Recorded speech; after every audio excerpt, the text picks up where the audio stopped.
It made the video being relevant. We He mean just hasn't. like recently? That's never been ever. Exactly. The only time I even heard of him when I was in my Minecraft phase watching Dream SMP because of Technoblade.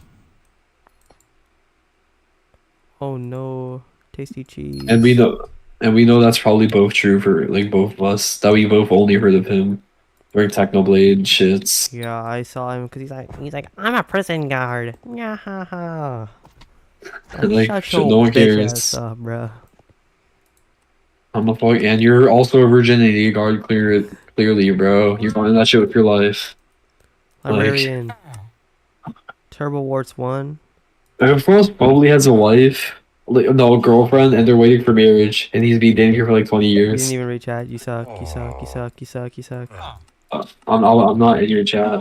On. 38 Uh, seconds. Now I'm late. Yeah, you're late, bro. all right, well, I have another 1,000 carnival tokens. It took you 38 seconds to get in the stream. Like, what are you doing, bro? 30-second. Nah, I'm late though.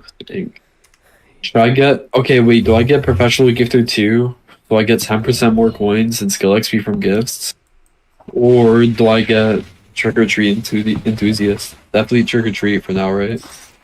Yeah, you don't really need to get those until we gift trade. Like, that's secondary. Yeah, Number one should be trying to get 5k score and during Spooky Fest. yeah. Because you get like 500 Skyblock XP from it, and you also I make love so Vamp much money. Slayer since Cthulhu. That's a cap, bro. Who doesn't love Vamp Slayer, bro? I don't understand. I'm It's gonna actually keep my so. It's like the stack. funnest Slayer. It's the funnest Slayer. No, the funnest Slayer is definitely Wolf, bro. No, Vamp is fun though. Like there's actually things to do in it, which makes it fun. Then, no, what? That's the saying like Blaze Slayer is fun. No, well, I actually wouldn't know.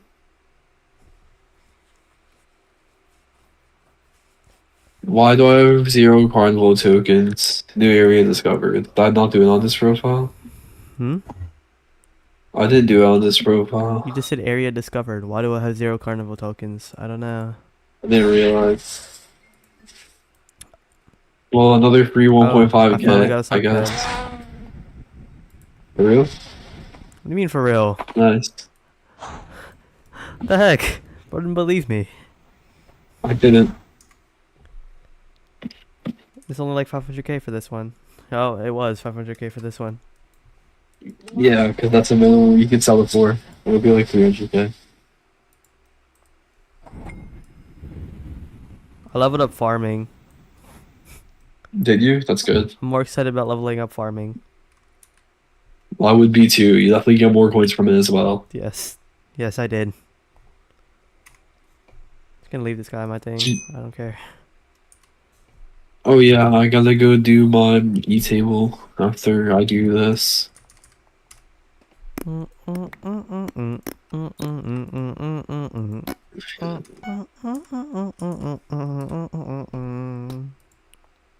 Having multiple profiles feels like a job sometimes, because like, what if you're end game and you just have like you just have fucking every like max enchanting for the drops, so you get to do it multiple times. Huh? Oh, I don't know what I'm on about. Can I borrow your glassy powder mine for a bit so I can get a couple more parts? You're in the powder mine? Sure. Well, I'm waiting Oh for yeah, we're you. doing a run. Yeah. Just warn me whenever. I'm on an I alt, know, I but know. yeah. Just oh, what? What the Sigma, bro? That's not very scary. I'll do one more fruit digging. I'll do one more fruit digging real quick.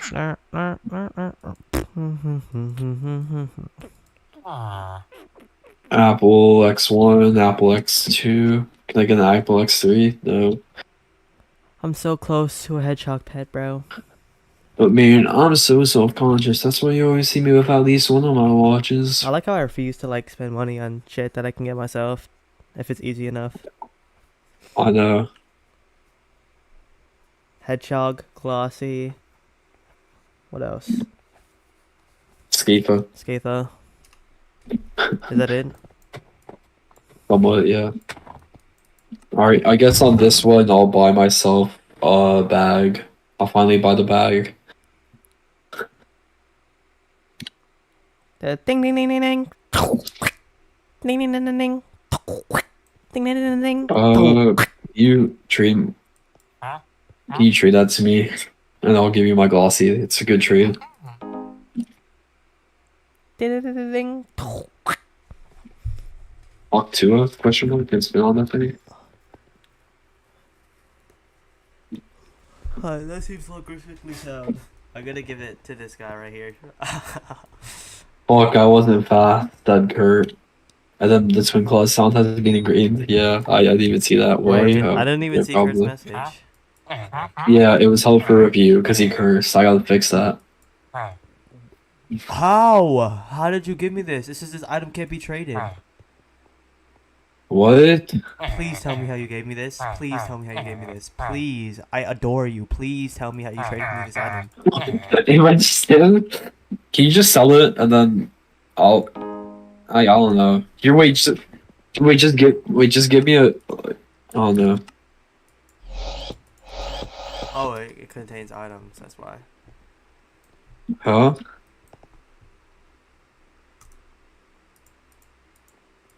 What do you mean it contains items? It contains items, Roski. Are those yours? No, it just automatically made it mine though. Oh, that's convenient. To who? Not you. Thanks for the reverse Jasper drill, by the way. Oh, I forgot about that.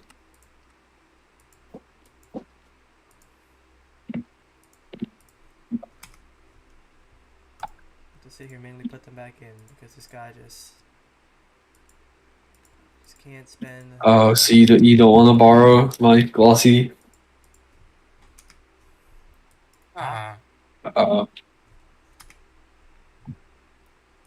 Damn. What? 5 people instantly joined the stream. What's wrong with that, bro? I don't know. I'm just surprised that you have loyal fans, bro. I thought all your fans are like not loyal. I don't know. What? He's calling you guys hoes. This guy's calling Yes, you guys I'm calling you Bosnian. He's calling you Bosnian hoes. I wouldn't let that Dang. slide. I'm not loyal. I'm not loyal. See? Exactly. What the fuck is this guy Exactly. Kurt, bro? This guy needs to end his life, bro. Kurt, did you hear that? I think you have to unsubscribe. I'm here for your friend. Bro, I don't know this guy. Exactly. This guy's some rando. I just like appear every once in a while, you know, trust. Every once in a while, aka like every I stream. don't have the powder mining thing on right now, but I just don't care enough, bro. Oh, so you just like I'm just multi-opening pick. Wait, what do you? Oh, wait, wait. are you just? I will literally sit here and do this for parts. No, I'm joking. Fuck that. Like, Just remember to remind me to change my tree before it becomes, you know. the best Thank you. of best. Thank you.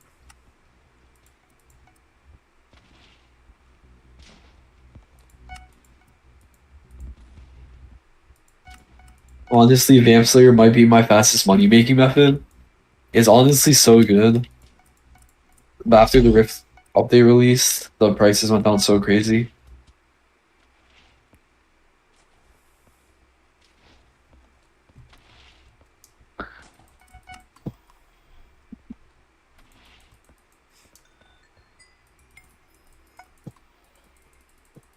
Man, I promise, I'm so self-conscious. That's why I was...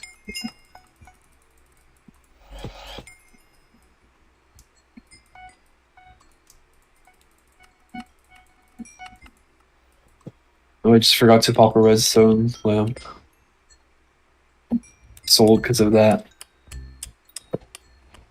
The bubble blisters, the fantastic chocolate chip cookies, and the books. That glossy in 60 minutes is insane. Alright. I wish I could be like that. I forgot to upgrade powder buff, I'm not gonna lie. That's awesome. Well, you're mainly mining the parts anyway.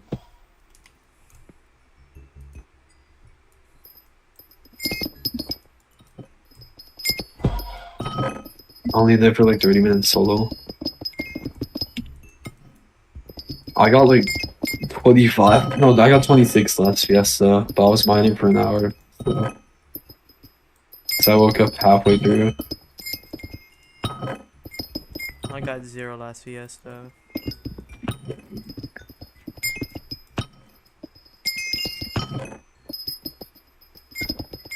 I wonder why.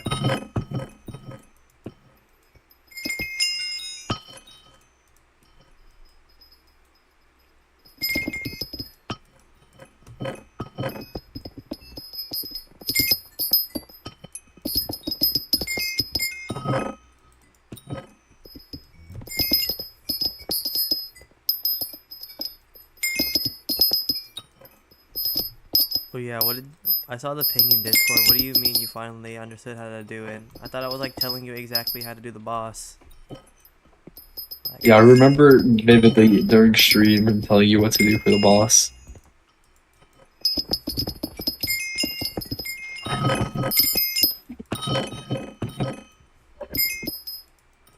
Literally, it's you powder miner or you getting parts to nuke. He's getting parts to nuke because we're gonna do a few nuke runs after. Just gonna buy the parts though, Loki. Cause I have enough to get my jaded now or my glossy armor, but I don't want to spend 48 mil on jaded. Yeah. I'm comprehending again now. Yes, it's up to 24 hours. Free 35 mil. Wait, did you sell it? Let's. I think he sold the glossy. That's stupid. What did he sell the glossy? You either wait for it to increase back in price or you just turn it into a Devon's powder fragment. Oh, you didn't? So what do you sell? Oh, he's just talking about in general. A Devon's powder fragment? Oh no, I haven't sold anything. I'm on 40 something. No, I sold like 10, I think. 5 symbols, whatever. I want 65 mil. Yeah. I mean, before it was a free 1 bill, but like, not anymore.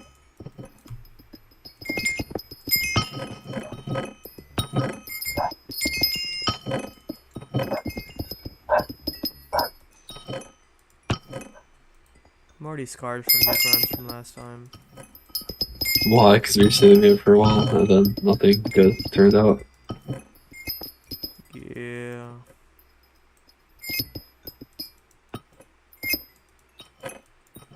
That was awesome though, because I don't like profit.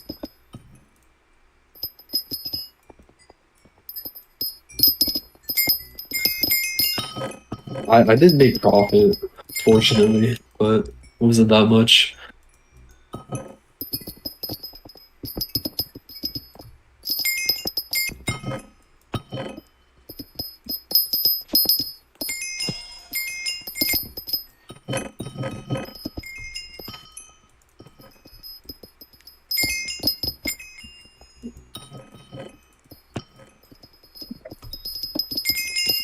Old me would have said, wow, I made 6 mil, that was worth 30 minutes of my life.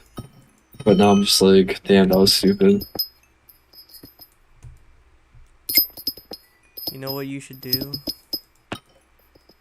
What? You should buy a tier 4 E-Manslayer setup. I honestly could, and probably It's not that should, expensive,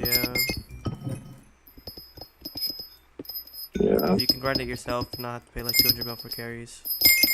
Yeah. Would be smart. And you Alright, I also finished use it in, like, Carnival Common Core. for today. Yeah, I know. That's what you should save up for next. Yeah. Realistically. Mining Fiesta, the only good one you can find mine. Everything else is really shit unless you want mining fortune. If you're rich, fortune and festivities good. Are they talking in chat? No, do not. Okay, I'm just making sure, bro. Alright, They're like saying random shit, and I'm like looking, and like nothing's popping up. I'm like, yeah. You're making me think I'm going schizophrenic, bro. Yeah.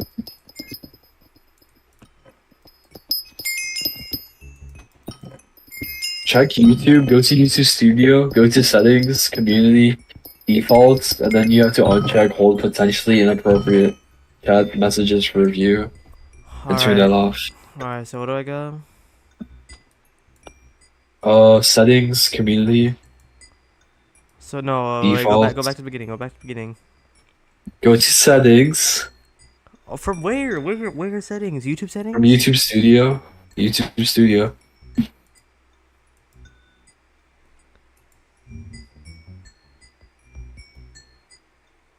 Alright, go to my YouTube studio. Alright.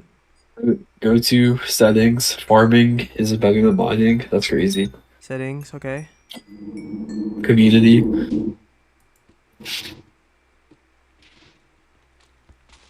Okay. Defaults.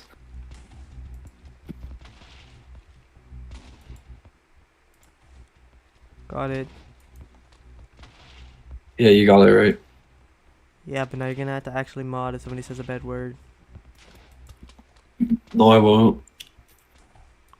Can someone just say like a bunch of slurs in chat to see what happens? If you do that, you're banned. You're like banned forever. You're getting hidden from the channel. Okay. Someone just curse casually in the chat. No competitive cursing. Like 20 minutes away from finally having a scrolled hype. Why don't you just get a one scrolled hype, bro? Exactly. That's better. Like, you only need the ether warp transmission, to be honest. You don't really need the damage. You just buy a term. Top 10 Hypixel advice moments. I love this Hypixel advice so much I'm just gonna shoot myself with it.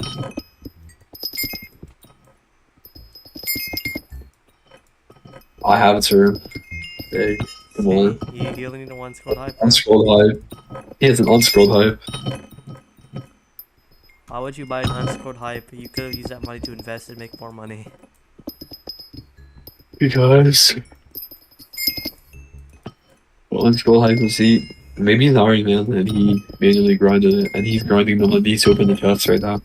You never know. You're actually so right. I was gonna say something, but that's actually like a great possibility. As I said, PvP, it'll make sense. Is your name enraged? Oh, like, I didn't think so. Oh, I'll do /PvP. I got it, don't worry. Wait, nah, bro, it's actually right. I'm not kidding. I'm actually so smart. I'm actually so smart.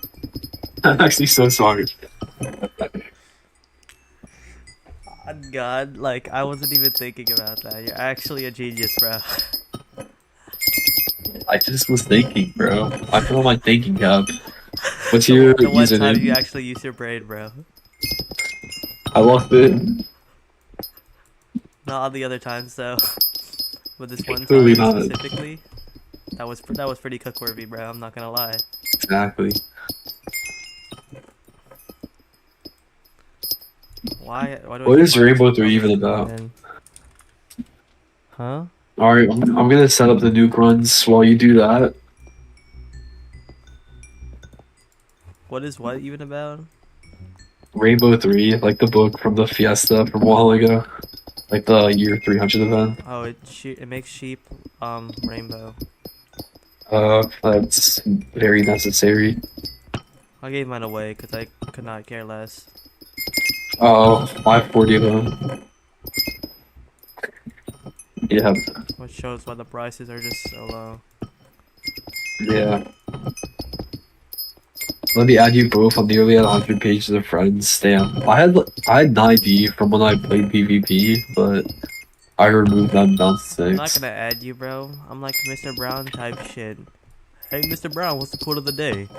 If friends were money, I'd rather have 4 quarters than 100 pennies. Dang. That's what I thought too, and that's why I only have 10 pages though. Bro's got that Mbappe friends list.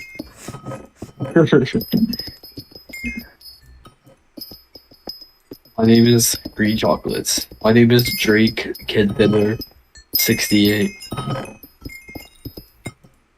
yeah, what did Mbappe say about trolls? I forgot to. It's fine, you don't have to. Yeah. Alright. Okay, I need to find the meld. It's right there. I'm literally just gonna set up a bunch of runs. How many are we gonna do? How many do you want to do? A lot. Until I get 1 J. Like 10? Should I just pre-order 10 then? Until we make 10 million profit from one. From one? Oh dang. I won't do. That's a J. Okay, I'm gonna. I know. Y'all, do you know what mod would give you Secret Finder? So if you want to go basic and you're lazy, you just do Badline. But there's, I think, from what I remember from my Forge setup, Yeah, I there's don't use Forge. like You can secret ask room, me. there's like room helper or some shit. I forgot what it's called. I think Vanilla Minecraft has the craziest secret finder. There's a bunch of chat trigger shit that are nice. But you just like look into chat trigger shit. You're not gonna You can act, just you're watch not gonna, YouTube you're not gonna videos. act like Badline doesn't tell you exactly where they are and you follow a little Yeah, I finger. know. No, I know. That's what I'm saying. I'm saying if he doesn't want to do that. Like if he doesn't want to use Badline. Like realistically, Badline's better for early game than Badline's the best for Forge. just dungeons in general. Not really, Yeah, but everybody who doesn't hack uses Badline, bro. Unironically. yeah. No problem.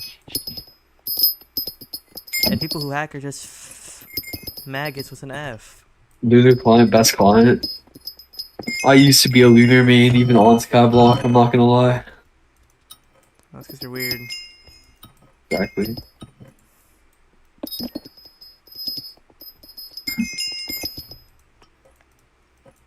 I haven't gotten apart in so long. I almost have the first 4. Oh wait, it's because I'm using a black hat, but I'm down the clone zone. I'm gonna just do this until I get another part. Oh.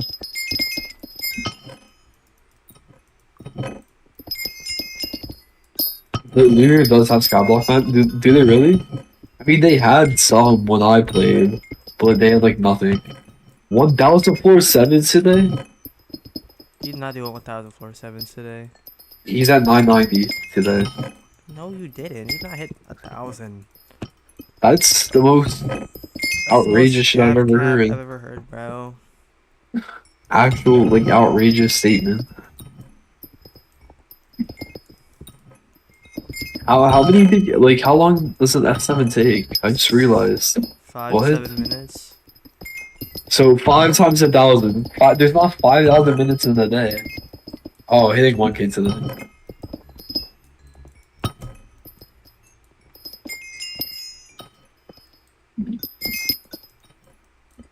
Yeah, that makes much more sense.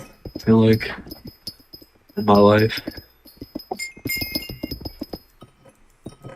Were you just gonna end his for doing all that runs in one day?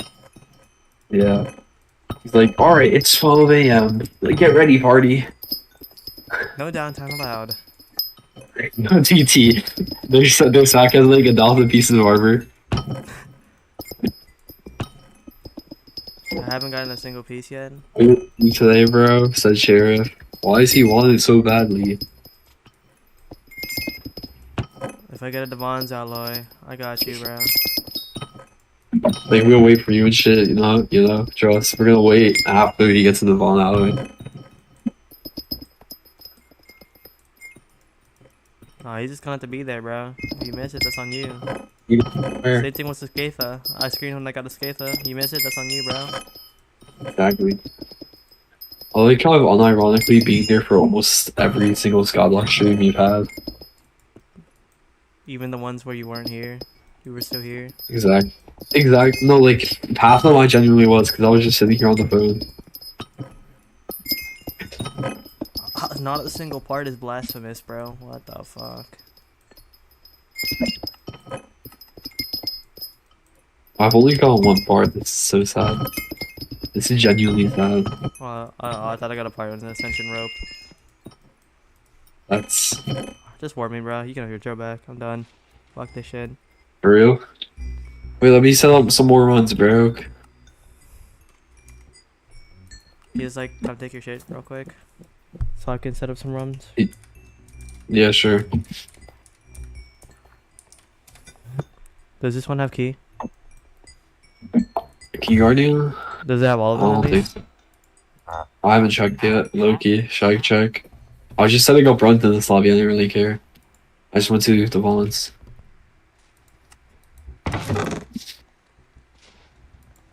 You know why Forge is also better for this? Specifically, Forge gives like exact coordinates. Like when you pop 2 wishing compasses, it tells you whatever structure.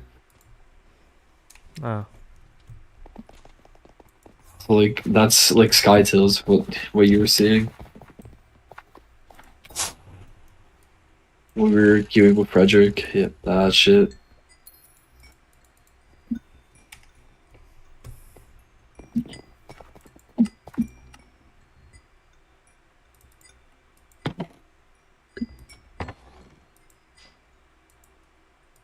I'm almost at mining 56. It's good.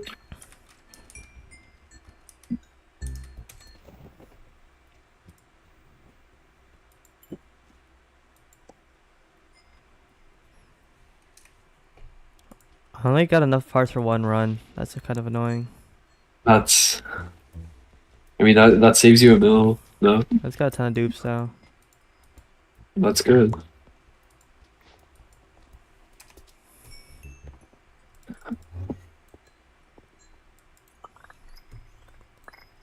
Nah, so I just get too lazy. I'm gonna have to sit here and find all of them.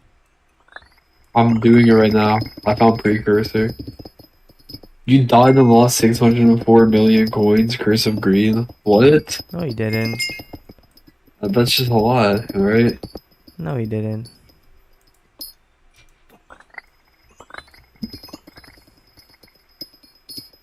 Unless he doesn't like cookies. Like.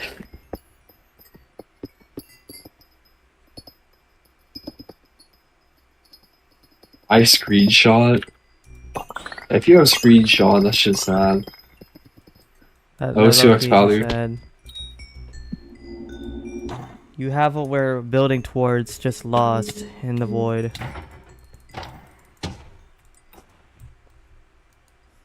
If you think about it, he has a whole term just sitting in the void. You have what we adore in the void.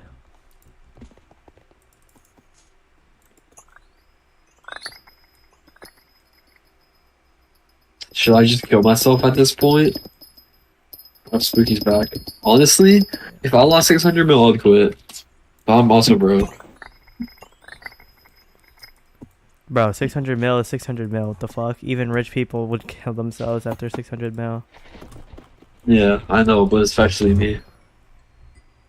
How do you like lose this much? Like, what are you doing? Like, honestly, what are you doing? Are you just jumping into the void with like a Who's bill in and the purse? VC? Me. And just me. Yeah, it's just him. I think his name's Yeah, like Kurt, not you. Kurt or some shit. We're not in the You're stream VC. chalk. Do you want us to join the stream VC? Yeah. Yeah, let's go. We're going there. Who's just him? Who is just him? He's I've Kurt, been here bro. like 20 times. Okay, go to the stream BC.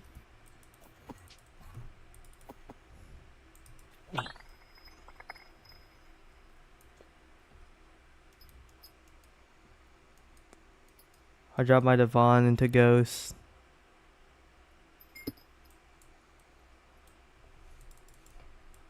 Big. What's that even mean? He dropped his Devon into Ghosts. I don't even know what that means. Me neither. But he did. Why doesn't it never ping the king? I don't know. I'm like making a tunnel to the jungle temple right now. Low-key, the server's kinda ass because no one's doing it. Do you want us to just switch? I mean, it's kind of ass. You Earlier, just make I one passed tunnel out one time now. and it's fine. You dropped it into the ghost pit. Can't you like jump down and pick it up? Yeah, Am I yeah. dumb? I just spent 650 mil on the fishing rod. That's awesome. That's just cause you're weird, bro. Ain't nobody like fishing that much. Exactly. I can't name a single person who likes fishing that much. I jumped down and the ghost tapped me. How do you have a Devon's drill but you can't? See, I think he's lying now because how do you have a Devon's drill but you can't survive I don't a think there's ghost a jungle game? temple in this lobby. Is there not? No. Alright, now we got switch. Fuck. I'm missing 4 diamond trophy fishes. Then just don't get the Which talisman, ones? bro. It's not that deep. He's missing I'm Vanilla. working. I know one of them. I was in young. Why? Why are you mining? Was a Devon's drill out in young? Now that makes less sense, bro. Like this guy has to be capping, bro. There's no precursor in this one. This guy has Brody has got to be capping, bro. Like your mom's gonna die, bro. Is this the same lobby? Have you heard the saying, It bro? is. If you lie, your mom's gonna die. You want to see the screenshot? Yeah, you can send it server. Sure. Server, what? You dying? How are you gonna send me a screenshot of you dying? I'll prove to you that you can't die in young armor. One hit. How much health does young armor have? Young dragon armor? At least 2. I don't know. It should not have more health than the rising sun, right? I don't know. Dude, this gives me 15 HP and 15 defense. It should not have more than that, right? Or less than that, right? Probably, yeah. So if I walk in here. Oh no. Nope. Yo, okay, hold up. I'm gonna prove a point real quick. Yeah, fine. Alright, bro. So you're telling me you have a Devon's drill, alright? Look at screenshot, he said. When you go into here, you walk into here. You're like, oh no, there's a ghost. Okay. I don't understand why you don't have a cookie, I dropped something. There's a ghost in here. Maybe like... It was a 2-tap, he said. I didn't even die. And I'm in literally rising sun armor. I got hit 3 times in an armor that gives me plus 15 health. Plus 15 health. You should not be dying, bro. You should unironically not be dying. You have young armor. You can run fast as fuck. Let me just see the worst dragon armor. Wait, let's see the stats right now. I'll check the stats right now. Young. I got 1.5k HP, he said. Look at that. Plus 70 health. Plus 110 defense. You should not be dying, bro. On God, you should not be dying. Bro, my thing is bugging out. It's all pointing to the mines of Devon. That is unironically your fault, bro. Like, why are you rushing Devon's drill? The worst thing to rush. Why would you rush that? Look in your server. Yeah, did you check the server though? Didn't say it was. Curse of Greed. That's not you dropping a Devon's drill. No, that was him losing. I never said I Money. didn't believe that. That's like hella believable, bro. But do you know what's not? Having Devon's drill and only 1k HP, even in young dragon armor. That is not believable.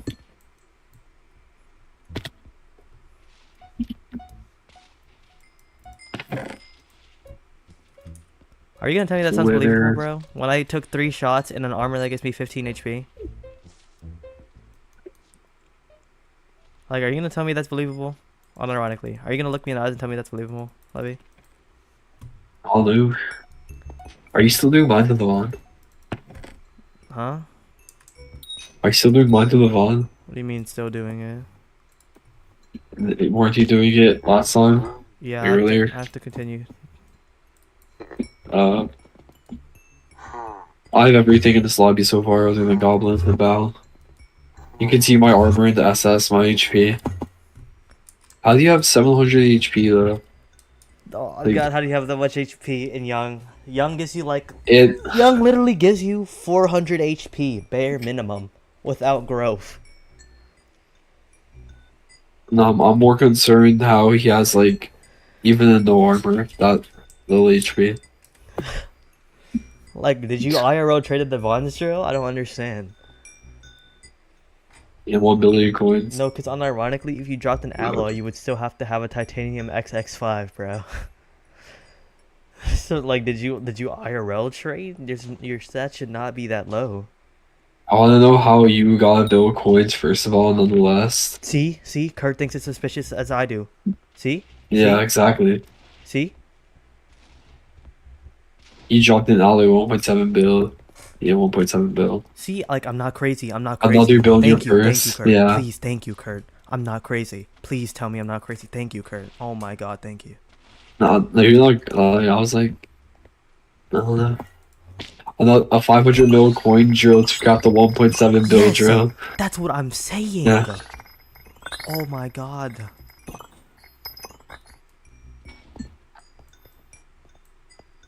It's pretty valid.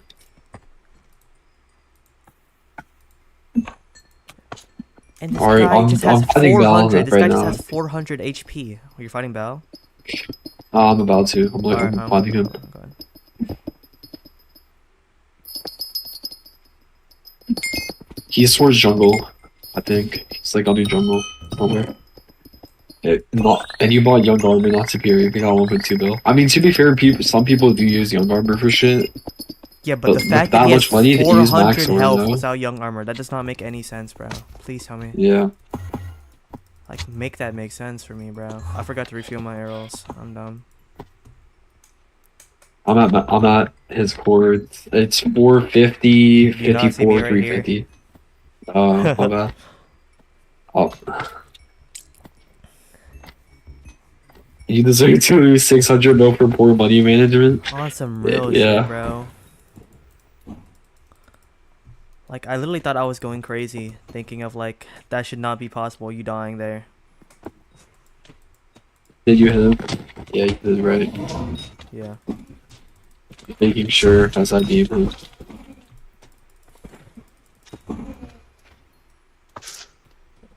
Because on some real shit, like, you drop it on the floor, right? You drop it on the floor, you go pick it up. Like, you can take, like, 4 hits. Like, you just jump down, you pick it up. Like, Yeah, I can take like 15 hits and I'm shit. More. Realistically, much more. like, if in a cosmetic armor set that gives me 15 HP, I No can way you take drop 3 alloy. hits Yeah. without feather falling, right? Without feather falling. If I can take 3 hits without feather falling in a cosmetic armor set in a mole pet, like, you should not. Like, that doesn't make sense to me. That doesn't make sense. Oh yeah, how far is Mines of the Vaughn spawn? Never mind, I've been in this lobby. Never mind. Hmm? I was gonna ask where Mines of the Vaughn is, but I forgot that I just haven't.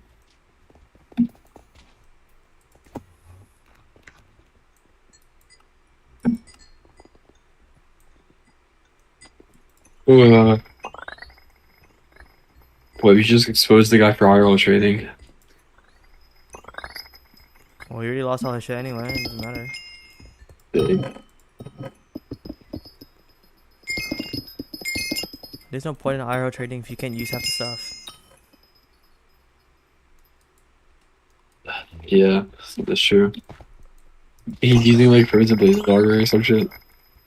No, you need like Combat But he died 24 from Curse for of it though. Greed, so unironically he was probably using like Crown of Greed and something. Yeah, exactly, which has no Rex. And he has an Emerald Blade, which has no Rex.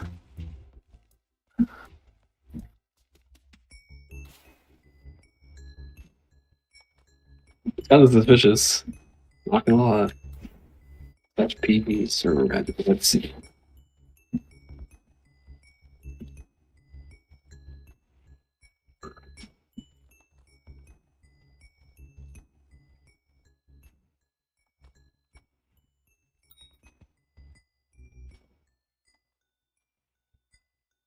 That's crazy. Why are you using Emerald Blade? Said spooky. Yeah.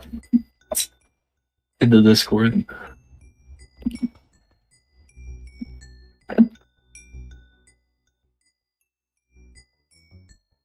Genuinely so valid.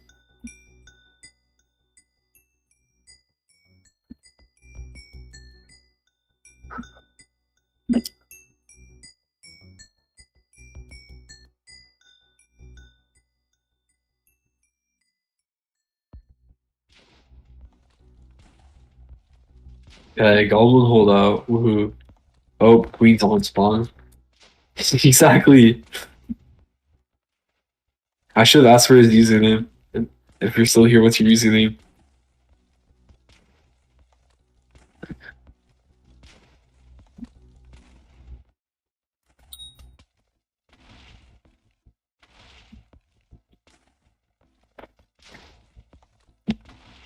I have 1.4 million items stashed away. What could possibly be in here? What the fuck? What? I have 280k gold.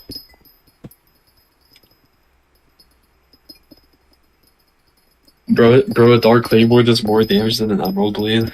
Well, he probably IRL traded, bro. He doesn't have Rex for it. On some real shit, he's using like a Crown of Greed and Emerald Blade. That's the most IRL trade setup I've ever heard. Why are you using Crown of Greed with that many coins? I just realized. Why would you do that to yourself? No. You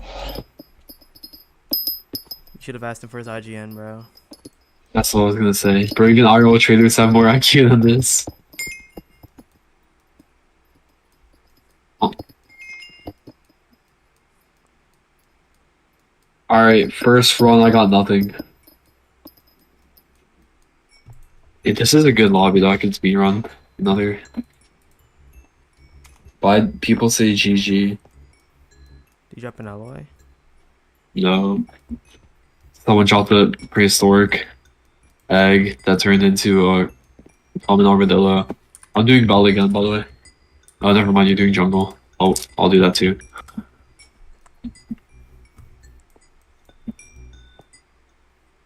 Nobody's gonna say GG. I would. Blood deleted his screenshot. Big. I guess we found out the hard way. Oh, so he was IRO trading. Okay, well, we should have reported that. Yeah. Oh, we're dumb. We didn't get his user. Whoever. It didn't say the screenshot. I was looking for it.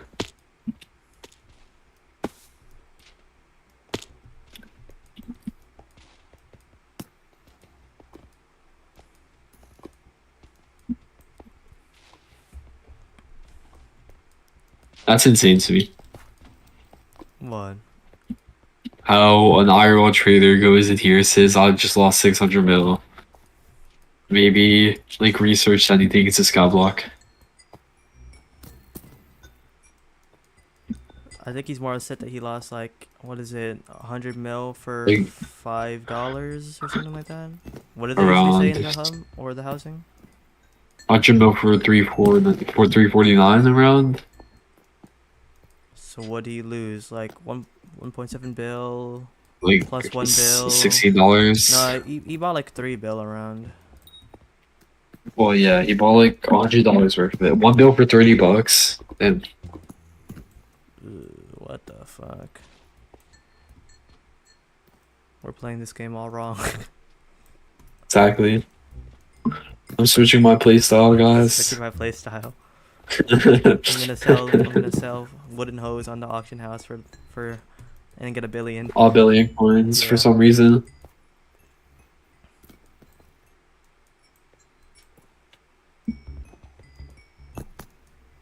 Yo, this wooden hose sold for 1 billion. I don't know how. You know what people do? You know what people do for high roll trading? So I've heard. They pick random items on the bazaar and they put it for 1 billion. Like you put it for 1 billion coins and they just buy that entire market of the item. So they pick like irrelevant items. What if some guy's selling them? Does he just make a ton of money? Yes, that's what people do. That's literally a money making method. People sometimes like people like find what they're IRL trading. Like find what item they use. I like how this guy started backtracking the second because I was on his ass, bro. Yeah. I just found it And so then suspicious, bro. they go joins in. Like yeah. Also I'm at the boss. You might want to get here. Alright, where is Kaze? Were you not here already? I'm It's coming, I'm coming. 450, 350. And then 450, 56, 350 around. I'll wait once he hits halfway there. Weakening. Halfway there. Oh, you're good. It's fine.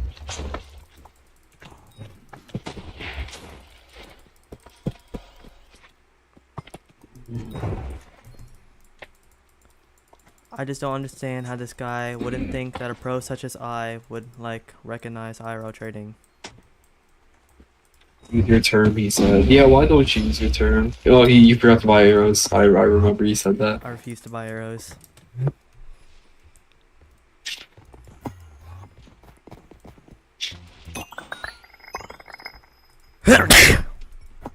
Yeah. Wait, did I really forget to? Oh my god, I'm stupid. I didn't grab the jungle temple key. I just like walked in.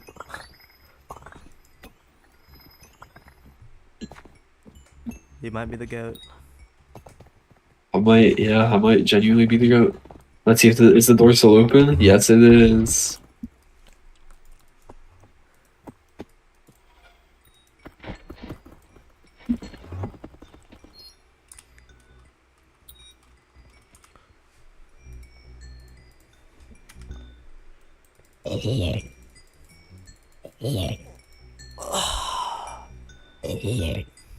Wait, I have an idea. If he's in the Hypixel Discord, I could copy his user ID, and then I can find his username. If you use recall potion, you could just save a TP there at the end of the jungle temple and TP back there. Is it one time? It's only one time, yeah. No, it's a waste of money. Alright, I'm gonna go grab something to drink, bro. I haven't eaten all day. He's in the mining cult Discord. Doesn't that one also have your username? I swear. Oh, I should be in it. That's the one that used the soupy, right? Like they had. Cause I remember I joined them when I got soupy and shit.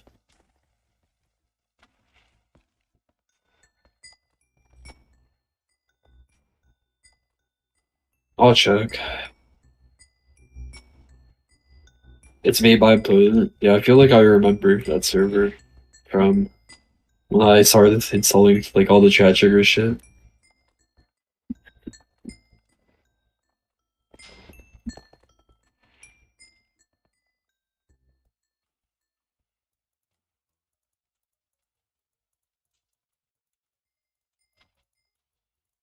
Wait, 2 crystals.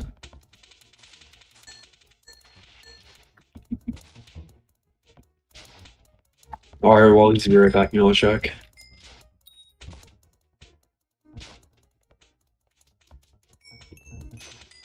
I have 12 mutual servers with him. What the fuck? He's in the Valorant looking for group, and he's in Drag Sim.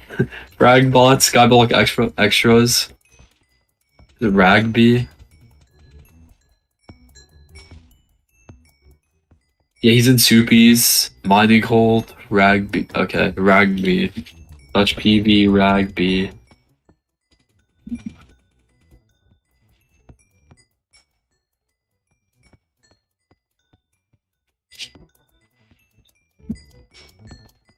It's loading.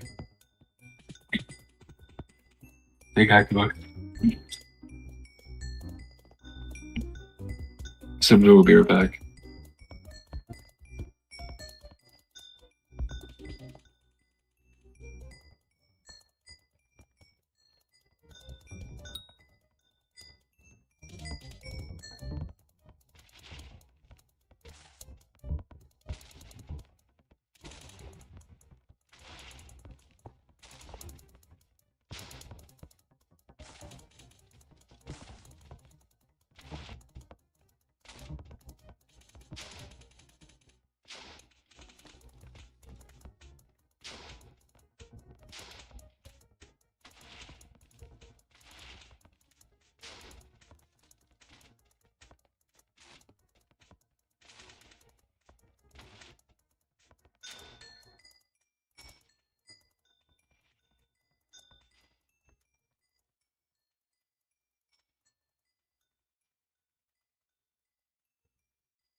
Oh, that's why.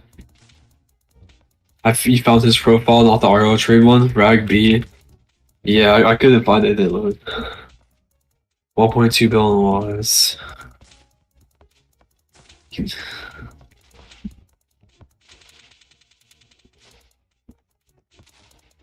It's so insane to me. People just like sit there for like no reason as well.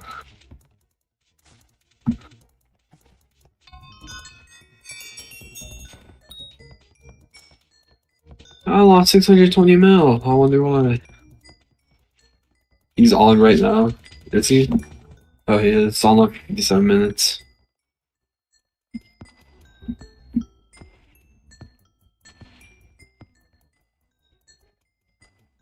It is that profile. It's a. It doesn't have young armor though. Did he confuse why it's pretty young?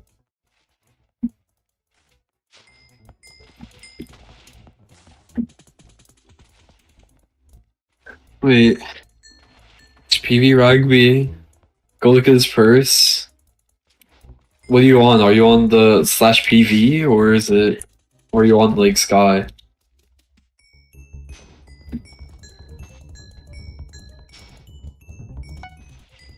That's actually hilarious. That's actually so fucking hilarious. Where do you see purse on /PV? Rugby underscore.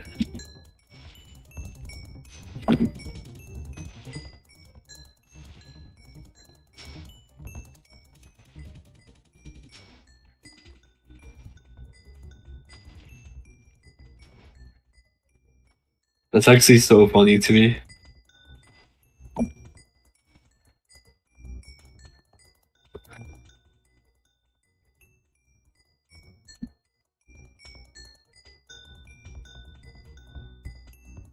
Ooh, free goblin leg.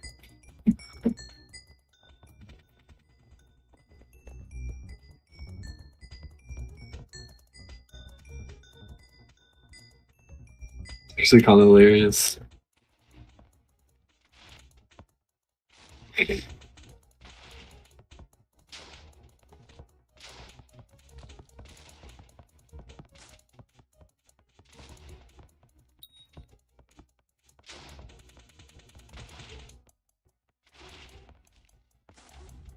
No, it's rugby underscore spooky. Is mining with a broken arm meta? Yeah, it is.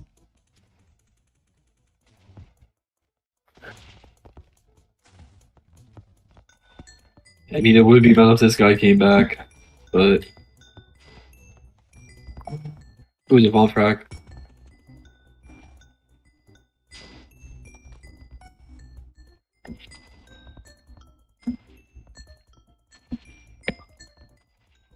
$0.8 mil.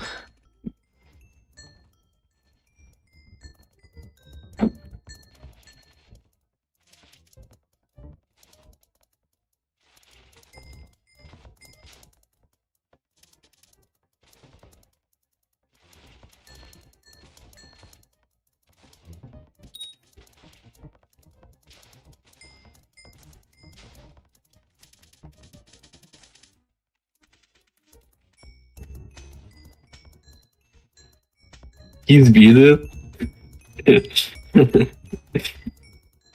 That's actually funny as fuck.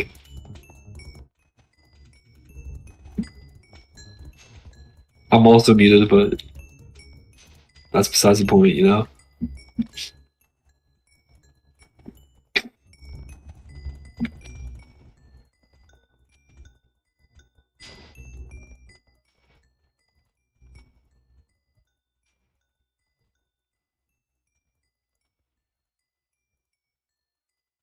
You should tell him to like join the Discord again and join the call.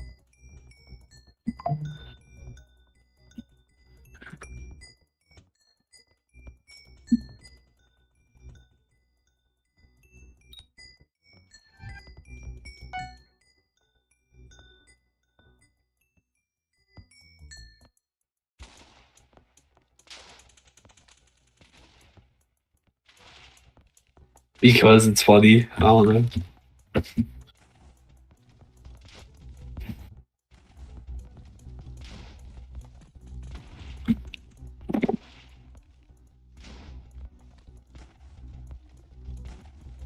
Jungle Temple. Woohoo.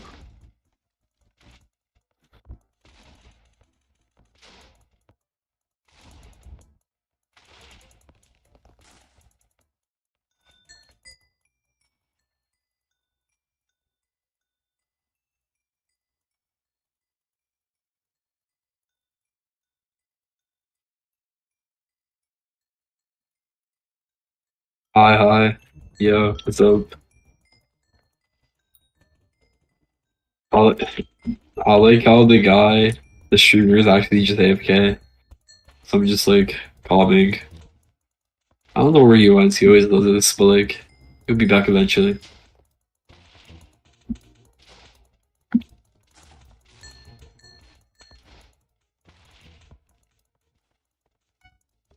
Ugh.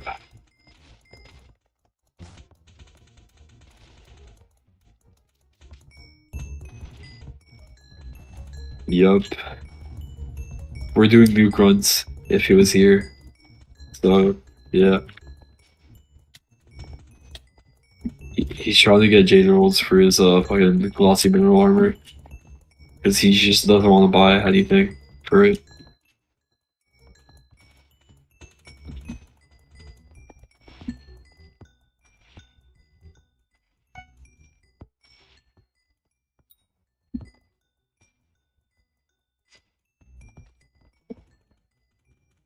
Actually tossing right now.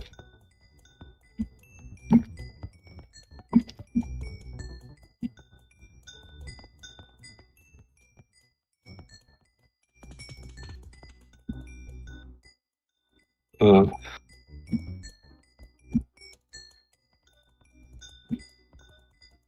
I don't know why this guy even does nucleus runs.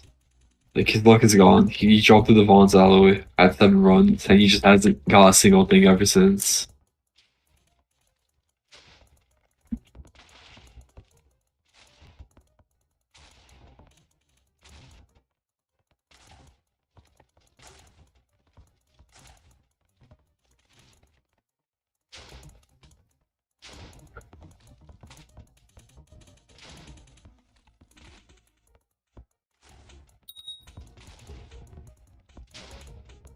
We got the 5 pistols. Whoops.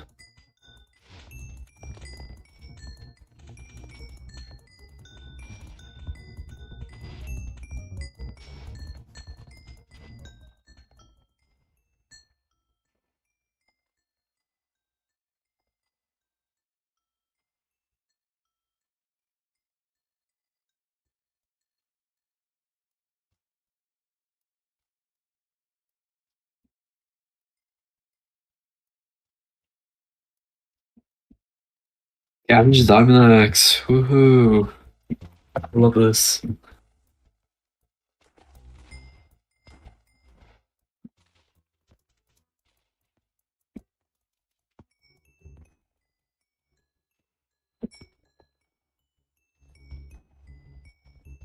You want to see my rod? Yeah, sure.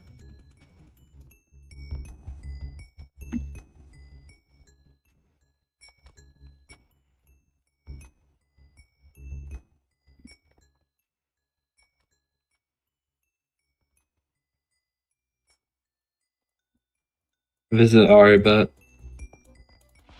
Can I just party you and warp you here because like I don't want to leave this lobby and lose the cords.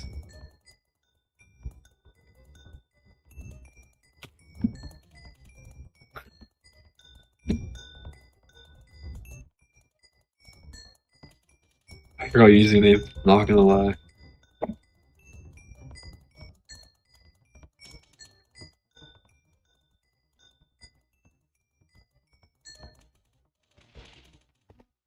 You think I'll make more money Dolo mining, Ruby or Gold? Um, depends what you have.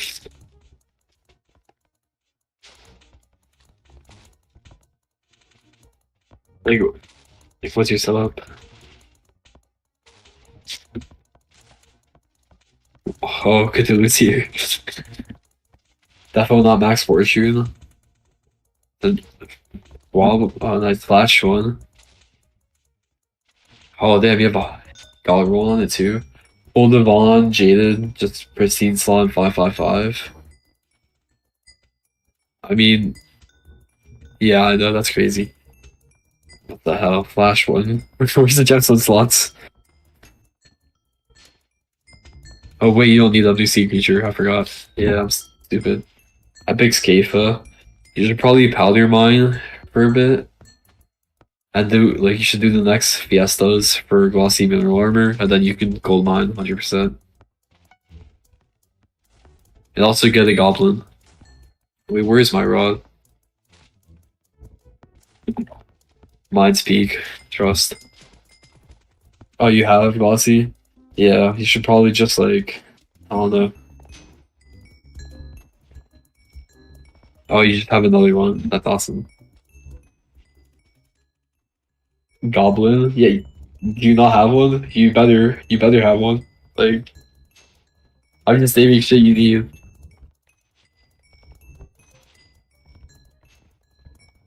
Damn. If a calling fish, bro, go to the forge and just wait 7 days. It's not that hard.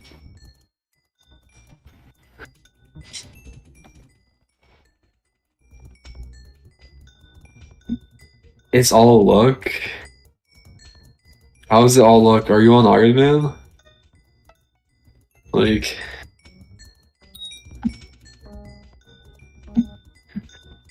is he so lost? Oh. Oh, so you just got fucked. Yeah, that is true. Yo, my bad, bro. 3 consecutive Welcome days back. of eating only one meal a day have taken a toll on me. So I had to like actually eat. Big. I've been talking to your chat for like, You. yeah. Rainbow's here, Flexi is, Rod. See? I'm doing Bow right now, so after you see that. Motherfucker. No flash 5. No. What's going on? No 10 star. No flash 5. No gemstone slots. Brother. No gemstone slots for a reason. Oh. It's a waste. Fishing rod. Yeah, I know. But it didn't look cool. True. You need perfect on it. Centric said, yo, I'm selling that rod. Dang. What's going on, Zentix? Also go to Bow. Wait, why does it have angler if it's a fucking... Why does it have angler if it's a rod? For trophy fishing. The other one's not one. If it doesn't have trophy fishing, that one's more for just lava fishing in general. Also go Bow. It's halfway. I'm waiting. As this guy hits a fishing rod into it. Oh, you have it? Alright.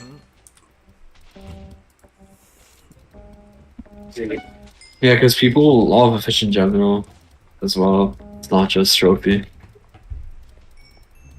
I genuinely was so fucking hungry, bro. I can tell. The past few days, like, I was like, oh, I haven't eaten all day. And then I just stay awake till 7 a.m. I'm like, oh, where's my food? Yep. Enchanted book. Where is Val? I can't type in chat. But Biohazard. Ah, pest. lapidary. Nice. Alright, wait, what do I need? So many things going on right now. General 2, let's go. Let's go. Free 9 mil. What am I looking for? Oh, there. Jade, Amethyst, Sapphire. Where's Val? It's under jungle. It's like on, you know, it's just, yeah, I'll go there real quick.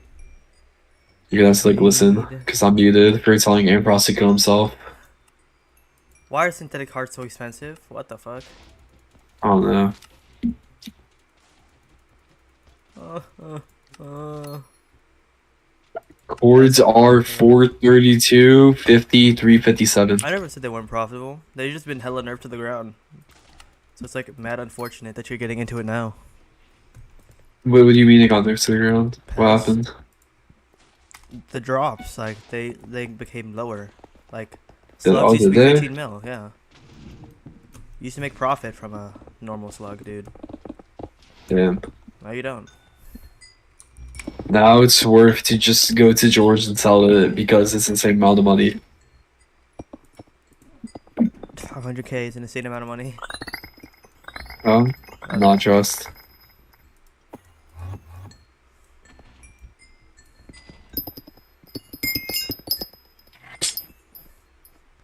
You must have been really entertaining considering 7 people are still in here.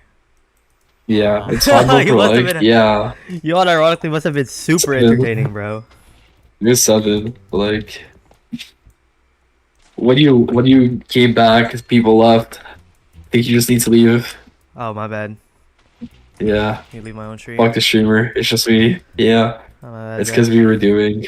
Oh yeah, they found this profile. That's why we found this profile, Was and he IR trading? yeah, because he didn't know what young armor was, and he thought he has wise. He has wise, not young. Bruh. And he also, yeah. Oh, Grit just said in the chat. Let me see. Do slash, what was it? RAGB underscore. Slash PV RAGB_. Yeah, he just he got it. 1.2 bill net worth. No skills whatsoever. By the way, he has implosion in his backpack. Does he? No skills whatsoever.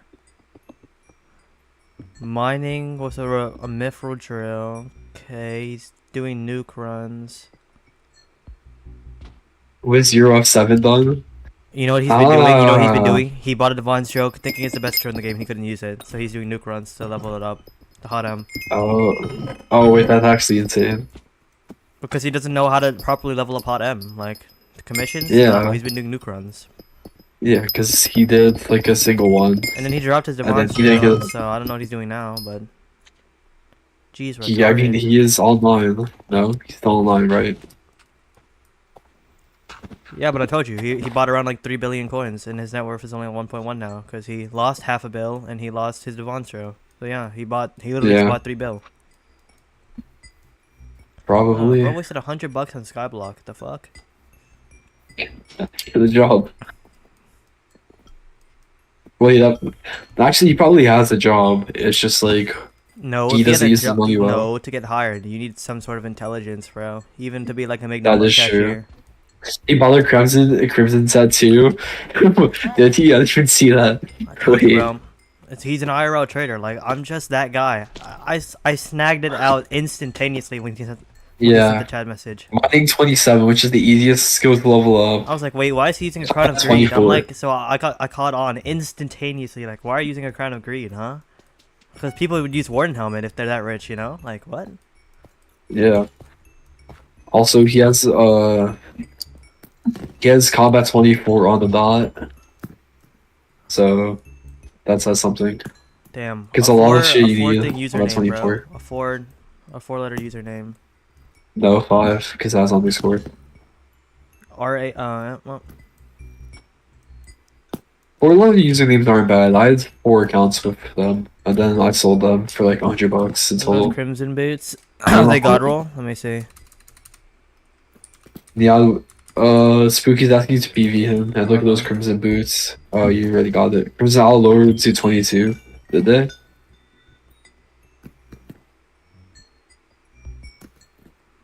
Why would they do that? Crimson Owl is already hard as it is. What is a normal person gonna do in Crimson Isle with the combat level 22? Which crimson boots? Dominance mana. Wardrobe. Oh, He said wardrobe. Yeah. No, like realistically, I don't Bro. think someone's gonna go in as a combat 22 person, see a 50 mil boss called the Mage Outlaw, and just like, oh, this shit's mad easy. I'm gonna do this. Portal died. Oh shit, my bad, Rainbow. I forgot you're here, and I meant to do Warp Nucleus. Portal died. Magic Find Veteran. Okay. Renowned Infernal? Wait, no, you didn't. He'd not get Infernal. A god roll for 340 mil. What? It cost 340 mil to make it Infernal. There's no way you bought that for 340. This guy unironically made like 800 mil profit, bro. Yeah, exactly. What the fuck? Yeah, it's 340. That's 700 mil rock craft. The fuck? There's a Infernal Crimson Boots 380 mil. Good right deal. now. Good deal. And it's not a god roll. And it's not a god roll. Like what?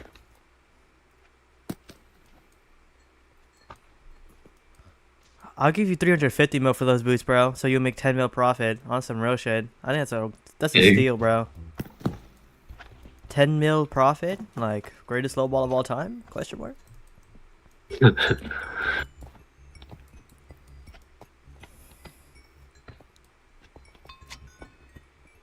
Love these low balling skills. Can I just say that? What about 360? Oh yeah.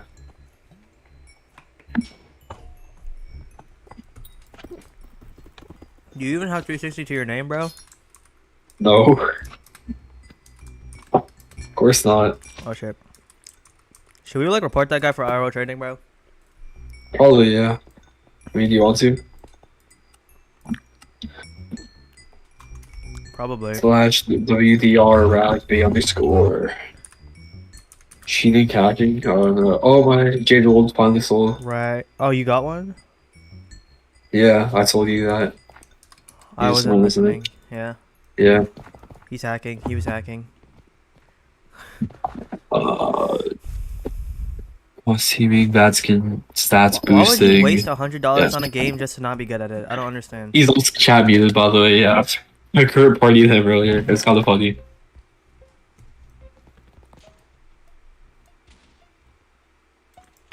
Like He I probably don't bought that understand. But Oh, maybe. well, No, so he but bought if an he bought an account account, was it wouldn't be a low skill level. exactly like he bought a 3 bill account net worth was like no skills. So that guy was just IRL Unless, trading too. no, to be fair, no, yeah, the account was probably a mule account then. If that is the case, yeah, people do that. They transfer between accounts. Like, they have one account doing it. So what? He just wasted $20 on an account that's probably gonna get banned, and Party Rider didn't take it over. I guess so. Yeah, probably was Brian and taken over. No, but it would have low skills. It's low-key Yeah. a kid's game, bro. Like, why is there an underground rig for everything? It's a kid's game, man. I don't It's know. a kid's game. It's a kid's game. A game for kids, bro. Oh, we're gonna hack people, bro. No, we gotta cheat, bro. We gotta cheat. We gotta have the underground mule rig. Yeah, I'm gonna rent this 8-year-old's Minecraft account, and I'm gonna use steal the all his account on private Hypixel with information in the report. Microsoft. Like, that is literally a felony. Now that you have to do Microsoft fucking migration, that quite literally is just a felony. Exactly. Now they get fucked over by Microsoft if they do it. The fuck? They just get fucked by Microsoft now. Yeah, pick a Nimbus. To be fair, it did increase the prices like crazy for accounts.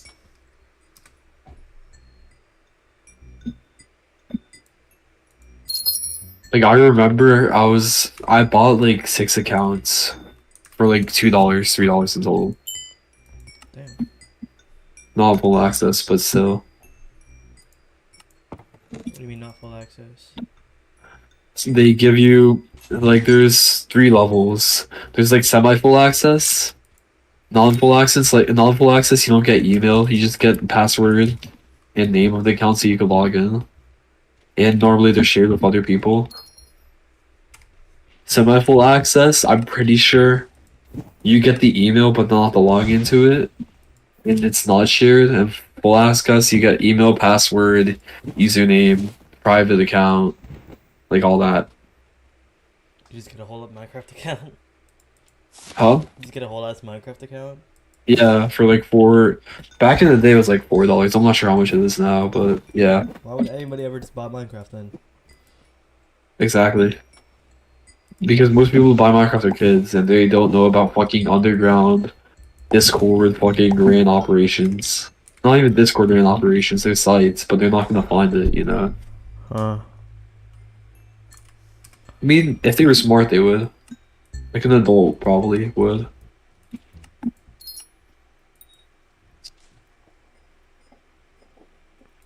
If I don't make 4 mil from this one, I'm not doing any more, bro. Read the long frags. Be right back. Control switch, synthetic. Oh, it's 400k. Yeah, no, we're not doing these anymore.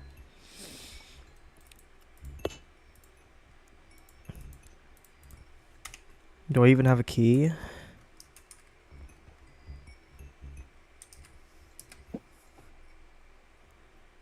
How do you guys have more than one Minecraft account? Like, I just have one. I'm like not ingrained in the Minecraft like ways, apparently. I genuinely don't understand the point of having more than one account.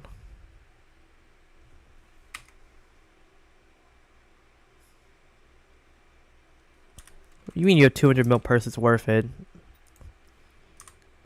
Like, it's not even worth the hot MXP, so what am I really doing? I'm not doing anything, you know?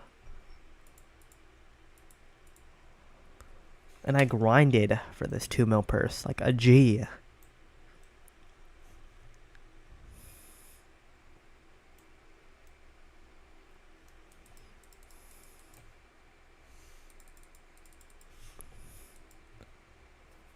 What is it exactly you're doing? It's a little goofy. Well, I'm trying to just drop the jade rolls because I grind the glossy gemstones to upgrade my mineral armor to glossy gemstone, but I want to apply them while they're cheap, you know? The jade rolls while they're cheap and not like a mythical armor set. So yeah.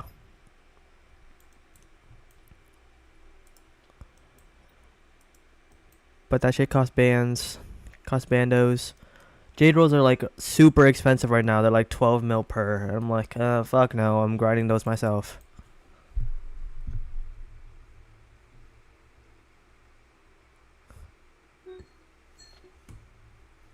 No, it's like way more. It's way more. I'm telling you, it's like way more. Maybe. Yeah. See, it's 12 mil per. That's like respectable to grind them yourself at that point.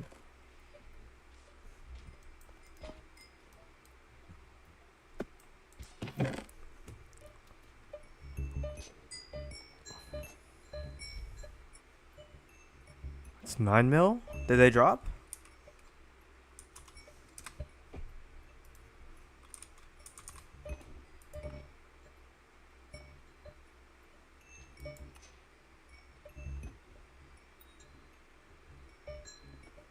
Wait, why didn't you just sell them when they were 9 mil per? I don't know why you're getting glossy mineral though. Well, because I mine in the mining fiesta, right? And it's a waste of time to sell them because they're only gonna go down in price, so I might as well use them for like stuff. Why is glossy mineral not worth it? I don't understand. Like, it's just cool to have. What if I want a powder mine?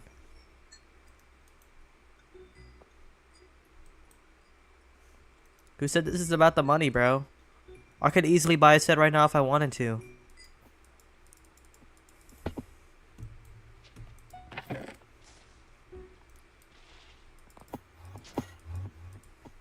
I'm back.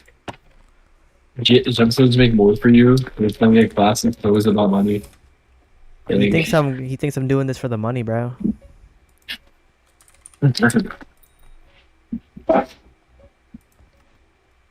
That's funny.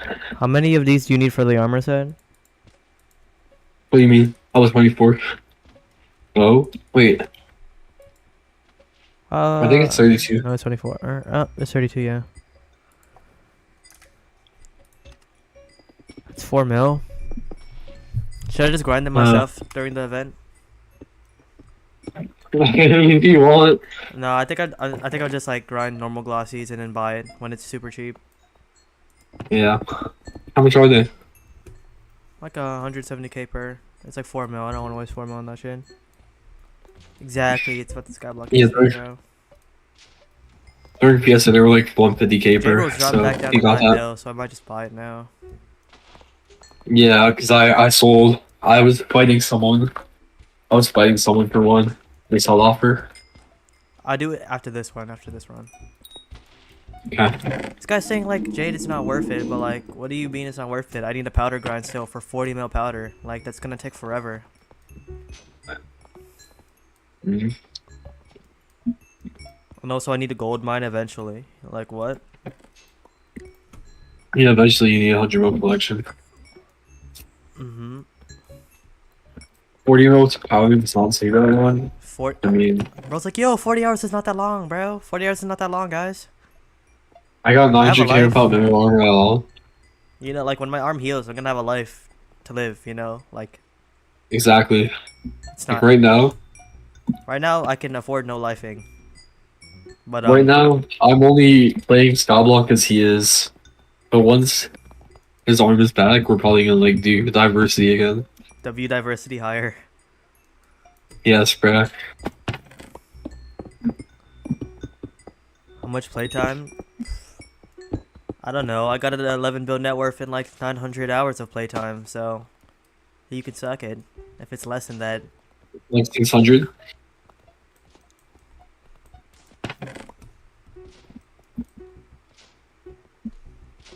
I unironically think it's around like 1,200 for 5 bill for Kurt. Well, I have 1.6. Yeah, see, I was right. I was almost right. Damn, bro. I was double the person in half the time. Dang. That's what you call a You mean you're goat. double the person, double the time? Bro, like you got donated to 2-3 bill. It was more Okay, at this point. okay. Well, Kurt can get It's donated more. stuff It's definitely too. more. The fuck? Kurt's allowed to get donated. Nobody's stopping Kurt from getting donated stuff, bro. Who's stopping Kurt? Please tell me who's stopping Kurt from getting donations, bro. Please tell me who's stopping Kurt, bro. Please let me know. Me. Actively stopping him.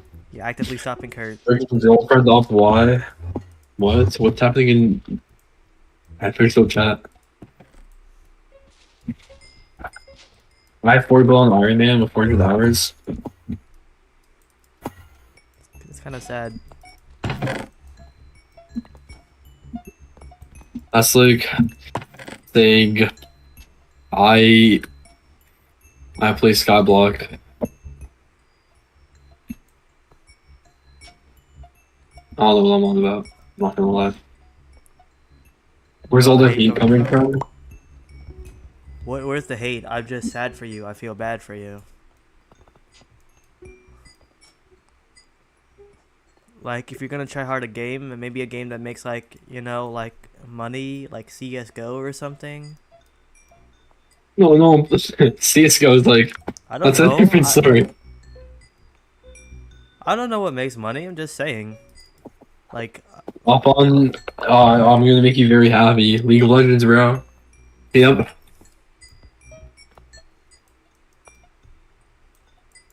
I'm not tryharding, just playing. I mean, yeah, but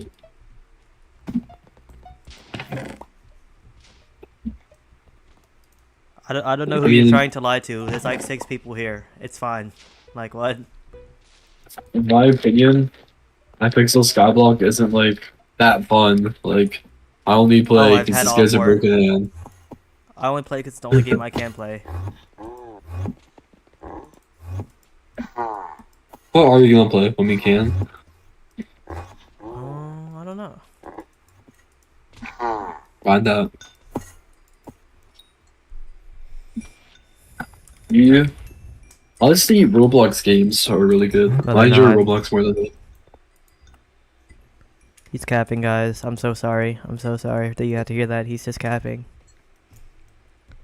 So sorry that you had to hear this parallelogram ass capazoid. thing.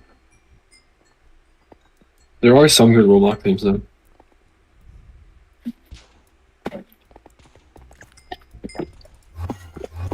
I'm not talking about blocks fruits.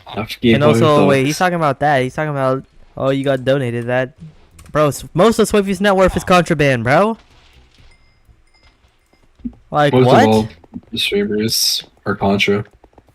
Like, what? Like, you're not gonna tell me that, and then the person with the #1 net worth is mostly contraband. Like, please do not judge me right now. I should not feel shamed. All of his net worth? Thanks, Kurt. Like, yeah, he made money from Inferno minions. Okay. Like, oh, wait, how do you get the money for Inferno minions? Contraband. I feel like money making method of streaming. Yeah, 100%. And also the guy who goes like, "Dur, dur, dur, dur, dur, dur, dur." What's going on, guys? Welcome back to another Skyblock video. I was like thinking, is that refraction or not? You can't flex? Yeah, I can. What do you mean I can't flex? I could be like, yo, imagine not having a hype with only 26 runs of a floor 7. I could flex all I want, bro. You could say, imagine not getting a Devon Alloy. Exactly, I could say, runs. imagine not getting a Devon's Alloy in 10 runs. No, like, 7. like what are you gonna do? What, huh? You gonna outflex me there? Exactly.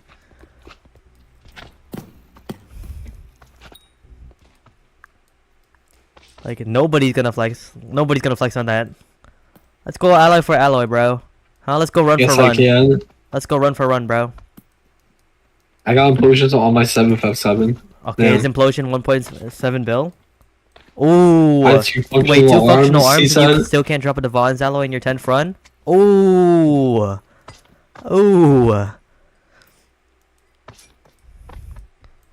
Think about the price of implosion. If you multiply it by the amount of runs to get Devons, it's still not worth it, bro. Even if you got an implosion every 7 runs, it would still not count up. Let's do a dropper map. There we go. It's... I think you already lost saying, let's go do a dropper map, guys. I think you already lost there, bro. I'm not gonna lie. Like you said, looking for 10 bill arc instead of the...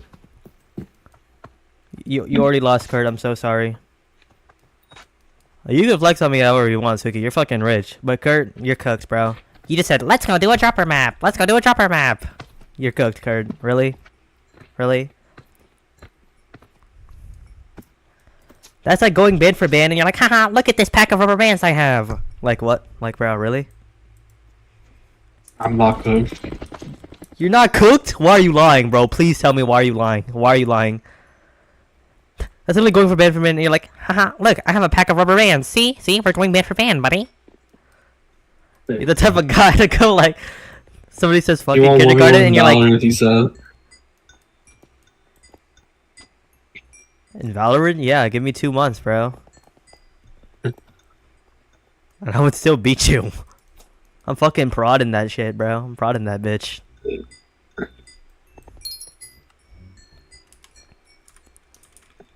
But you already cooked yourself, bro. You actually already cooked yourself. You said Val. Like, I would damn well do it. But then you're like, oh, let's play Valorant. Like, really, bro? He said Fortnite as well, don't worry. Looking for Radiant number 321? Exactly, bro. On God. That's me, by the way. Roast.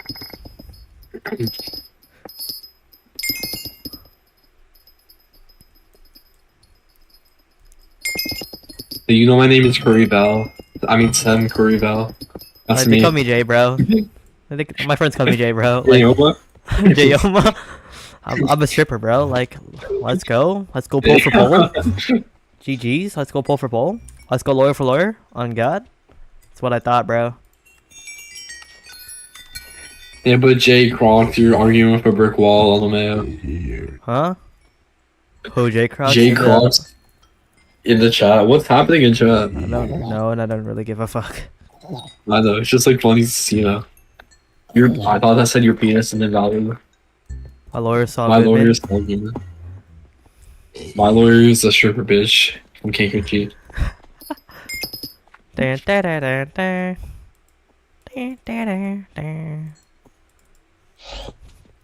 Alright, let's fight Bow now. Yeah, that's what I was gonna go do. Mm. Also, there's a very easy route to Val if you just go to jungle entrance. Jungle end? Yeah, jungle entrance, and there's just like a path down.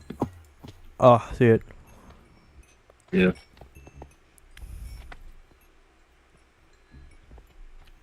Oh, some guy's doing it. Slumped somewhat. You're both Here, like- grounded. Did this guy just ground someone? You're both gowned. No, he's gowned, bro. The boss will be coming to. Let's not forget about this. Okay, Kurt. And then what's gonna happen when you win? You're gonna say, I beat him in Valorant! Aha!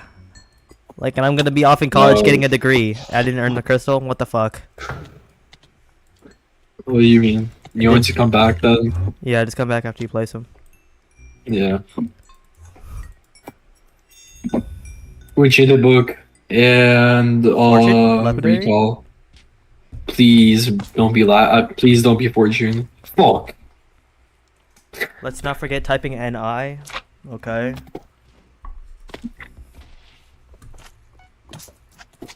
Let me know when you start spawning it. Alright.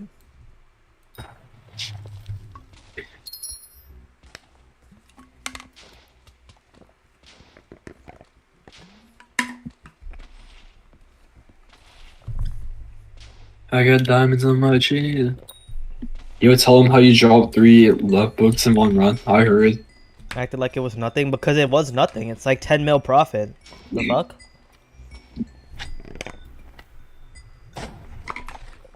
He's spawning. Oh, I forgot. Let's walk into Jungle Temple. I'm just gonna use this recall potion. Honestly, like I'm not gonna sell it. It's like The chance. The chance, though. The chance. yeah, but game 5x titanium drops. My friend dropped 6 handles in 10 minutes. Okay, that's a flex. Oh, that's a flex. That's an insane flex. Drop What the your net fuck? worth in 10 minutes, bro. Or oh, his yeah. See? I told you. I literally told you it wasn't that crazy, bro. I don't know why Kurt's writing it, bro. Like, he's like, it's their lapidary modes. Oh my god. Oh my god. I'm like, And yo. run 6 handles. That's insane though. Like, that's what I assume. That's insane. That's fucking insane. Yeah, but I think it's more insane to get 6 handles in 10 runs though. Time to get some back-to-back fucking Defense alloys. Yeah, but If I get a Devon's alloy, I'll give you 1 jungle key. If I don't make 4 mil from this, I'm not doing any more. alright, well I have to do at least 5 more because I have fucking 5 more per capra. This is Ba ba ba ba. Oh my god, a 5 topaz gemstone. A fine topaz gemstone. is that what you got? That's literally all I got, bro. Minecraft 2 coming? Why are we lying? Well, this Minecraft 2 is referring to the Minecraft movie.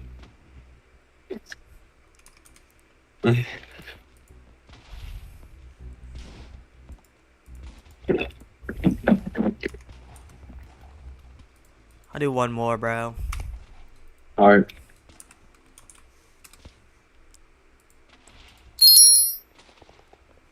What's that? 3 out of 5 crystals? Jungle. I don't understand how people can just do this all day. It's like, it's so demotivating because you get nothing half the time. Yeah. That one guildmate of mine. The mag.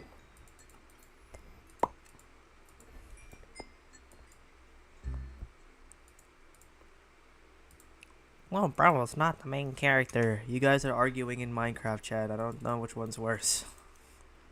Exactly. I retract my statement, the whole guild shit, and they're flexing Skyblock level.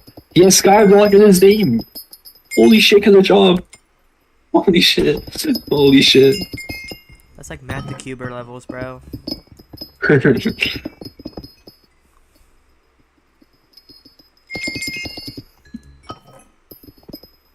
when this guy wants to do anything but Skyblock, he's just gonna go walk around servers. He's like, yeah, I'm Lem Skyblock, bro. You may know me. You may have heard the You may know stories. me. You may have heard the stories, the tales. They're all true. They're all true. Wait, you're I'm the really is fabled Lem Tic Tac? SB. No, not that one. Not that one. Not that one. Not that one. Not that one. No. Oh, so you're the one who hired his sister to give him his first hand job, bro? No, not that one either. Not that one either. Not that one either. Dang.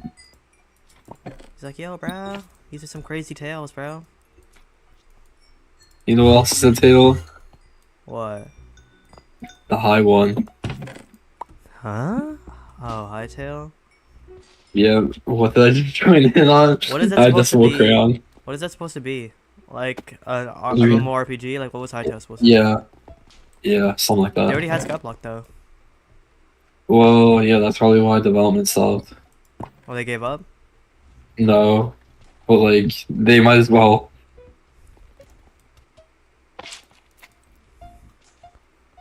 Decimal Crayon is banned. Wait, what do you mean banned?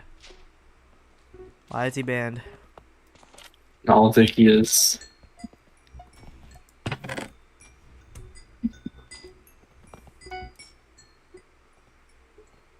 I had times in my jeans and then another. Riot Games. No, bought Riot Hytale. Games bought it and is developing. Yeah, but they're too busy releasing shit skins to Valorant, so it doesn't Yeah, really Riot matter. Games makes like the shittiest decisions ever. Hytale's gonna be like worse, bro. It's gonna be like you're all Minecraft thieves. Like, oh, you here, bro. Here, wait. Here's the night market, bro. The Hytale night market, He said bro. that market. He's a skin shop, bro. He's a skin shop, bro. Like Riot Games. Just Why for would they you, let you get a Riot Games- 50% discount on Alex. Like, dude, it's cooked, bro. Riot Games is cooked. I'm not.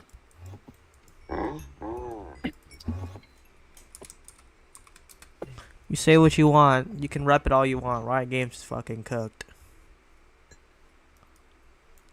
There was no peak Riot Games because they came out with League of Legends before they came out with Valorant. There was never a peak Riot Games, bro.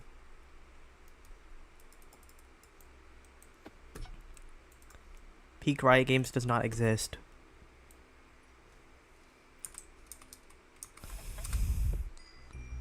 Like, they're gonna somehow, like, make Minecraft skins fucking, like, functionally just money.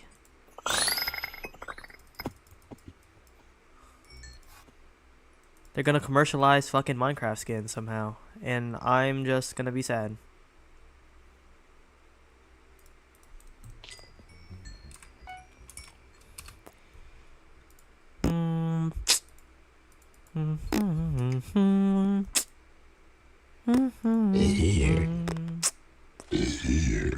Be like, you want a sword skin? Oh, like here's like this epic Gucci sword, bro. Oh, they bought Hytale, and they're going to be cooking it. But it's okay. I'm not gonna switch to Hytale. It's just another MMORPG I don't want to spend my life on.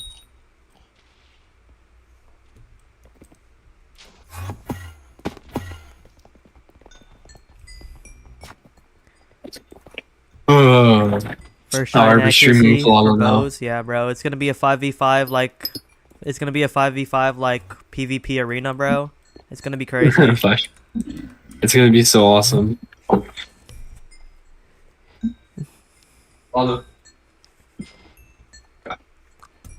You probably wish that you were better now. Better now. You probably say that because I'm not around. Not around. I know I never meant to. They're gonna have swords, and then there's gonna be. It's gonna be like zombies, Different like sword zombies skins, game bro. mode. Different sword skins, bro. They're gonna have different sword skins. Yeah. No, but you know how in zombies they use hoes as guns and like pickaxes. Yeah. That's what they're gonna do. That's what they're gonna do. Like, oh my god, you Yeah, if suck! you I use have a your diamond bow, out that bot it for shoots in the 6,000 wrong cred. place. Yeah, it just shoots into Hypixel Skyblock, and 1,000,000 coins get drained from your bank account. It's Skyblock. They should add it where like two games can interact, like a Bed Wars and Skyblock can interact, and like if somebody from Bed Wars like shoots something from below, like let's say the Bed Wars on top of the island, somebody guys like an arrow falls down and like hits somebody, like playing Skyblock, bro. Dang. I don't know. That'd be dumb. That's- That'd be funny.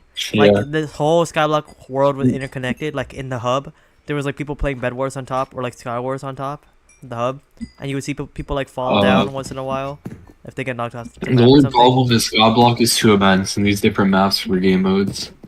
No, that would require like the craziest servers in existence because there'd be like 300 people per server, Exactly. and it would take a lot of I would development. just- But it would be cool if like Hypixel was like one whole big world. Yeah. But also, it'd be really stupid, because imagine falling in Skyblock and you just can't insta-requeue, and instead you Like just you have to falling re-queue. infinitely, Yeah, and then all of a like, sudden you re-queue fall in into the Skyblock. fucking, like, Mines of the Bonds. You're just like falling in Skyblock and you end up in like a game of murder mystery, bro. Are you using different server racks for Skyblock? What do you mean racks? Like just like Like big boobs, bro. Are you dumb? something like that. I'm saying that, but there's probably at least one girl developer with big boobs. No, there is. Oh, with big boobs? I don't know, because she's Asian. Oh, wait, is it? How do you just know that? Talked to her a few times. For my old days. Alright, well, I lied then. There are no big racks in Skyblock. Sorry. Spreading misinformation. Fight battle with me real quick. Yeah. You need to on your This is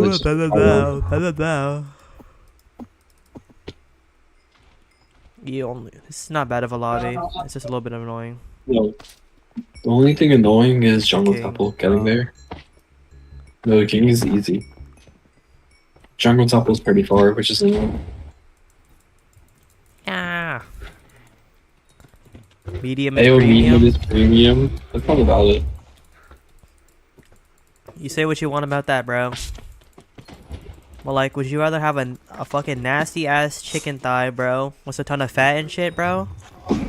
Right? And like less protein per calorie and shit, and it's just like not nutritionally as dense? Or would you rather have a nice fucking simple chicken breast, bro? Highest amount of protein per calorie source, low amounts of fats, bro. Like, come on now, bro.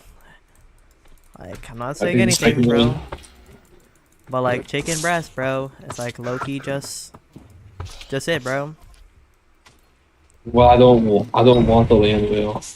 Instead. My God, that is true. You don't want no fucking chicken thighs, bro. Chicken thighs are gross, bro. What? This conversation about breasts and thighs is a nutritional conversation about nutrition and nothing else. Exactly. And a land whale is referring to whale oil because whale oil whale oil was important to industrialization. Oh yeah. In the United States and many other countries back in the day. Not many other countries, bro. Not many other countries where you would think fucking whale fishing, bro. Alright, if I don't make formal profit, I'm not doing any more. Prehistoric egg.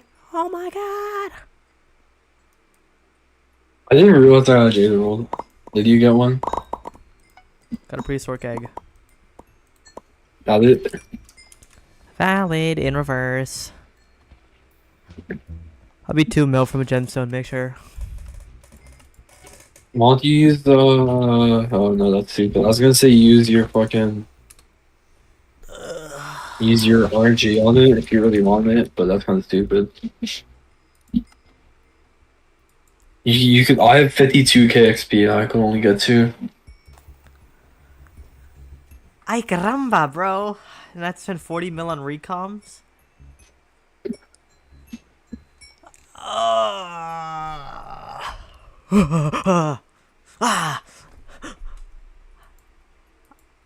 I'm not doing that yet. I'm not doing this yet. I lied, guys. Oh yeah? I do it after I make the money from this next fucking mining fiesta. Yeah. But imagine if you can fish while sleeping, just muscle memory. Or like your body You has a probably reaction to could, the that would be ding, like your body just has a reaction, like you like It's- instinctively click, like exactly. ding, ding, ding. Yeah, but then you feel macro attacks. You're genuinely just macroing at that point. Yeah, but like that imagine one- if like a golden fish just pulls up and then you get your rod stuck and it basically just doesn't Yeah. do it anymore. It's like that one episode of Rick and Morty, the night person. I will buy the refined mithril still for that thing. Yeah. I'm doing still. You're only gonna lose on 400k or so, because like during mining festival, I sold mine for 150. I'll wait that you were better now, better now. And that's cause that's not around, not around. You know I never meant to let you down, let you down. You do everything, everything. Whoa. The market is kind of getting ruined for mining though, no, Mm-hmm. because there's been so much mining in the past like month, What so I'm it's gonna there's so much do is volume. I'm going to put I'm going if I get like 40, like let's say I get 40 like last time, I'm gonna put 32 towards a powder coating for my drill, and then I'm gonna use the rest to sell and just buy the jade woods. Yeah, I'm gonna get the equipment. I think all but the hand warmer slot. What That's equipment? what I was thinking. Amber necklace, blah blah blah. Amber What's the necklace. thing? Yeah, it's like 32 a piece though, and you craft that forge. It's like best mining set. I think you should just invest now and make the money back later. Well, you shouldn't invest after the last mining fiesta though, or like mid like fourth, because people will also be investing last one. This shit is not worth it, my gang. Well, yeah, it's not worth 155 mil. 32. 30, It's like 30. Wait, no, it's because like it's 90 crystal hollows. Wait, what? Where are you gonna mine amber in the crystal hollows? What? in the goblin place.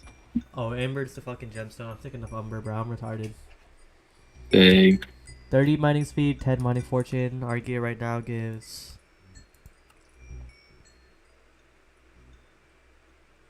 Please do not spend it on this. Please do not spend it on that levy.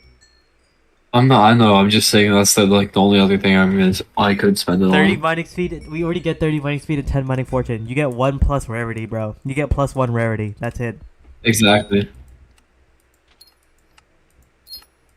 What the fuck? Why would anybody ever do that? Because they're rich. Just balling. Oh my god! I did it again. I forgot to get the. Huh? I forgot to get the gemstone. My pendant of the Vaughn. Oh yeah, the pendant of the Vaughn is really good. It's also like a bill. Yeah.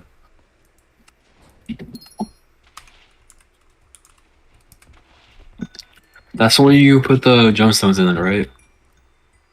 Do I really have to spend 24k on some enchanted diamonds? Or should I just make it myself? Big.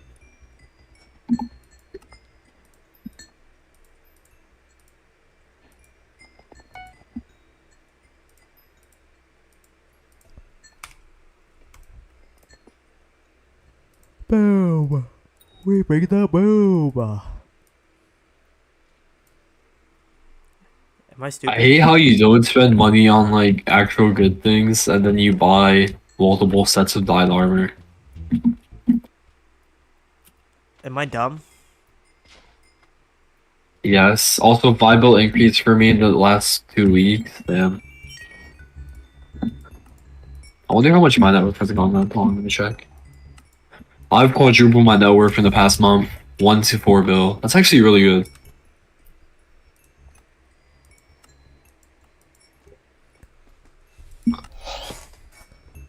Mineral.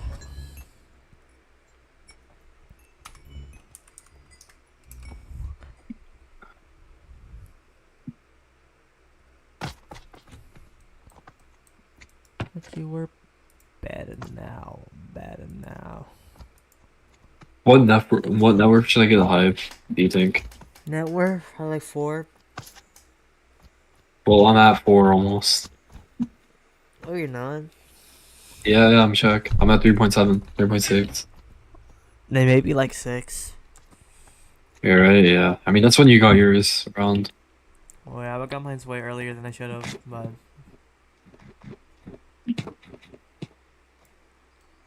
Yeah, I know. I know. I didn't even have 1000 MP when I got mine, bro. Yeah, you didn't even have 800 MP. Ah, you know what I should have done? I should have put Jaded on the Hardened Diamond to save more money, bro.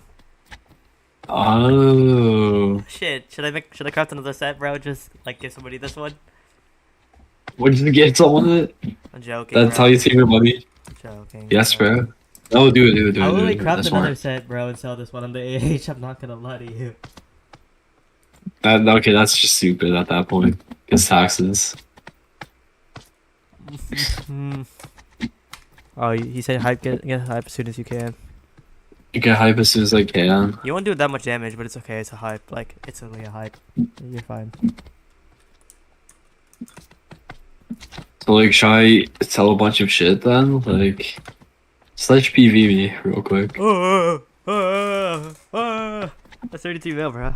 33 mil. I'm not committed enough to spend. Dang. Alright, give me a sec.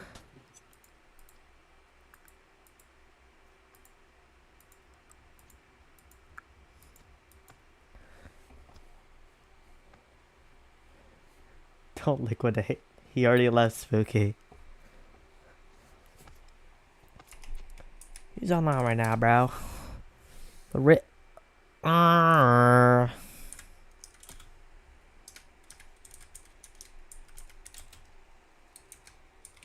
PU. Buddy's in the rift. I'm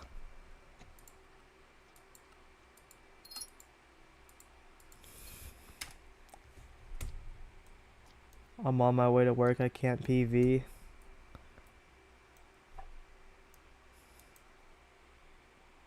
Ten-hour shift, 3 days. Just in a save row. up. I'm on my way to work. Aren't there child labor That's laws? insane. Aren't there like child labor laws? Like the fuck? I feel like he's an adult. Who's that? How old is he? I'm guessing like what, 17, 18, around there. He said no. No child labor laws.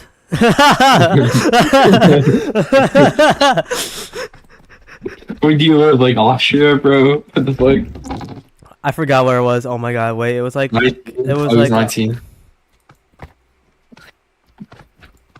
What do you work? Why do you need 2 hours OT? Oh, I just said OT. I'm not on OT, your bro. Guys in the Valdes, bro. I'm 4 rounds OT, bro. We're drawing 550 kills. I don't know if that's bad, but you sound younger than 19, so I mean, that might be good for adults if they sound young. I feel like that might. No, but sounding young isn't the good thing. It's looking young. nah, what if you want to be a VTuber? He's gotta sound not ugly. Thing. He needs like a mommy voice. He really. Oh, I just got 2 Devon fragments and a lapidary book. Okay. Okay.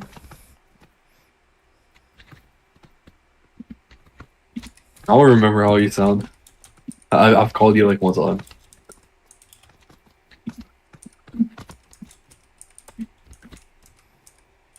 I mean, you sound young to me. People, But to be bro, fair, people say my voice is deep people in on America, they anymore. all smoke, bro. So all their voices sound like. Okay, I almost spoke. Yeah, that's why your voice sounds Well, not my as voice- deep compared to the like normal people. Like they say your voice is Exactly. deep, but it does not sound as deep in comparison. Exactly, because they're foreigners half the time. Exactly. Like You don't I have understand, a Americans, deep bro, voice for normal just people. smoke. They're like, you want the smoke? Pull up the cigarette. They go, "Prr, prr." Yeah, that's why I think your voice doesn't Yeah, sound that deep. like, And you're like, hey, Yeah. like, hey, what's going on, like bro? who has a deeper voice, me or him? No, definitely him. Yeah, okay. Prr, prr, prr. Like, yo, you want the smoke, bro? Prr, prr, prr, prr, prr. He like starts fucking beaming him, bro. IRL. Just breathe air, big. And with the I can tell the breathe same thing air. someone I know. Prr, prr, prr. Nathan, do you know who I'm talking about though? Andrew Gate? Oh, no, never mind. Trolls, bro, yeah. Yeah. Exactly. The trolls. The trolls definitely smoke, bro.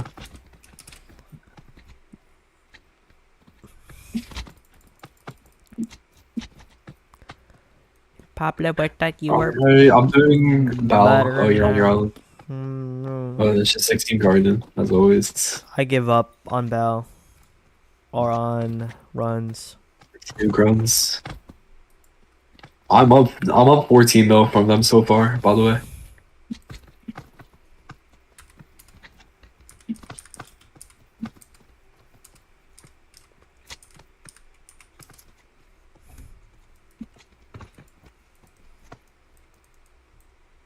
You should grind ghosts.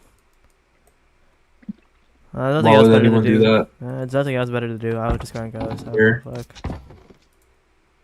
I guess. Like I want to like make the armor, you know, but it's like I'm not spending 30 fucking 70 mil on some recoms. Not even 70 mil, like You should 90 do mil. 4u4 5s with me, trust. He has one hand. He kinda can. We do 4-5. I do a little bit of ghost and then I do some Oh, that's 4 and then I do some 5. master mode. I thought I said F7. I thought I said F7. 4 5, yeah, you can do. I do a couple of ghosts and then I do my dailies in M3 whatever. Oh, yeah. Do I have my GS, bro? My good shit. I'm my TS, my type shit.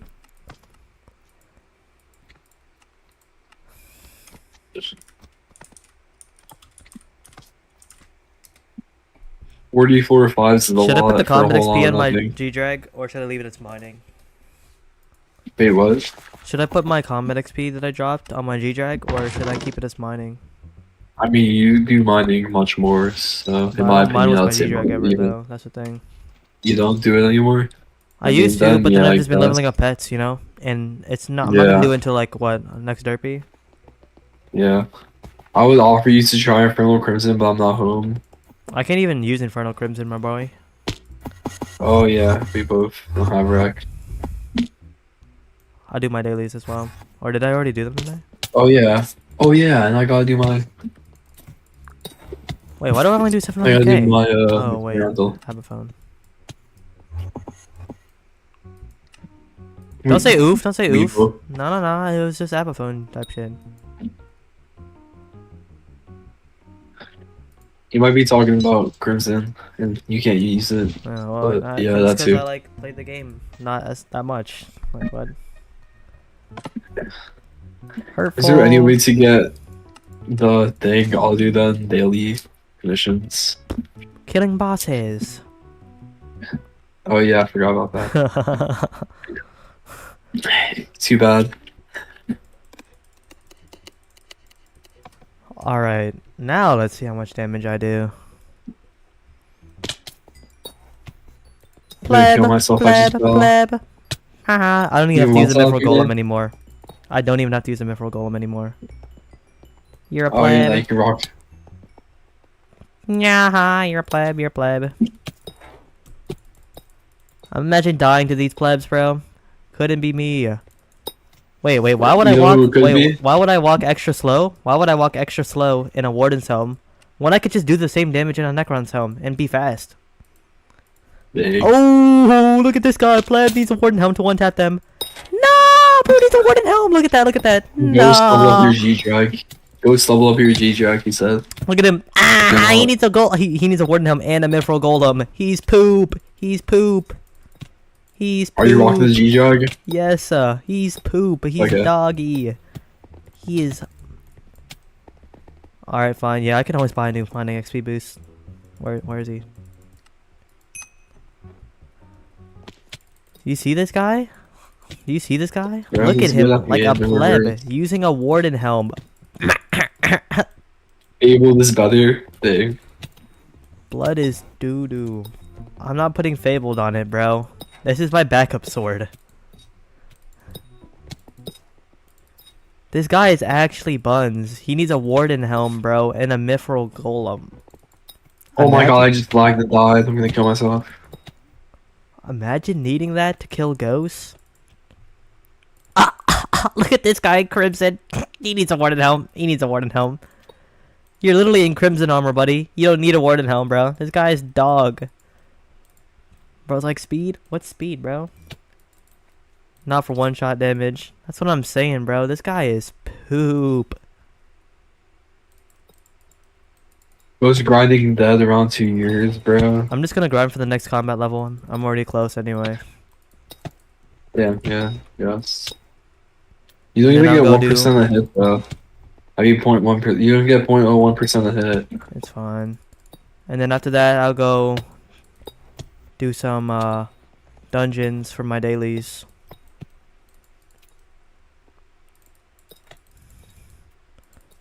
Bro is poopy. Bro is poopy.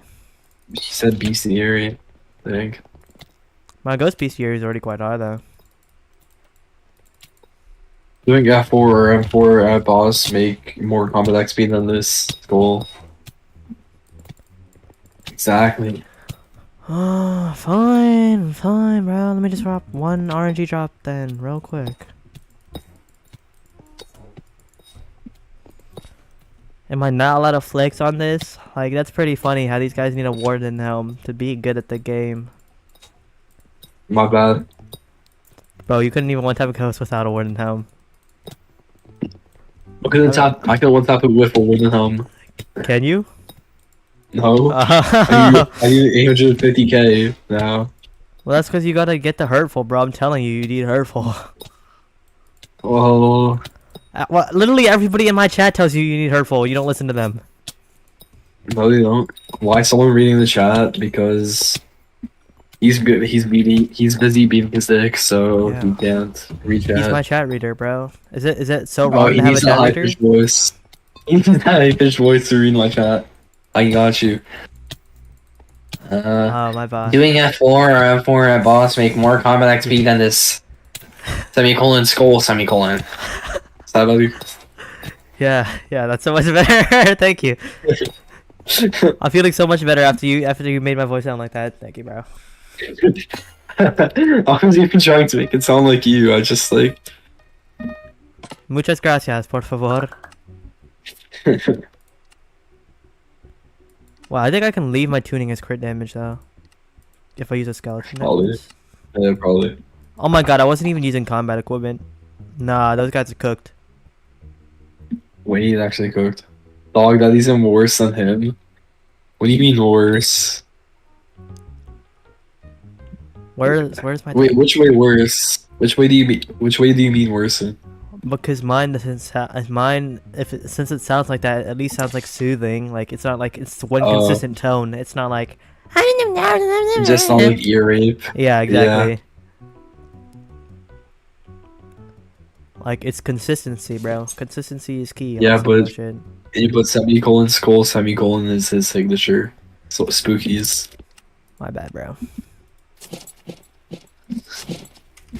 All right, now we gotta see how much damage I do. It's time to get damage. I love having a pick and Nimbus in my inventory. Brr, brr, brr, brr. Huh? Boom, boom, boom. Boom. What? Why didn't I one tap Awesome. him? Oh, there.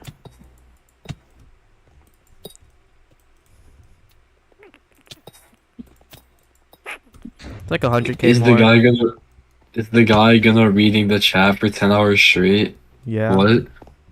What does he mean gonna reading? I'll leave the party for a bit to sell some 4/6s for combat XP. That's fine. Gonna reading is crazy grammar, exactly.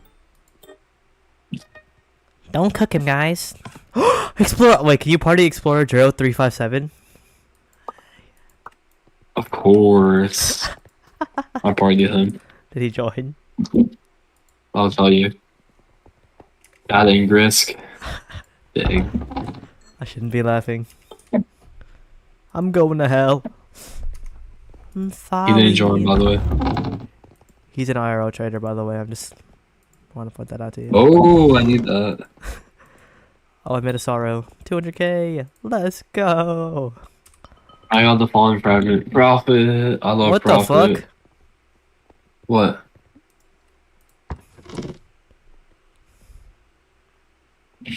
You'll see on What do you say stream. what the fuck for? What, that 16 card just appeared in front of you? Yes, bro. I'm not surprised. Oh. It's like a Maybe that signature was just a move at this coincidence. point. Oh, no, no.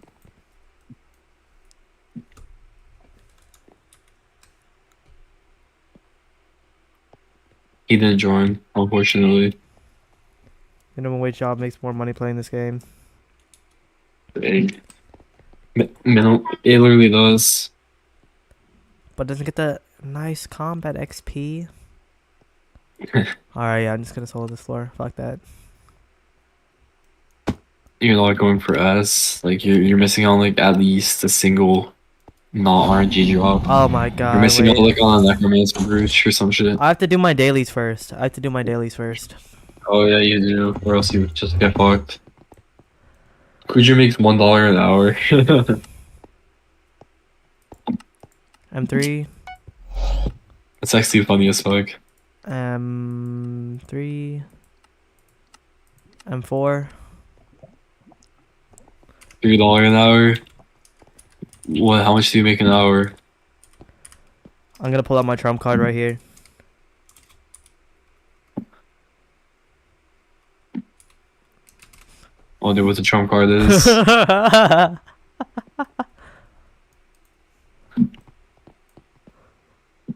Why use Necron head? What? Yes! Yes, sir! Yes, sir! Yes, sir! 100 mil an hour is $3. Let me set up. He doesn't have like a better alternative. Pretty Yeah, sure. what? So he just like walks it. This is goated, bro. This is the goat. This is the goat healer setup. Wait, if we're doing N5, You're this is basically like minimum wage in like Zambia. an F5. I think you're this chilling. is my healer setup, bro. An M5. This is my healer setup. Hit him with that. Honestly, Zambian would love to grind on Hypixel, bro. That's like 10 times your minimum wage, probably. That's insane money.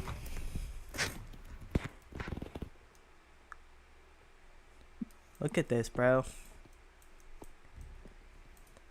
If you saw somebody going to an M5 as a healer, and they're not rocking this fit, you don't have a good healer. Oh, it was just shit. Yeah, your healer is just shit if they're not rocking this exact fit. Big. So every healer but you is just no, dog this is the shit. wrong fit. I'm not gonna lie, this is the wrong fit. Diehard. You think he has a die head, bro? You think he has a diamond head? You see my runs and you're asking that question, it's hilarious. Yes, he is the average party fighting teammate. Clearly. Now I'm a goat. Slightly better.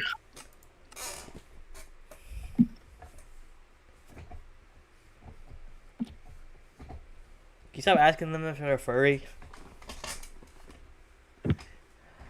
You're gonna get me fucking... I'm gonna get allegations, bro.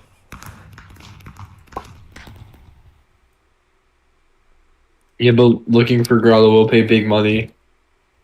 Can you party him? Yo, can you party Parker Eval? I mean Parker Val. Wait, Oh, I Parker don't have any Val. arrows. Oh my god, oh my god. I just realized I didn't have any arrows. Real quick, can you party Parker Val?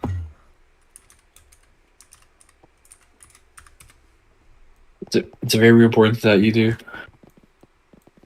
He didn't accept. Uh, Was it imperative? wait, why wouldn't he accept? Why wouldn't he accept? He's looking for a grotto. What? Slash P kick. Nah. This is my party, my territory, my rules. I do fine with clearing, but that's the only thing I do. I don't do anything else. I don't help at all. Watch this. No, you could do boss. You have travel sphere, you know. Dude, we're in M5. Oh. Will your arm ever heal? Like 2 months. Eventually, it will. Bro's acting like I just have the fucking Barry Allen gene. Yeah, but no way you would just quoted Deadlock. Deadlock from Valorant or Reserve that from Valorant? What did you say? Huh? You said you quoted Deadlock. No, I didn't.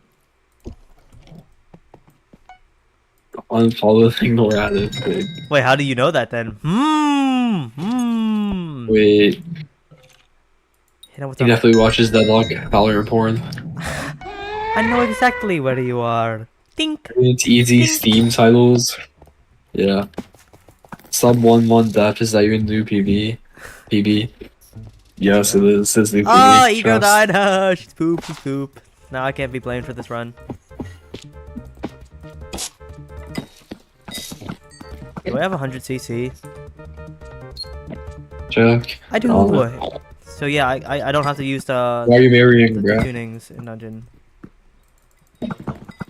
They think they know pain. They can't begin to comprehend it. Dang. You don't even know who That that's sounds from, like a dude. Cypher quote. No. That sounds like a Cypher quote to Bro, do me. you think I play Cypher? Be so frank No, right now. I know you don't. No, I know you don't. I'm just saying it sounds like something Cypher would say. Oh my god! Oh my god! Oh my god! Is that Sage? No, Sage is healing though. No, Omen. Omen. It's definitely Omen. Nah, bro knows the Valorant codes. Bro is a weirdo. I was like, wait, you made Omen. And he And with went through the some five pain, I staff think. kachingo skirt and you're done, yeah? Big. Bro, it's not a Brill. What? A Brill? A Brill? My boy, who is a Brill? What is a Brill? What's a Brill? My boy, who the fuck is a Brill? All my homies do I was not know a thinking of Brill. British.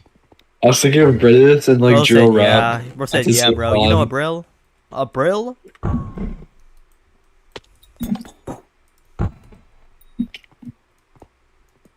I keep forgetting we have love to wake up Brill. early tomorrow. Do we? Oh yeah, I mean that would be convenient. Mm. Can I skip the festival? No. You can. I don't know if you should. I want a good night's sleep though. Dude, 5 hours is fine. Well, I got another We wake up enchanted at- book. We will like wake up at 10? Yeah, we should be fine, bro. Secret Ross is crazy. Do you expect him to know secrets? Bro, what's wrong with secret routes? Like, what? I don't know secrets either. I've done The type like of guy to op more to like dungeons, to like so- op against a Brill, bro. for real. Yeah, oh god. 5 hours of sleep is plenty. No, it's not. Dude, I'd say We're wake gonna up go at to sleep 10. at 3. We go to 3. Yeah, that's 7 hours. We should be fine, bro. Wake up 9 or 10. We should be. We should be fine anyway. Maybe. Bro, this water bottle isn't open. Looking for 0 hours of sleep. I'm looking for like a plea deal in Slash like FME or slash Odin. Odin's chat triggers mod.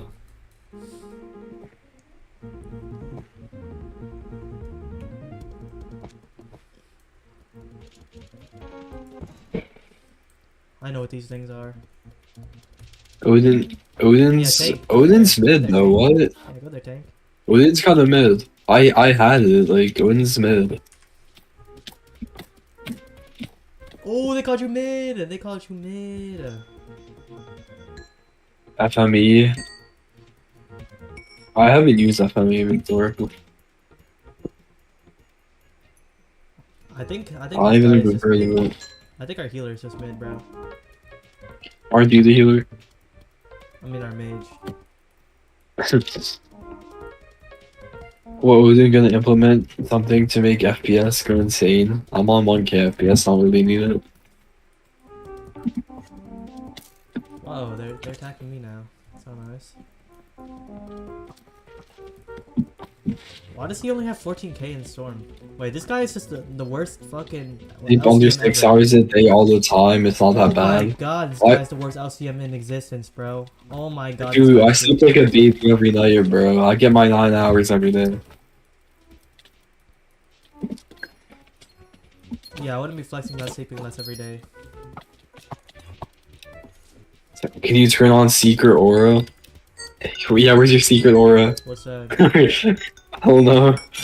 Sounds funny. Bro, why do we Why have, didn't mod why do we have the makers worst do- LCM mage in use existence? mod maker? Why do we actually have the worst LCM mage in existence, bro?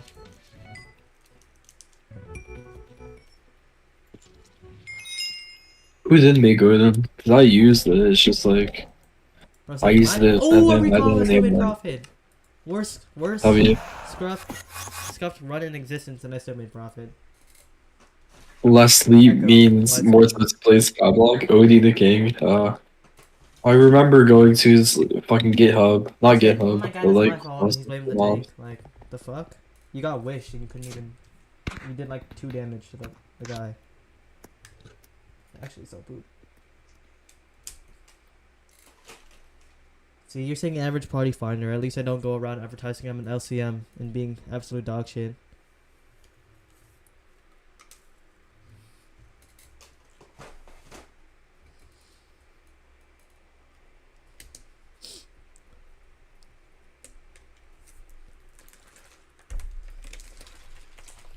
How many dailies are there again? 5 or 10? Okay. I think 5.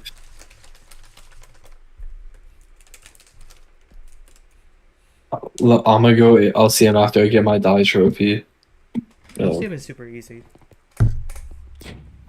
it is. I could do it. Trust.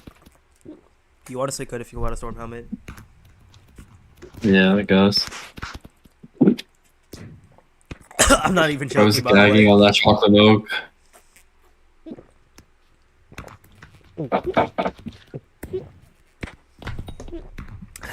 I love the ego Skyblock players. Do I have an ego? I don't know. I have an ego, but it's not for Skyblock, it's for everything else. Echo, lights on. Yeah. Echo, lights off.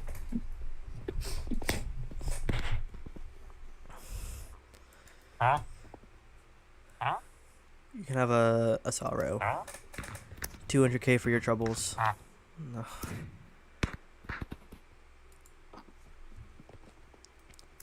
Tingo thing. Thing. Tutan option hiccup bang. Yeah, Oh but my you're god, do you have bits? 20k almost. Why? Can you buy me a god pot? I'll give you a mil. A god pot for a mil? How much is a god pot? Like 1.6 or some shit. Oh my I'll buy you God. one. Well, I'll give you like 100k cheaper. Bro, my god pot is running out, bro. And I don't have any leftover bits because I spent all mine. It's you and me, Hey. Shadow Assassin. You a bitch, you a bitch, you a bitch. Yeah, you a bitch.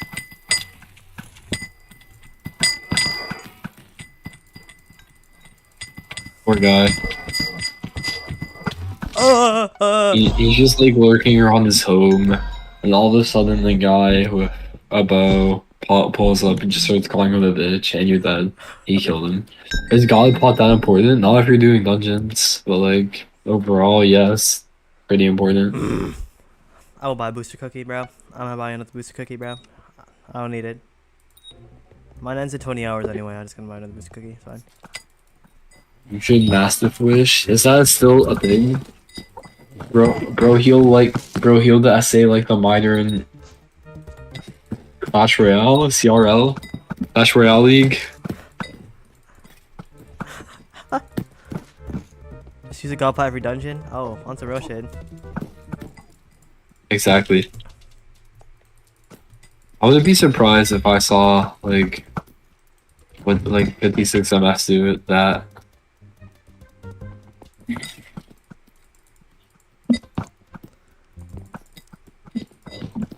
I'm not really gonna participate in this fest. Be extra broke. Oh. I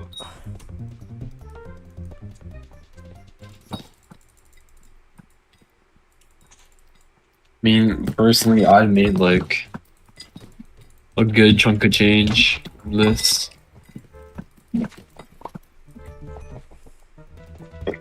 $56 MS, probably that's 300 bill in real net worth. The rest is all skins.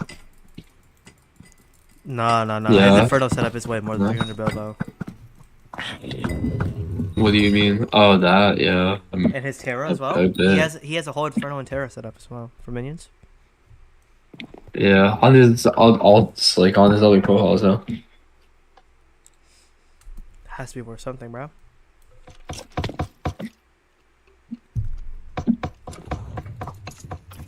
Oh man, very fucked. Oh my god, easy defuse kid. Let's go. Dang.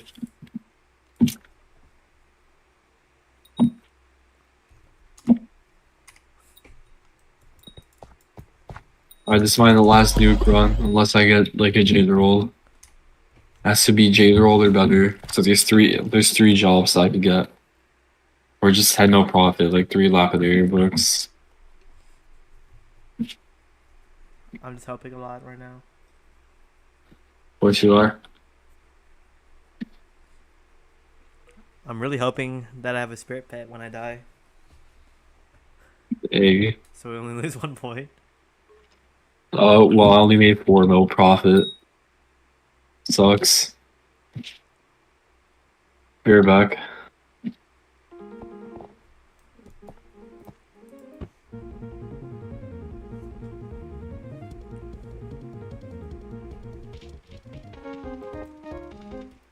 Where's that?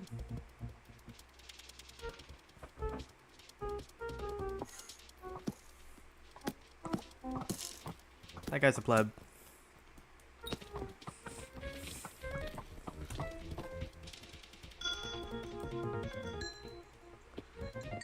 Easiest run, easiest run, easiest run, easiest run, easiest run.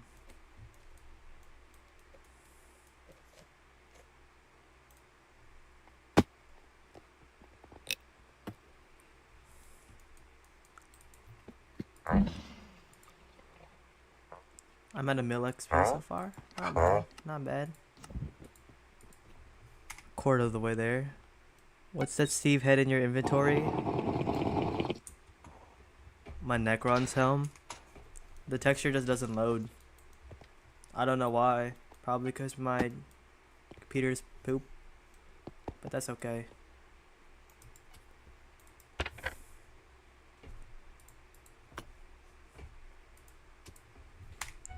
Let's drink this archery pod.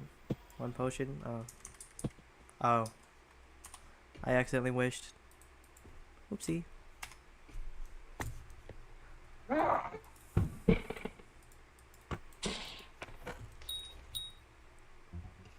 do I leave? How do I get out? Oh, there.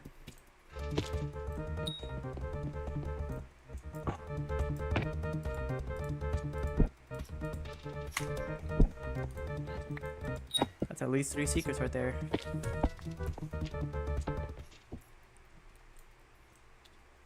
Boom. Boom. Boom. Boom.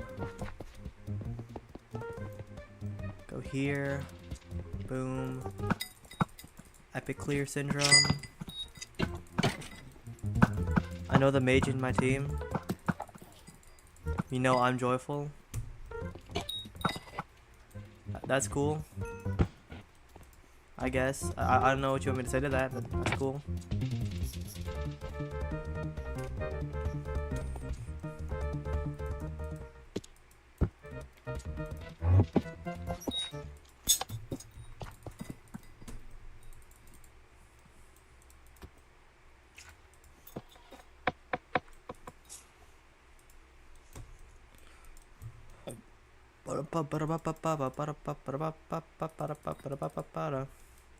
Who knows I'm joyful. This guy apparently.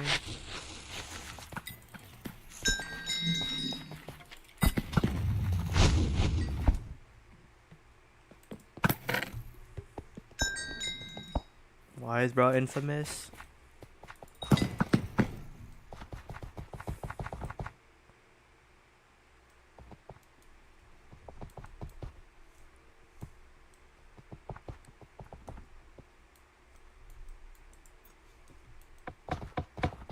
He had a post 2 years ago he quit. Well, I guess he joined back to, you know, run some M5 with me. I don't know what I'm supposed to say there. Like, that's just cool. Let me like go up here first.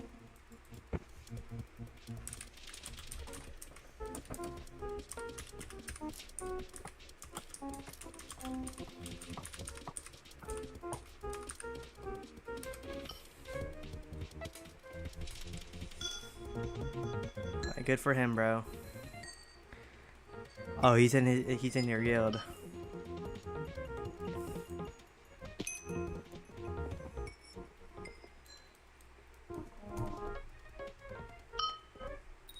Dang, he did not say hi back. He thinks you're irrelevant, bro.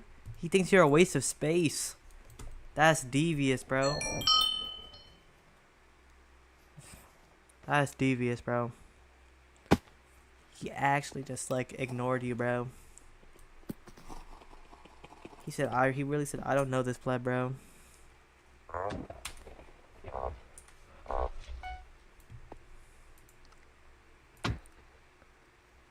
Can't you just find a party to do floor 5 with you? Why does it have to be me specifically?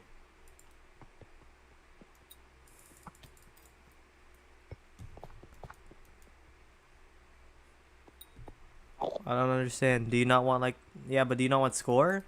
You need comms. You act like I'm fast. No, my, it's a frozen adventurer. Xin Chao.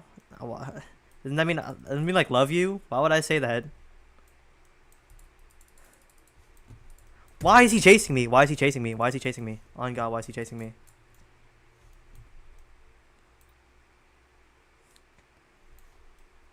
What do you mean you need a party? Just go into Party Finder. Like, I've been roasted like 20 times, but I'm worse than Party Finder teammates. I don't know why you would want me to play dungeons with you. People don't even want to play dungeons with me. Why would I say I love you to him, bro? Or like love you?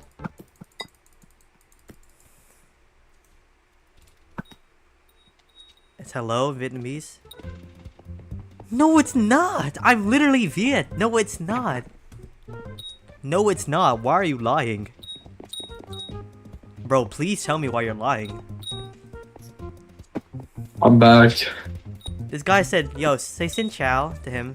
And I'm pretty sure, like, when you say Xin Chao, it's like, Xin Chao am, it's like you love somebody. Or like... That sounds like he loves... Yeah. Bro is definitely not... Why not? He literally is. If you saw this guy's face, bro... If you saw my face, like, you I'm a can believer, bro. Dang. He literally is Viet. He's just like American Viet. I'm whitewashed, bro. He's like, hella whitewashed, base Viet. I'm Tom Sawyer, bro. I'm whitewashed in the fence. Or was that Huckleberry Finn? Yeah, but Joyful said good morning in gold chat. I don't know what that means, but yeah. Good morning, USA. I have a feeling that it's gonna be a wonderful day. Ni hao ma. That just sounds Chinese, not to be racist. Actually, to be racist, but like...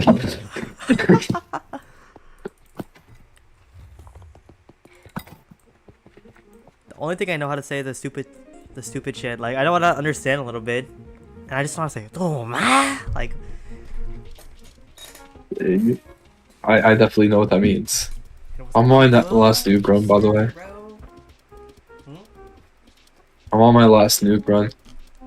Do you speak it? Nope. The fuck? I unironically speak more Japanese than Vietnamese, bro. It's unironic. I speak more Spanish than Vietnamese. I speak more Spanish than Viet.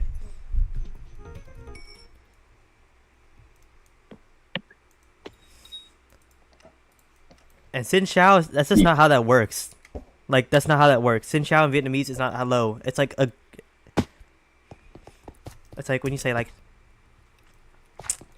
It's like formal. Like saying hello daily. It's like formal, and it's like you know how there's like formal and like there's like unformal. Xin Chao is like reading for like lover, like not formal.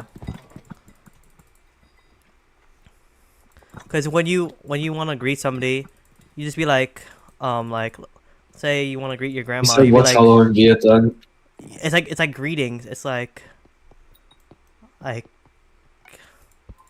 what is it? I think it's like Konnichiwa.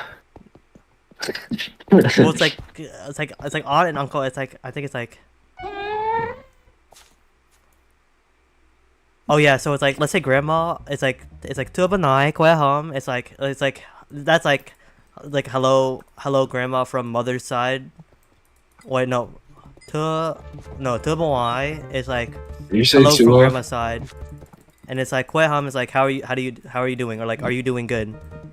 And like kue is like yeah, or like I reciprocate. Like yeah, it's weird, but it's not Xin Chao. Greeting. He said greetings just like in English because he was explaining it in English. V2 VU. Yeah, but that's definitely not how you say it in Viet. Say ciao to him. What is ciao bro? Yeah, I don't know. I don't know all the intricacies. Like I don't know like all the grandfather like greetings. I just know the basic ones for like grandmother on which side of the family, which side like aunt, stuff like that. Yeah, but he will use Google over you because Google is always reliable. You know, through Google Translate all the time. Okay, then believe Google. I don't give a fuck if I'm not saying it to him.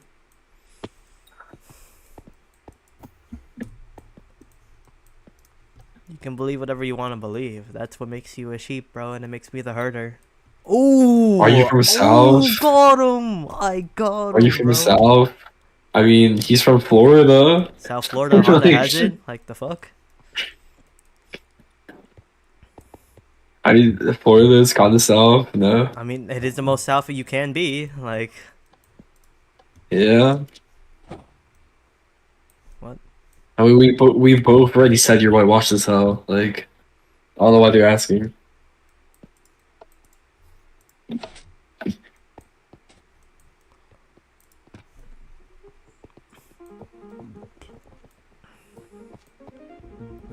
Yeah, but ChatGPT said hello Vietnamese is Xin Chào.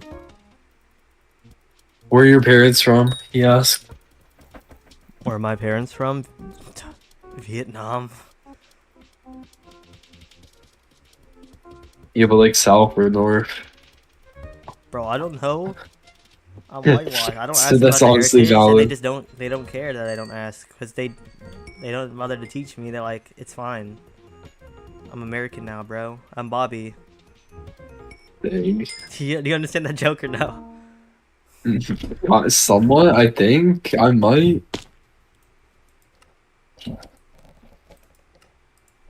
Bro doesn't even know the fuck.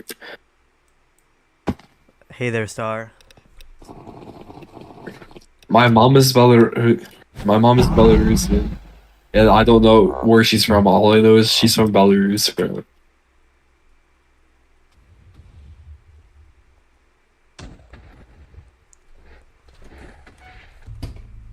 I'm too north and I'll give you special treatment. That sounds gay as fuck.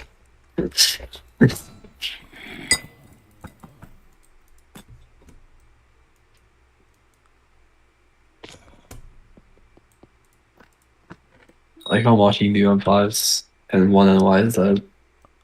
Do you know good ways to get loot? I'm new to Skyblock. You should just The quit. auction house. Not even in a mean way. Just quit while you're ahead. I looked it up. Yeah. So, Xin Chao is like an informal greeting. So it's like not really like. How do I explain it? It's just not like proper. Does that make sense? That's like saying ain't or yo. It's like saying, it's like not saying Ustad. Something like that. But like technically, just like I love you in general, as like phonetically it's just N-U-M, or like that's for younger. What do you mean if you? Or N-E-O like How are you already addicted? like N-U-M is like for younger. I think it's like, I don't remember the older one, because I only remember us younger ones. I'm not a cougar. Like I don't go for cougars, bro. I do though. I only remembered how to If say you I love you to a younger person. It's too late. Then you're cooked, bro. I don't know what to tell you. You mean Xin Chao is formal? No, it's not. Well, if you want to like say hi to your grandma or something, you're not gonna say that. It's informal. It's like people you don't know. Do you not know where formality is? Like you say, Maybe you say they stuff give up on properly it. to like your grandparents as like a sign of respect. You don't say, you don't just say just like, "Hey there, how's it going, you person?" Like, person. No, you say to your grandma, "Yo, what's good? Yo, what's good, Grammy?" Like, Now you're like, "What's good, my yo? What's good, my dang, grandma, bro? What's good, my grandma?" what's good, my grandma? What's up, the big G? SMHB has a lot of ways. ChatGPT is smart. What do you mean, smarter than you? So you're How does bro say he's Viet and not know how to speak Viet, then argue about how to speak Viet? Like here, ethnicity wise, he is Viet. yeah, like what? It's just like I'm allowed to argue whatever you I know how fucking to want. It's a free country, bro. ask your mama. Yeah, if I ask her mom how to say greetings, she's Dang. gonna tell me the exact same thing. She's gonna say, "Who are you greeting?" And I'm gonna say like somebody, and then she's gonna say like, she's gonna tell me how to say that specific person, because that's how you're supposed to do it. Unless you're a fucking gangster. Just run it down with a gangster. My bad, bro. I'm part of the mafia.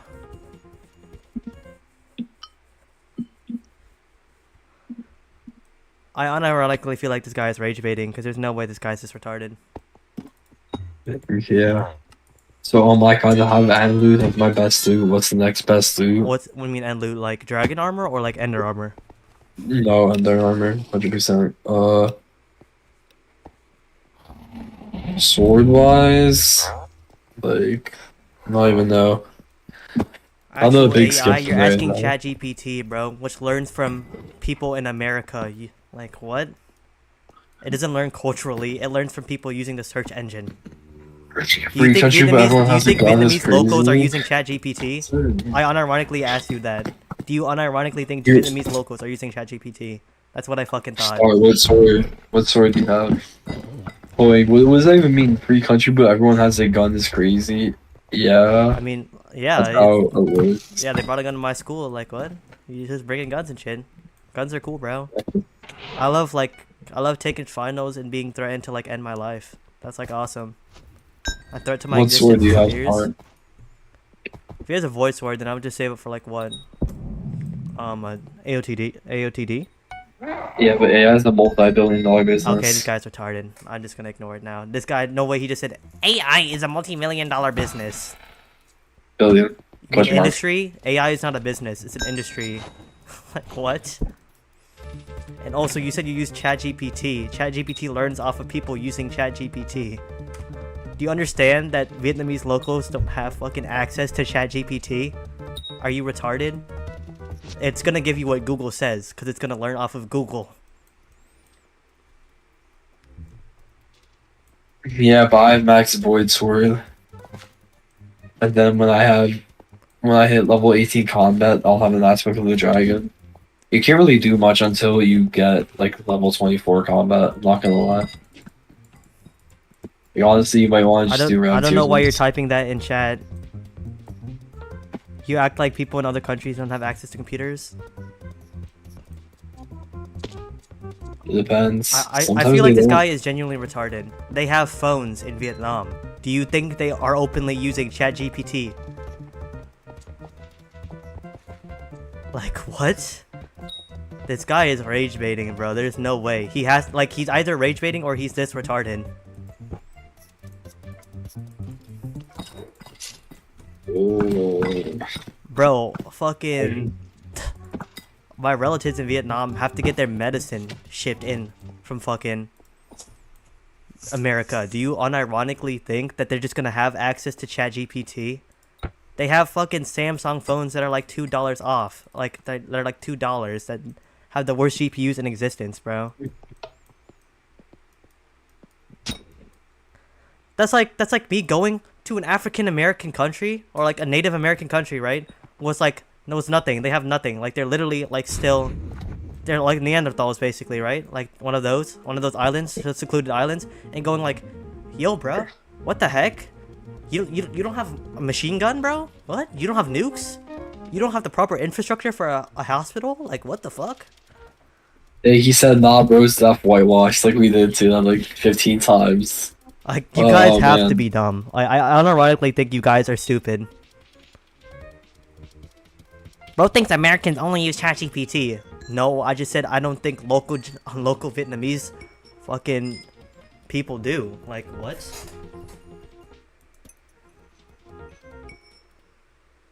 I want to know your address. No, like, why are you telling me what place you lived? I don't care.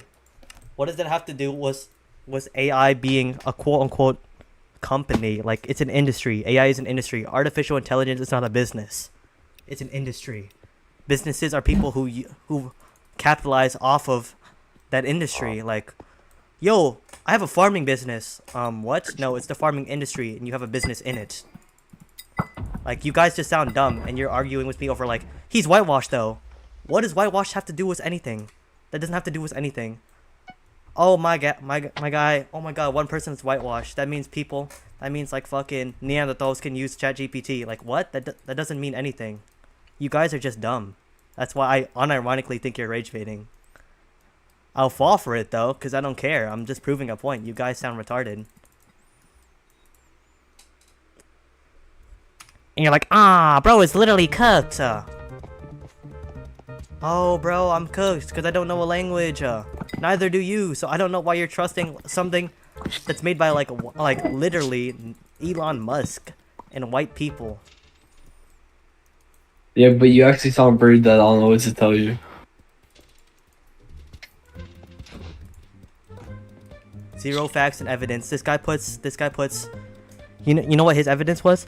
According to recent reports, ChatGPT developed by OpenAI is currently valued at approximately 157 billion. Wow, that's some crazy support. That's some crazy support. Even Google Translate, they have to have like commercial warning saying that it's not accurate. Mining gets like the best money.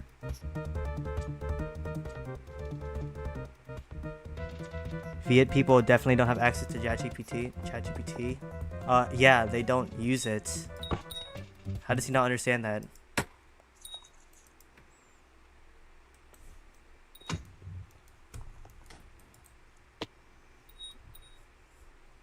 Yeah, but that doesn't make money unless someone spawns a. No, the end does make good money. Enso nodes, bro. Like, that's pretty good. I think. Proof? Explain where your proof is. I can't, bro. I can't. I'm actually just like, I'm becoming retarded listening to these people, bro. I don't understand how you don't understand this. Like, I don't know what you want to say. Local people don't often use ChatGPT. They don't use industrialized things. Like, I don't know what you want me to say. They just don't. They don't use it.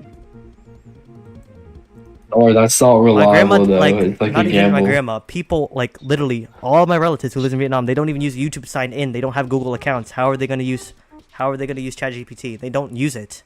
They don't. So how is it gonna learn from them? Yeah, people in developed parts of Vietnam maybe use it, but people in rural cultural parts, which the dialect is different, don't use it. So how would you know if I'm saying it's right? That's what I'm saying.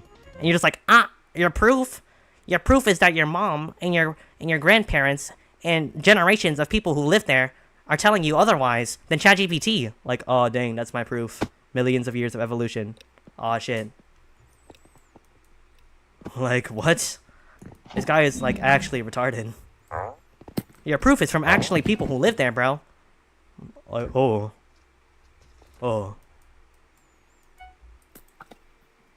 Please don't say dog. I literally have ChatGPT right now. Like, you don't. Like, you literally don't play Hypixel Skyblock, bro. Imagine seeing like a rural, like a farmer, hop on Hypixel Skyblock. Like, people live in the slums, dude. They don't have access to that. The phones that they have are crappy. None to few. They don't have access to healthcare. They're not worrying about Hypixel Skyblock, bro.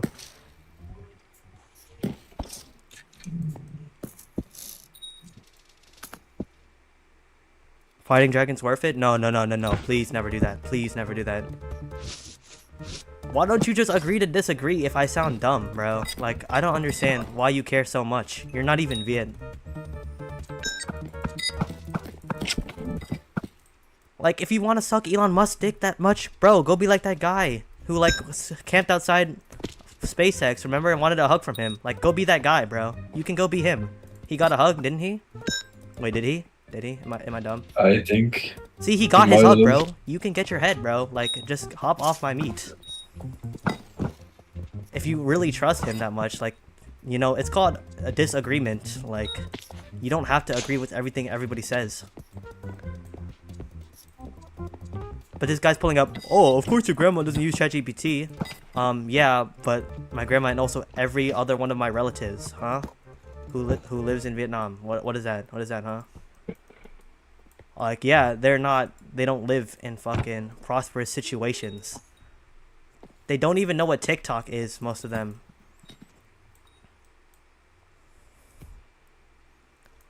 And this guy's like, oh, your Skyblock skill. Like, oh shit, bro, he's mentioning my Skyblock skill. Like, oh, that really helps your argument out, man. You see what I mean? Like, it just doesn't make sense for him to be saying this shit.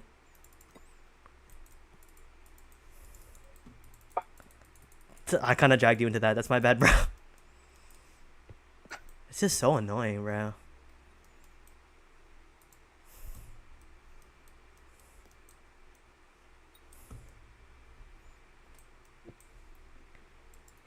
He's like, oh yeah? Well, you play like ChatGPT. Whoa, my Skyblock skill is less than yours. No. No, sir.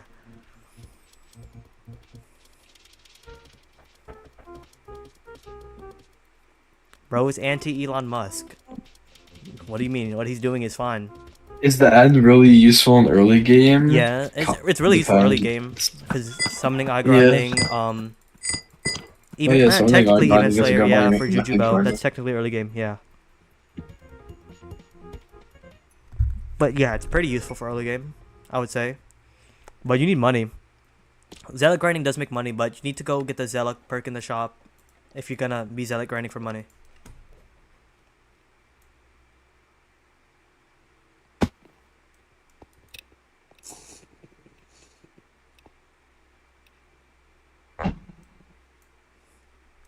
I like how Spooky joined into like this awesome sauce, bro. Alright. Shut up. Oh, here, wait. Mute him for a minute. I'm gonna shut up, tell Spooky the side, and then he's just gonna and then you get to decide. We'll just do a third party moderator. Oh shit. How do I do this? Can you do that for me? Yeah, just do like a 1 minute mute. Alright, Spooky. Alright, Rainbow. 1 minute mute. Rainbow, hear me out.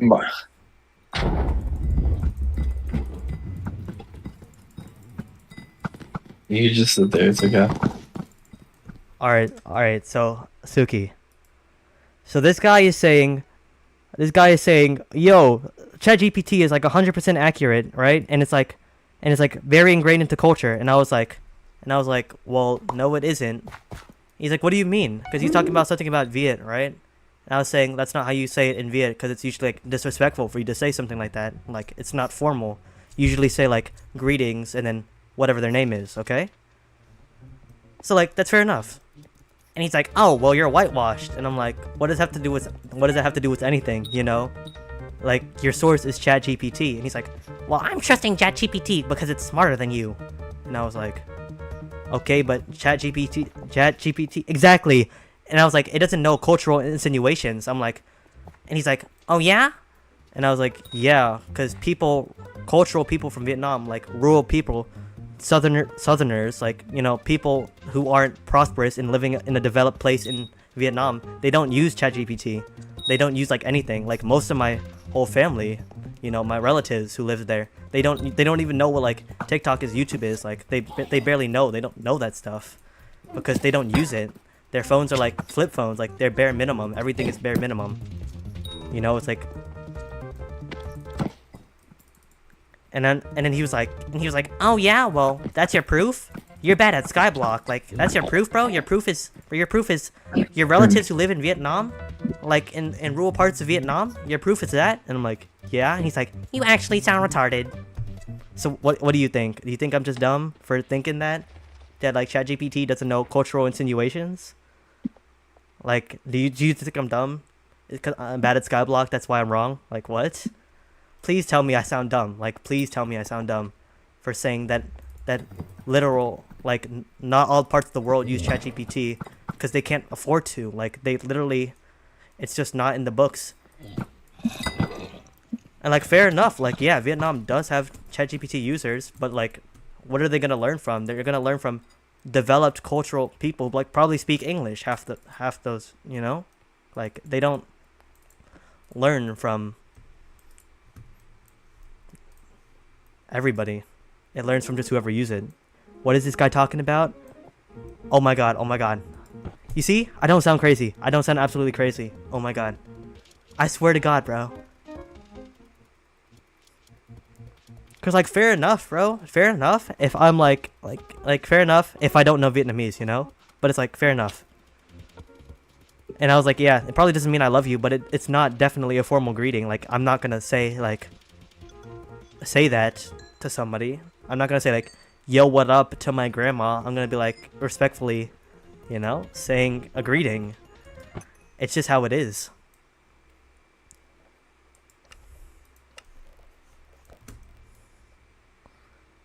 If he's rage baiting, he's succeeding. I know, bro. I don't care about falling for that, but it's just like, if you want to prove a point, if you want to prove a point, you'll do it. Like, it's like I don't care what other people think. It's like, I'm here to prove a point. I'm not here to like be a bitch about it. I'm not gonna go back and be like, oh yeah, well I guess you're right, actually. I guess you're right. Yeah, I don't want any conflict, guys. I don't want any conflict, man. I think you're actually right, man. And he's like, oh, he just hates Elon Musk. Like, you're the one saying AI was a business, bro. Yeah, I'm in the business of AI. No. I'm in like a tech industry business. I'm in the business of, what does AI do? Like, developing, I don't know, like smart, like robotic prosthetics or something. AI is an industry, it's not a business. Like, this guy, like, unironically is just looking up shit on Google and saying, this is right. This seems about right. I'm gonna go be right back. This is about right. He's like, you're wrong, you're wrong, you're wrong. You're wrong because you're bad at Skyblock. Oh my god, you're wrong. Like, what?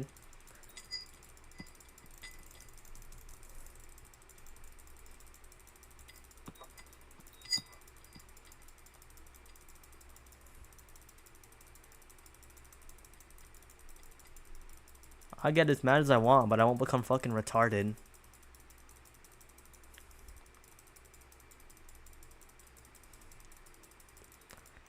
Exactly, he's like, I trust the internet. Okay, and people trust the internet all the time and get ratted. That's what Google said, though. That's what Google said. You see? You see right there. Right there. Like, my boy. Really?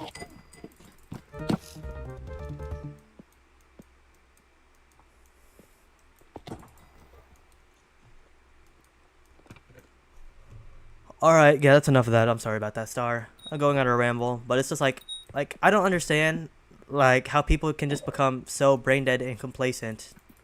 Like, with the internet at our fingertips, we should be, like, becoming smarter, not dumber. It's a resource, not, like, the end-all, be-all. It's not like Y2K. The computers aren't, like, gonna come against us. They're as smart as we make them. They're as good as we make them. It's like, oh my god, bro. I'm a genius now. I have a smartphone. Dude is beefing with Elon Musk, bro. Why? I want a Tesla. Like, I don't think I'm beefing with Elon Musk. I think it's pretty cool, his boring company. I'll say, despite the logistics of it, it's kind of weird to think, like, it's like, yeah, it's an industrializing business. Like, industrializing is never good, but at least he's doing good stuff while he's industrializing. Okay-ish stuff.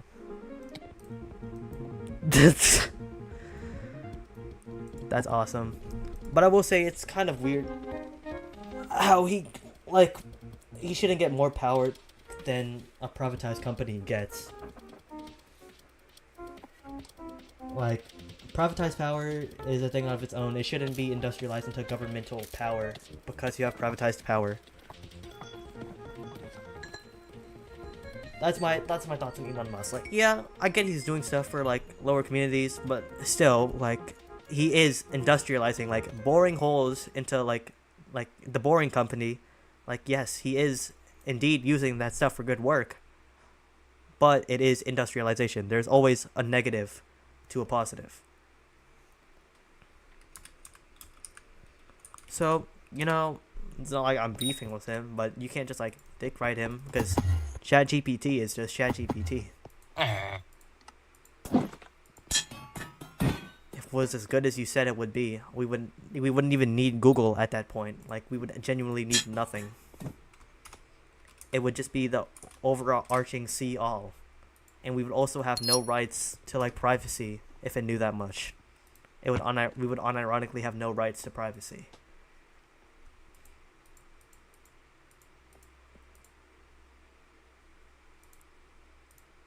What's your net worth, by the way, Star?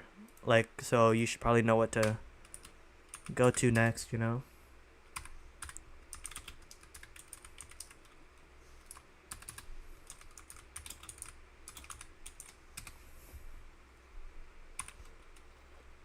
Flash Bazaar. Booster cookie. 13 mil. Fuck my life. 4 mil? Alright, I would save up for strong dragon armor then, and an aspect of the dragons. You can use that for a long while, and then you can dungeonize it, so you can use it for you can use it for a couple floors of dungeons until you get to around floor 5, I'd say. You can probably get carried around there if you don't like throw too much. And then get Shadow Assassin with Zombie Knight chestplate. And then when you get enough money, get a Shadow Assassin chestplate. I have an aspect of the dragons. Alright, yeah, that's already good. I still want to get superior armor if you have an aspect of the dragons though, because it's real fucking expensive.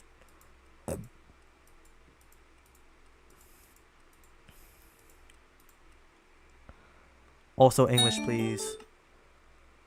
Alright, how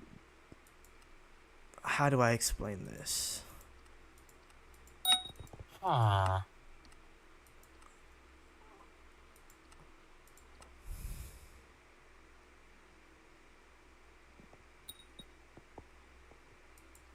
Then leave. Nobody's fucking asking you to be here. And everybody else thinks you're retarded. So I would honestly just leave if... Oh, wait, what did I get? Oh, a Livid Dagger? Fuck. When have Livid Daggers been not profit?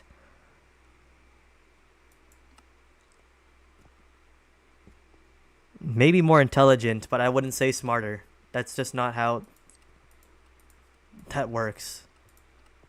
And just leave, bro. Like, nobody's asking you to be here. If everybody else thinks in chat that you're stupid and you're the only one thinking you're right, there's obviously something going on here. Like, you don't need a fucking expert to tell you that. If literally everybody else thinks you're wrong, I don't know, maybe you could be the one in a million, but you're just definitely not in this case, and I'm just sorry that you think that way.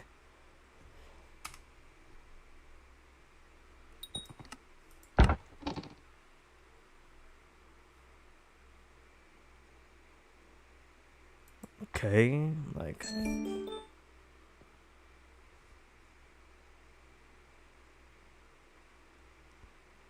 But, yeah, Star, just get strong dragon armor. Like, here, it's just, wait, what's your username? I'll just PV you so I can see properly.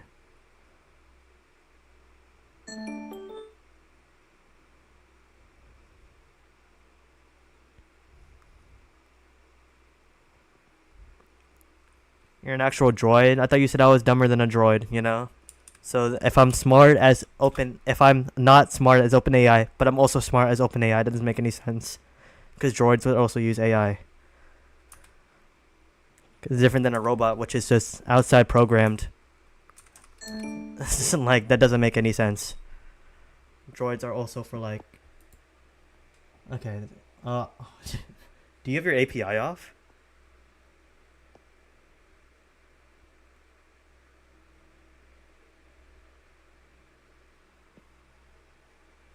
It says you have your API off, by the way.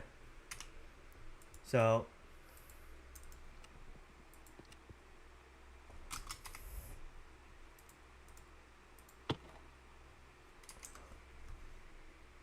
Alright, bro, you want to leave so bad, you can just be hidden. You can go into the Shadow Realm and seethe. You could think of me less as a person for doing that, but honestly, I just don't give a fuck at this point. I'm too egotistical to not fall for rage bait. It's just how I be. It's a red flag. But, you know, it is what it is.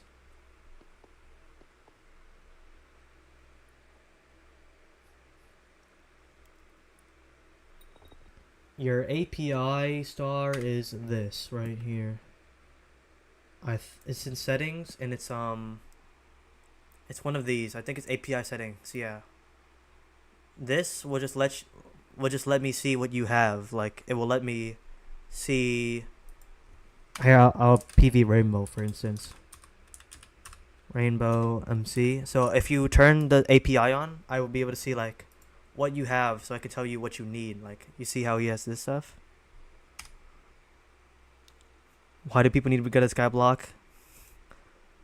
No, bro, I'm just bad, bro. Like, just accept it, Rainbow. I'm wrong because I'm not good at Skyblock, bro. Like, in the next presidential debate, bro, Joe Biden's gonna be like, I'm coming back, bro.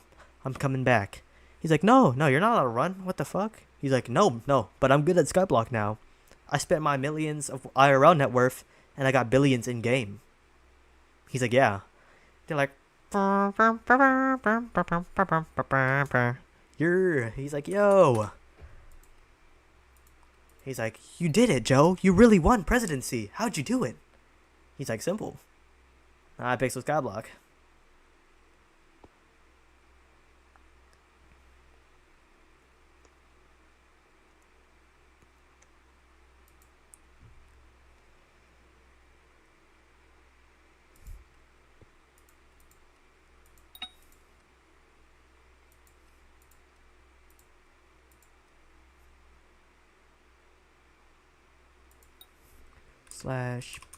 /PV.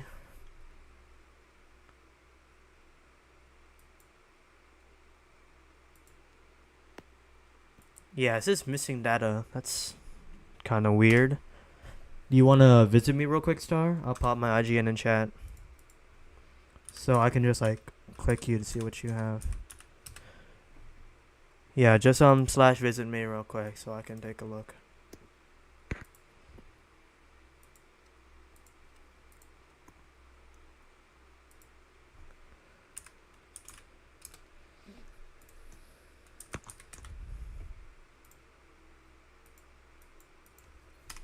Boom.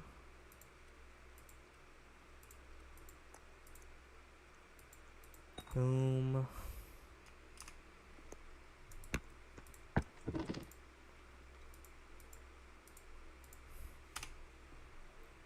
Here, I'll do this later. I met people way better than me. Pure. Do you mind holding out your sword real quick?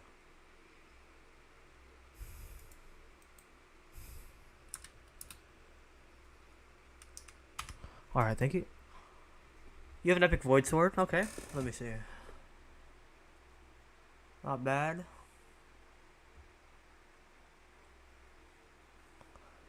Nah, Spooky. It's literally chill, bro. He was just rage baiting. But, you know, it's whatever. Alright, maybe, like, the defense is good. I guess you kind of need it, but, like, maybe you should just keep everything to honored if you really need to, right? Because it does give a decent amalgamation of stats. I'll say that. And pure, if you're looking for damage, I would reforge this to fierce and get a better pet. Maybe like an uncommon griffin. I think an uncommon griffin's pretty cheap. Your void sword's pretty okay. You can rock it for a little bit more. Maybe hot potato book it. I wouldn't try to. I would just go use your aspect of the dragons that you have. Remember? That you got? And then I would slowly work into dragon armor. I would say strong dragon armor because it's more versatile. Like you can also do like spider's den and shit. But if you're going for specifically dungeons, can you just buy him strong dragon armor? I'll pay you back. I mean, I will. It's like, I just need to know. Do you want to do dungeons or do you want to do? Because I'll buy him wise or strong. Just like, because if you want to just go do the dungeons route, you know, you can just get wise. Combat 16. Can you one tap Enderman?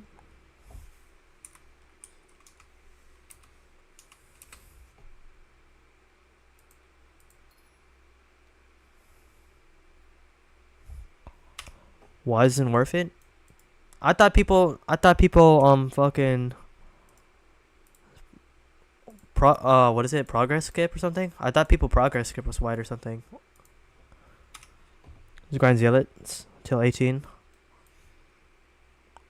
I'll get you a strong set. Alright, yeah. Grind zealots for a little bit. And then we'll get you a strong set. Why is easily early game make jigger?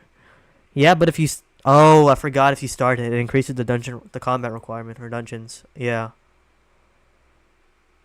And get yourself like an Enderman pet or something. Here, I'll give you one.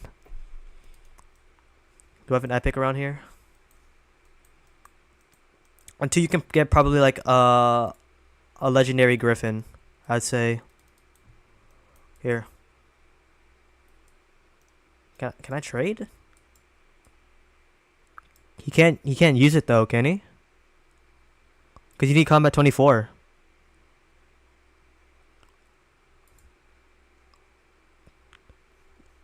Alright, whatever, I'll just give it to him, yeah.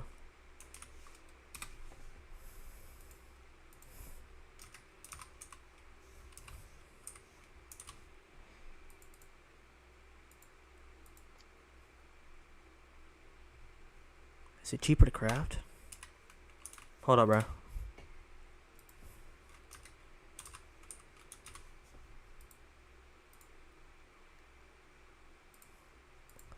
Buy instantly. 80. Oh, fuck no. It's not cheap to craft. Oh, no.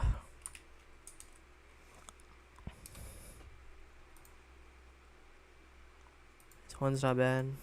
What the? Yo. Getting cooked out here.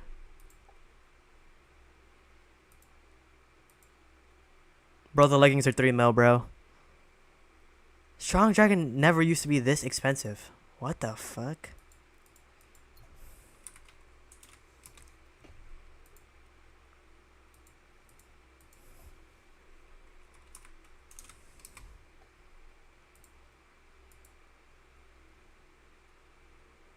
Alright, there's no way it costs that much to craft boots.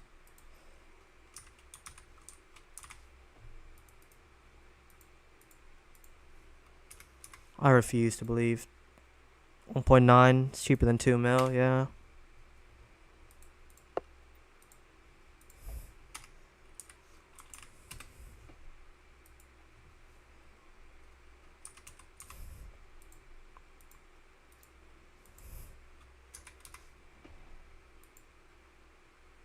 $3.4.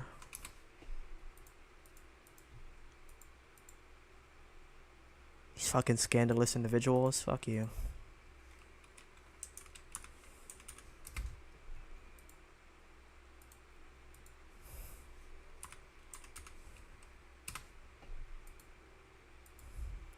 You go, bro.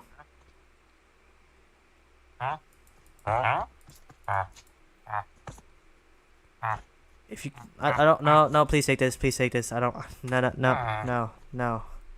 I don't want that.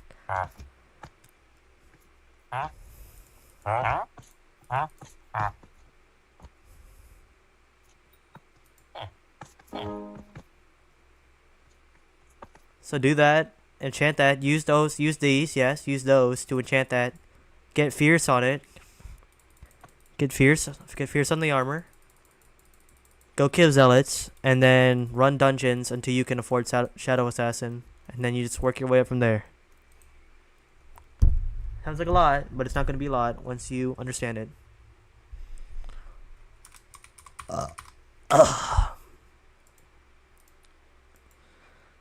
We just did a good deed, Spooky. I don't think he can use it. So like get the combat level first. Get the combat level first. Don't worry about enchanting it just yet.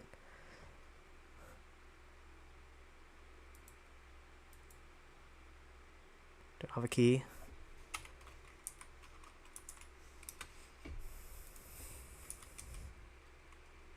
Shadow Assassin is cheaper than Strong. Yeah, but he's not gonna be able to use it. You know damn well he's not gonna be able to use it.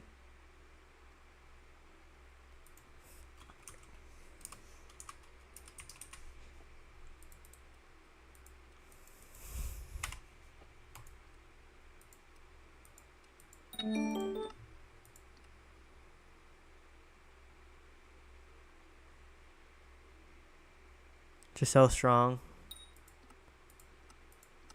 Master Skull tier 4.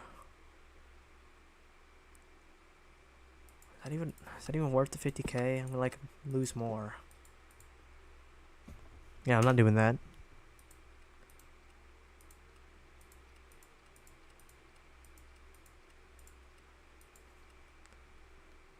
Yeah, no, that's not worth it. That's not worth it, no.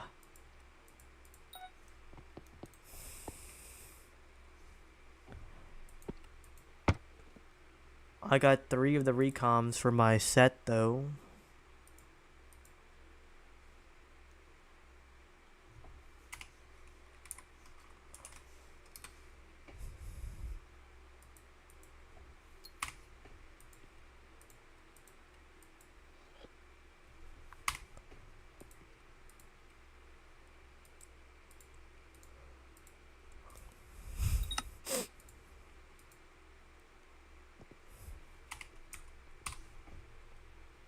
Boom, boom, skills. Cat at 35. Might as well donate.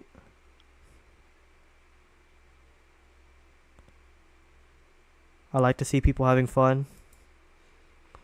That's pretty smart because it gives him something to grind to, you know.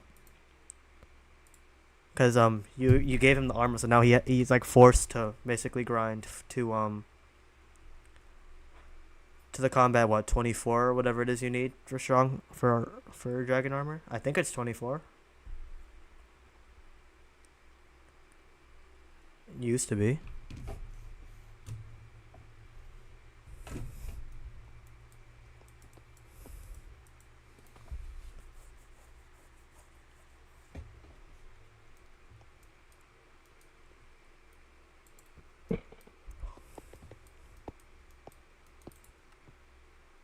One hour.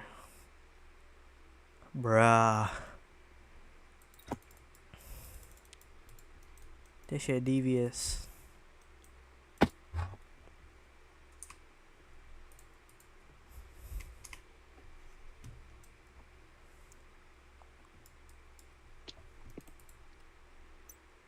Fortuitous, and then outside of dungeons, we do all crit chance.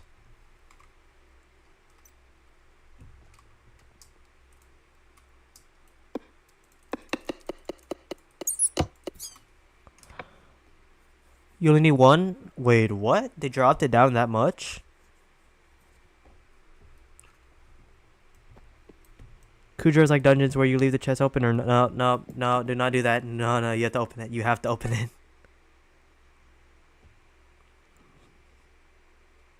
I got Breeze Mana Pool. That's not that good, is it? I don't know the... don't ask me about Kujo.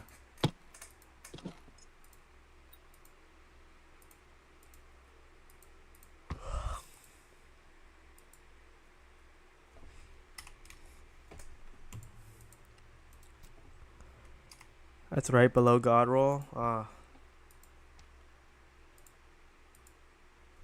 Unfortunate.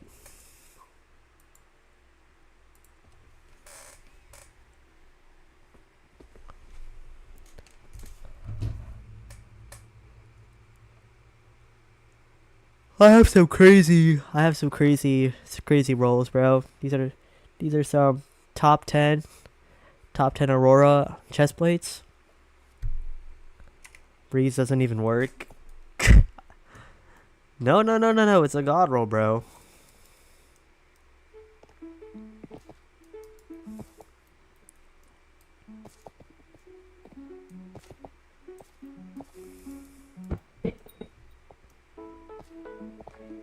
It's a god roll, bro.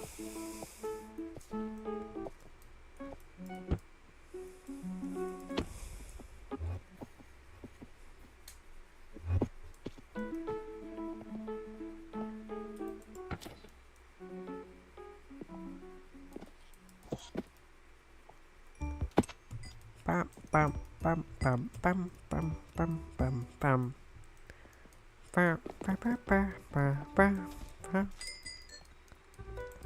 Wait, this is fire. Fire? Fire? Fire? Bro, I'm so close to Claymore. I'm halfway. Halfway there. What's it to Claymore? I'm gonna be devious with it, bro.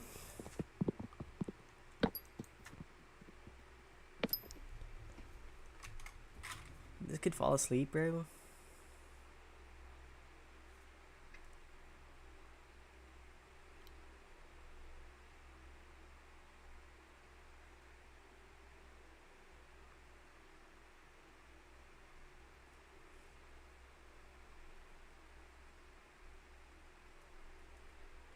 This is not a Joe amazing moment.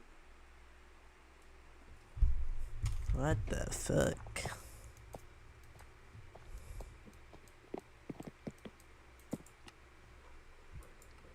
Hour 14 minutes. We gotta do some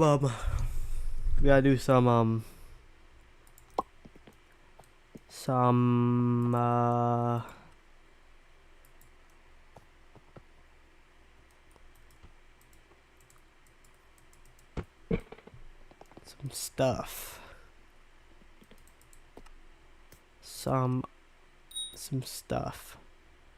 Oh wait, I should have bought this one. There was full hot potato booked in one. Oh, he wouldn't be able to use it. Nah, never mind. Why is oh wait? Why is Terra here? Life regen mana pool. Is that a god roll?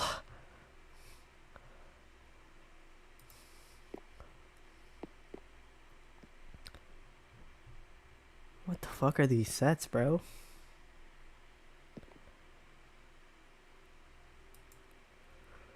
Wait, this has to be a god roll, bro. This has to be a god roll, bro. Wait, Frozen Blaze is only 20 meh? What?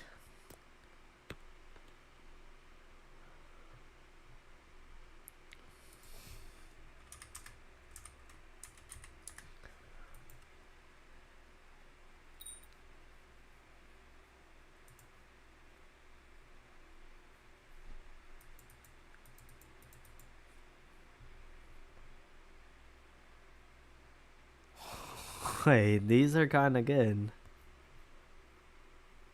2 gemstone slots for only 23 mil? Chest plate, 2 gemstone slots.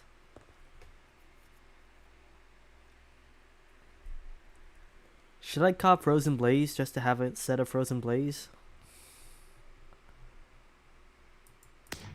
Should I cop a set of Frozen Blaze just to have Frozen Blaze? That'd be such a waste of money. It'd be so cool.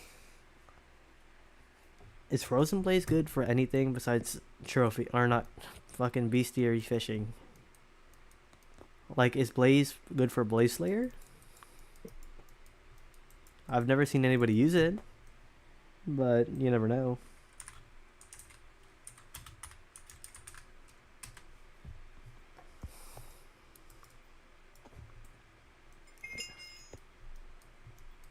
Even when it was good in dungeons, though, I'm pretty sure Necron was still like the meta.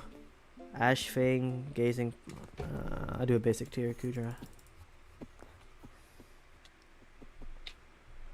I really want a set just to have a set, bro. That's such a waste of money, though.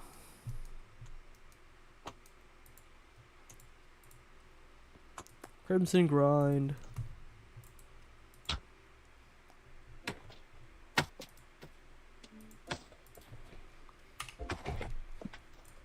And then we do Gazing Pearl. Let's see how fast this guy realizes we have 4. Yo! Yo! Why is this hotkey? I don't have a hotkey. What?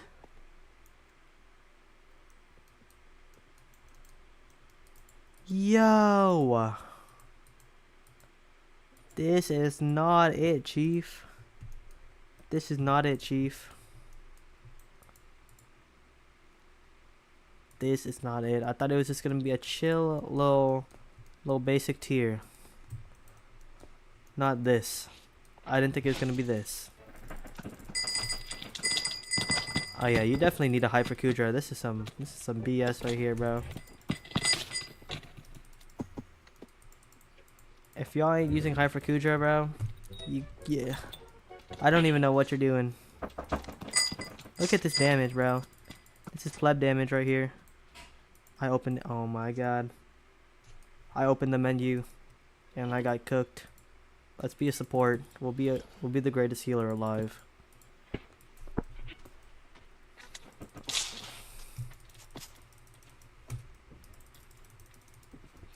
I don't even have sighted on, and I'm doing better than term. Just want to point that out. Yo, can I stop?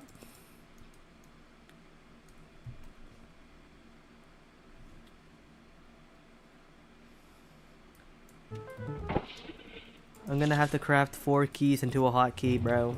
If anything good in the chest. No, I'm gonna die. Oh my god. Did I click auto revive? That's dumb. I wasn't prepared for this difficulty. I genuinely thought we were just gonna do basic. This is so cooked. Don't worry, guys. I got this.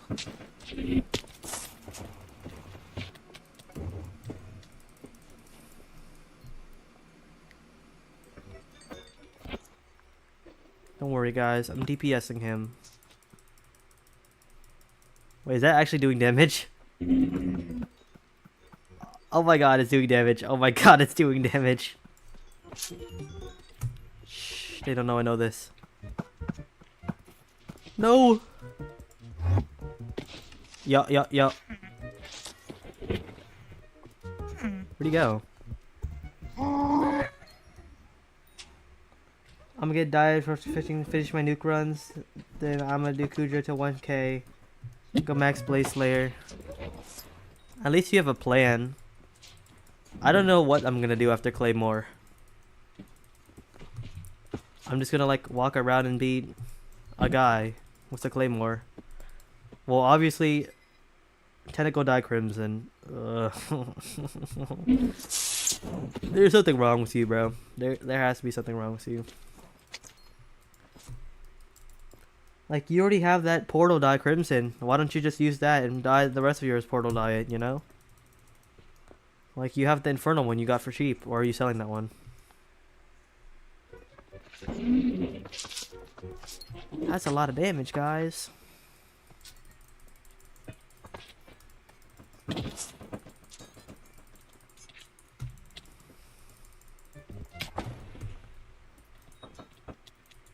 At least not. Yo, what is wrong with Celestial Die?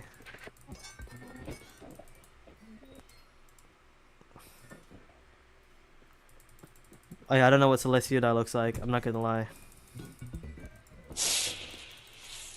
It's gonna replace the Portal Die, but that's like a free 16 mil, bro. Portal Die is expensive.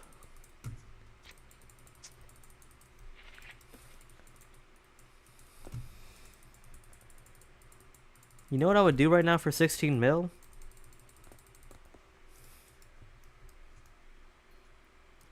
It's 4 bill per.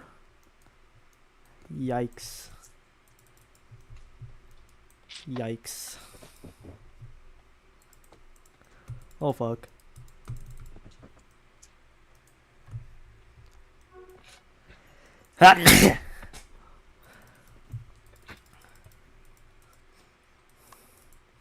Don't worry. I'll give you guys some mana. Damn, damn, damn, damn, damn, damn, damn.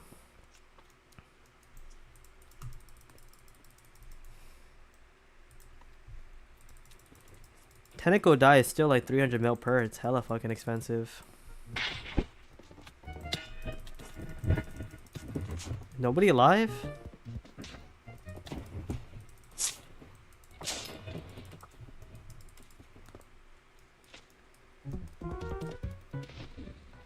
Oh, never mind. It's not 300 mil. It's 400 mil. Oh, okay. Yeah, that's so much better, man.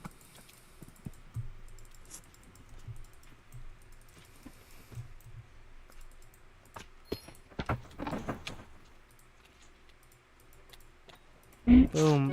Boom. Speedcraft, speedcraft, speedcraft.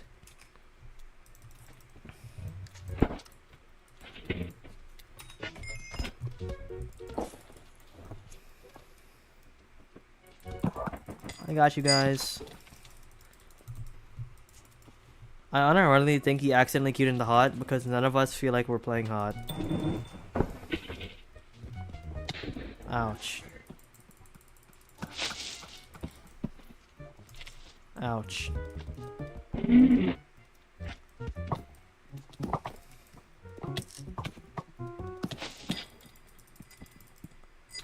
Why am I taking so much damage?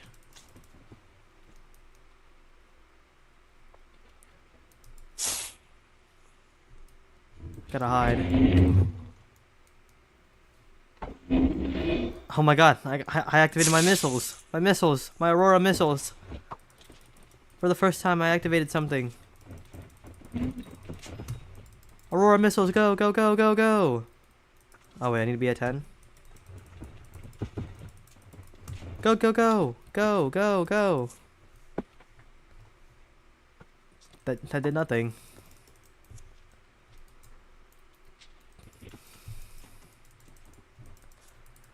This makes Aurora worth all the money I spent on it. This makes the Aurora worth all the money I spent on it. Missiles, missiles. Missiles, missiles, go, go, go.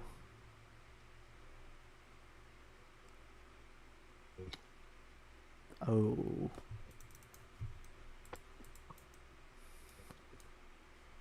That hurts to look at.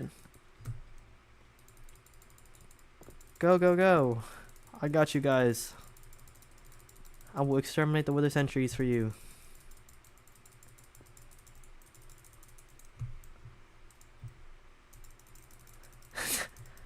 This party is the most scoped party I've ever been in my life. This is unironically the most stupid scoped party I've ever ran in my life. And I've ran in like scuffed parties, bro. I've run scuffed parties. I am the king of scuffed parties, bro. But this is something else, man. Like a test of willpower right here, bro. To just not leave and do it. I'm gonna stick to basic Kudra. I thought this was basic Kudra. You literally queued into basic Kudra and you just put us into a hot out of nowhere. Brody, I was not prepared for this.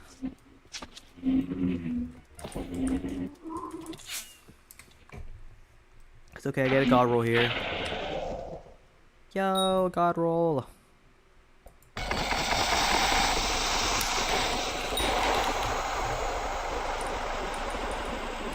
And I still didn't level up combat. I just realized I didn't even level up combat. I'm so...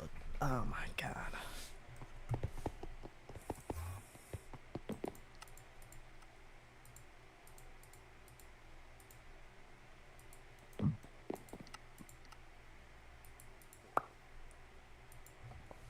$600k. Just take my money. Just take it.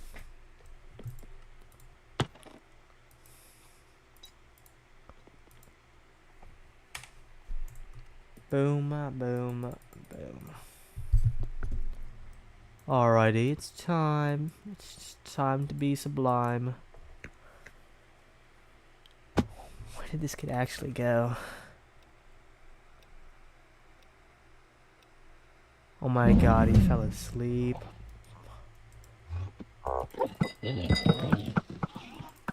What am I supposed to be? Is there a loss somewhere?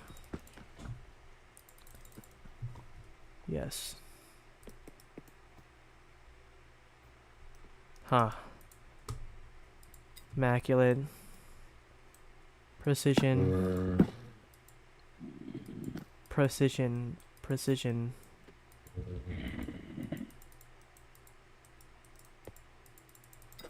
Precision. Precision.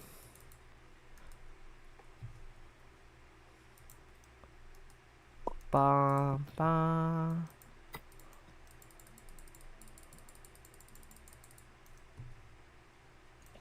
Bum bum bum ba.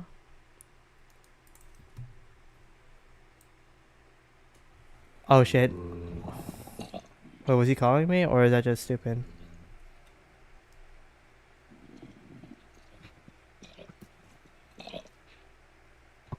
Oh, I'm dumb. Wait, where was I? Oh, yeah.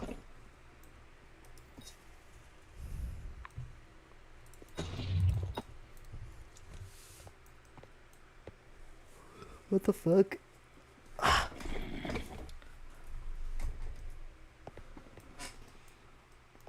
What do you mean? Thank you so much for the armor. Is it working? You doing big boy damage now? Like one tap zealot sort of damage? You doing that? You doing the massive? Oh my! I can use it. Yeah, but like, is it better? Like, please tell me it's better. Just remember, put fierce on it, because you can't afford ancient, and it'd be a waste. Fierce and what else? Maybe hot potato books. If you like start dying, if you one tap zealots, you realistically shouldn't be dying. And yeah, that's about it.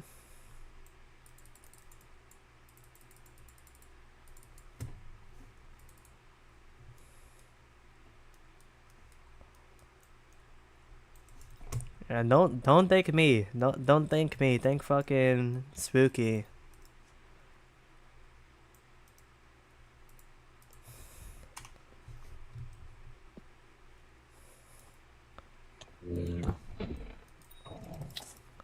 I'm not the one funding this grand expedition of yours.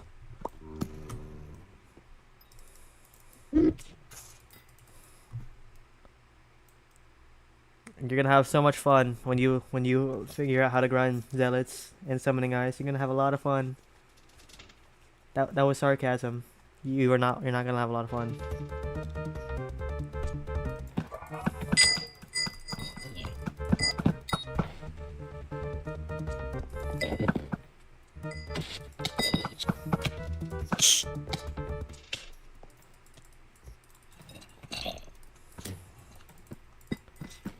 If you're not one tapping zealots, buy them. I was gonna say maybe buy a god pot. What did I just? What happened, Kurt? Oh yeah, bro fell asleep on stream, by the way. Different level of robot going on right now. What's happening?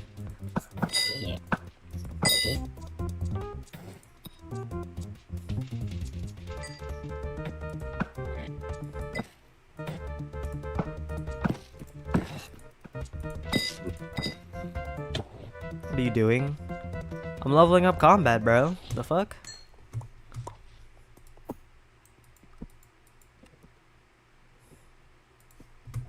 Yeah, I'm just leveling up combat.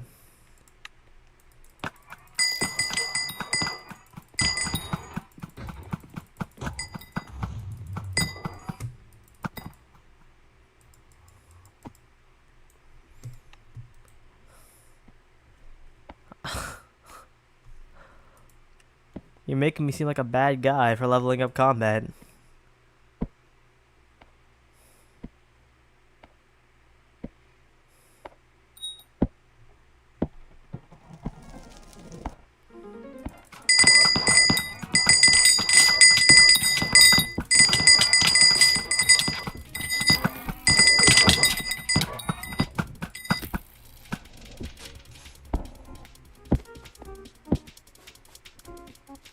Yeah, but if you can, just buy like a god pot, like a booster cookie or something. I don't know if god pots go away if you die anymore, but yeah, you would definitely be able to one-tap it now.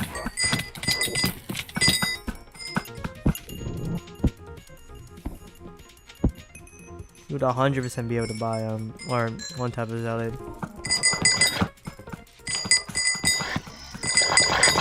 How much are god pots? They're like bits, but if you use your free booster cookie, it should be like free.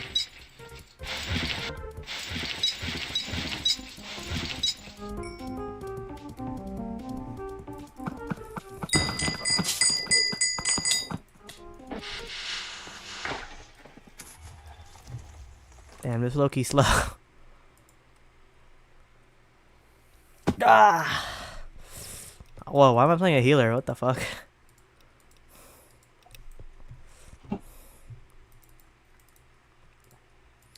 Free booster cookie?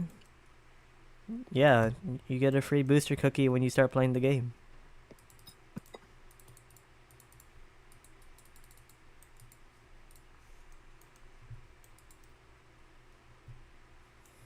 Am I dumb? Do you not get that anymore?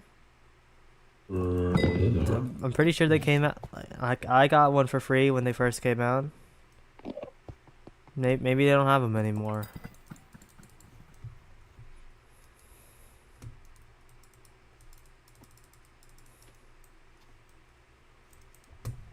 Where the fuck is this lost? Hello? Where is this LA, bro? This Los Angeles.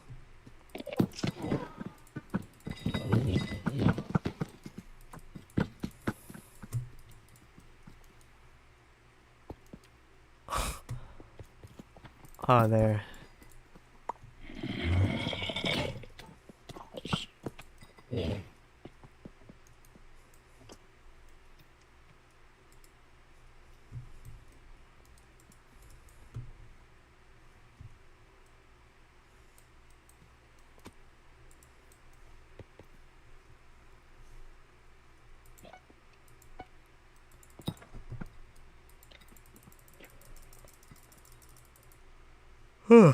What the?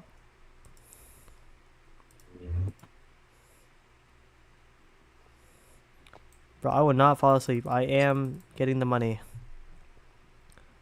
from Fiesta. I will participate in the Fiesta and make money.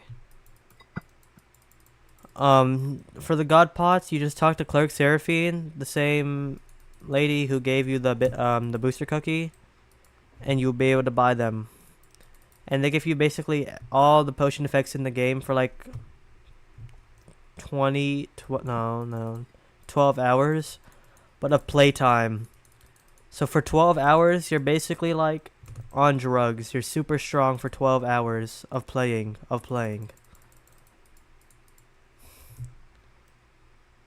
Yeah, but why would he buy it? He didn't even have the money. I gave him the strong dragon armor. Like, he doesn't have money to do that, Kurt.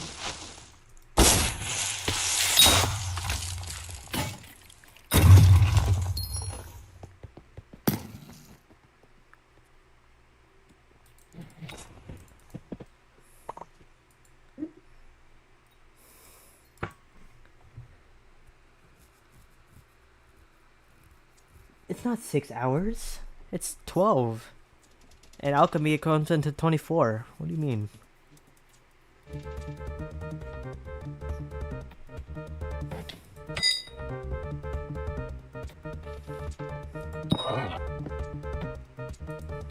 Nah, actually I lied. It is 24 hours, bro. See, look. It says, look right there. It says, consuming this gives all the 24 hours. It says 24 hours. It is just 24 hours, bro. Like, I don't know what you want me to say. I'll show you after this run who it is. Yeah, but don't listen to Kurt. You get 24 hours of positive potion effects. It's not 24. You just saw it was 24. I'm telling you it's 12. I'm telling you it's 24. Look at this, bro. I have proof right here. Like, look at this. It literally says, gives the player 24 hours. It gives them 24 hours, bro. They get 24 hours. It's 12? Nah, bro. It's 24, bro. Like, you saw the God Pod, bro. It's definitely 24. But just make sure to buy make sure to buy one that says Legacy, okay? Make sure to buy one that says Legacy, or else you're not gonna get all 24. No, I'm not a troll. I'm not a troll, bro. No trolls. There's no trolls happening on here. I swear to God. It's 24. It's literally 24 hours, bro.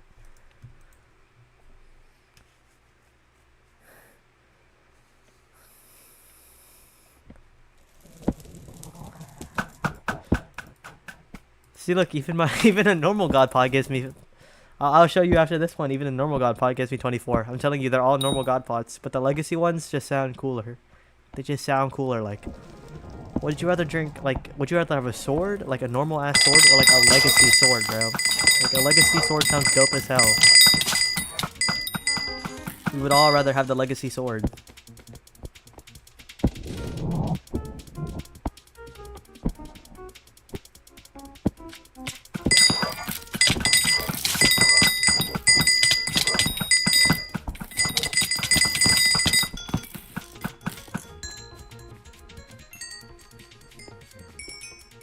My giants unleashed. Oh no.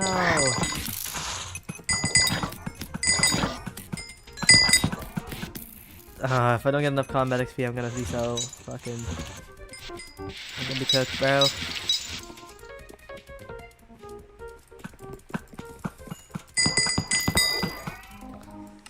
Mother sucker, dude. You just go to here, by the way. Star, you just go to here. Pull up here. Oh, Elizabeth, not Kirk, Clerk, Seraphine. T-Rex. Go here, you take this, you see your bits, and you just go boop. And as you can see, look at that. It says 24, duration 24. Like, it's the same thing. They're all the same, trust. There's no trolling happening. You just really want to buy a Legacy one because Legacy is cool.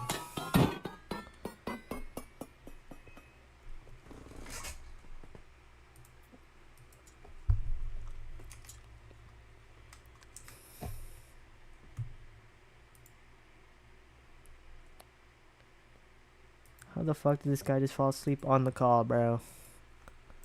Right before the fiesta.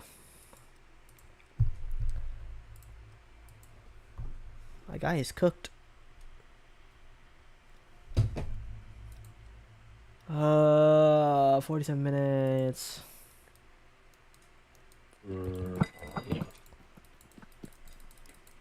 I wish I just had like a nod slave that could just mine gemstones for me for 2.5 hours and that I could pay nothing.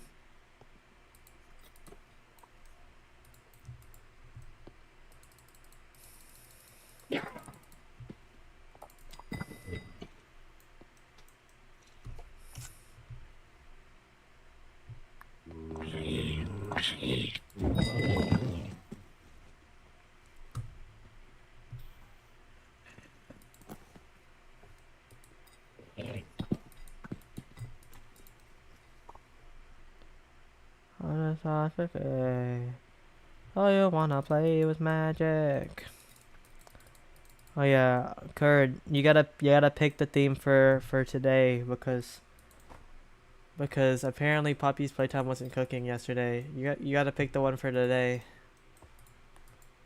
Oh, I leveled up combat. Yay!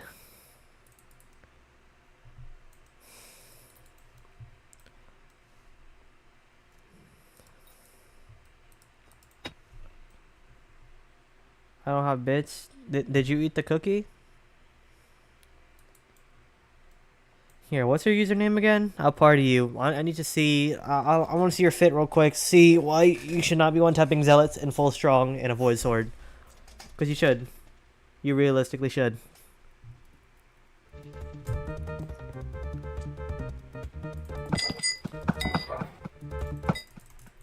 I don't want these potions. Oh wait, I'll give you these dungeon potions. I'll literally give you these dungeon potions. You should be able to kill a mob with a dungeon potion. Eat. Yes, yes, yes. You have to eat the cookie to get the bits.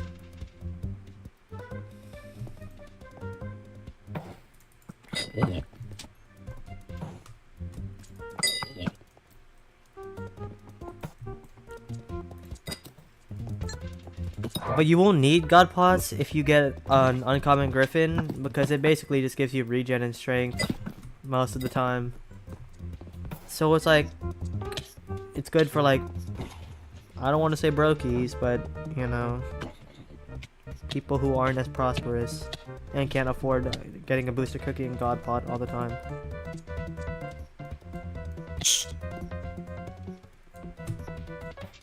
Bah. Bah. Bah. Bah. Oh yeah, you have to wait. Like you get more bits the more you play. Here. What's your IGN star again? Here, put it in chat. I got you.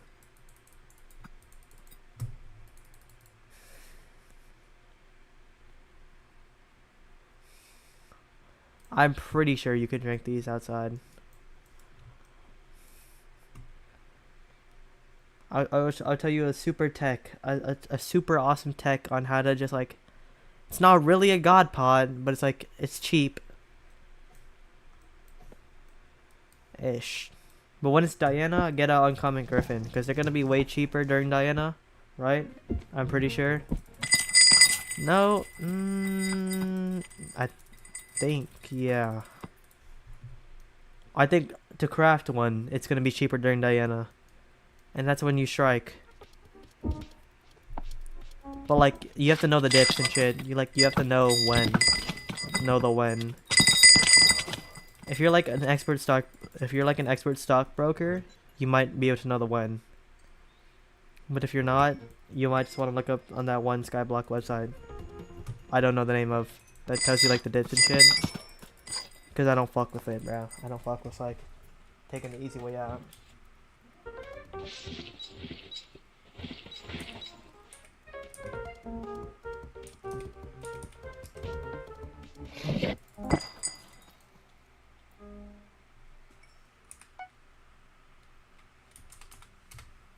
Brokey.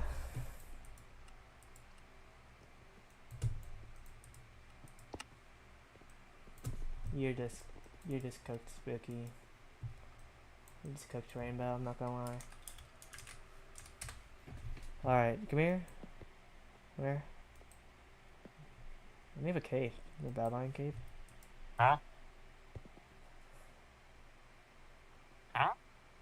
Huh? Here, these are some potions. Type shit. I don't want these. You can just have those. And this. And some enchanted bones. And a scarf fragment. And I can sell this instantly. And some super boom TNTs. Don't use that armor. Just instantly sell it. But drink the potion and do a damage test.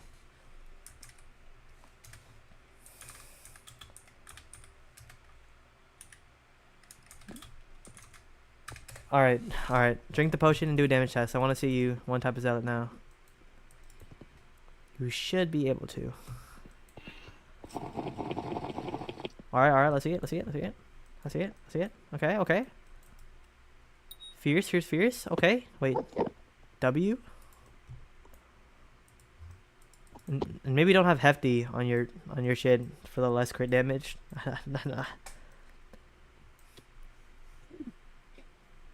Oh my god. I thought you said you almost one-tapped them. You lied to me. You absolutely lied to me. Where's your aspect of the dragons you had? Where's the aspect of the dragons? Oh my god, I do more damage than with my fist. Oh my god. Why do I do almost as much damage with my fist? Oh my god. Oh my god, I do 6k with my fist.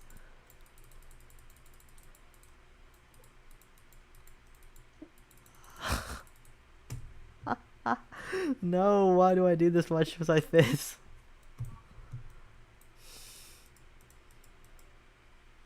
Where'd it go? Oh, that's okay.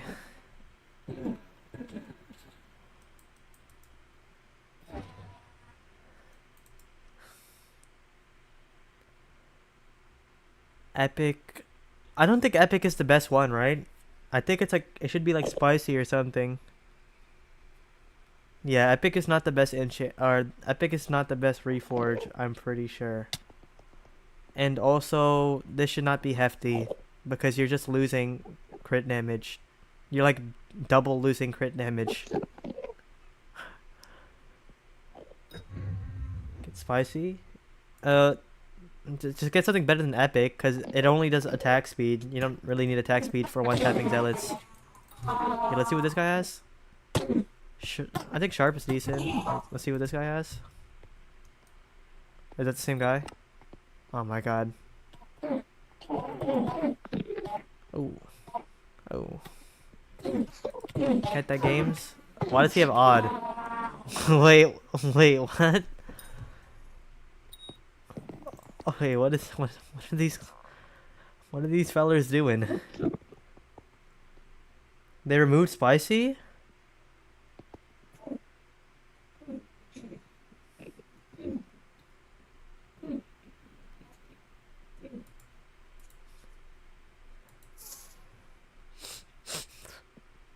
Oh, all the time we've spent together. Oh, all the time we spent apart in each other's arms. Heart to heart. We will always miss you, Spicy. How much for that armor? What armor? The pink one?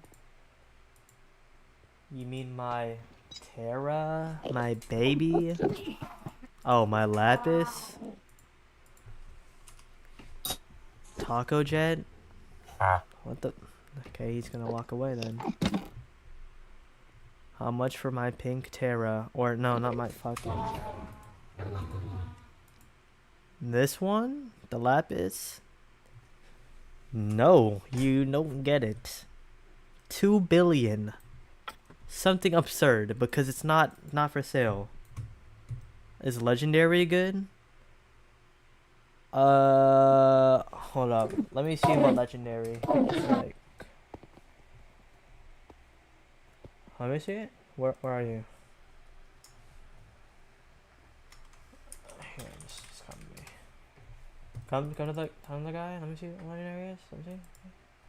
Fuck these ender pearls, bro. Get the fuck out of my inventory. Damn. Alright, where are you? That's it. Huh? It's worth 80 mil max? Okay, but that's how much you're gonna have to buy it for, 2 bill. Because I want 2 bill for it. Like, it's not for sale. No.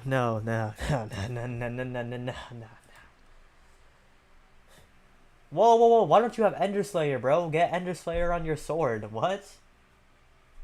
Why don't you have... Bro, please enchant your sword with Ender Slayer. Please, bro. There's like no wonder. There's no wonder why you're not doing enough damage to these guys.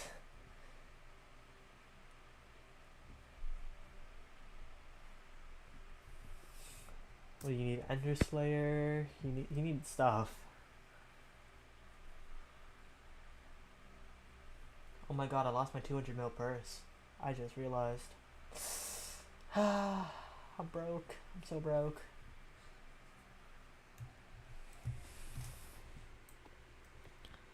Why do you even want my fucking armor, bro? Just go get your own Lapis, bro. Ooh, Fierce First Try is kind of sexy, bro. Oh my god.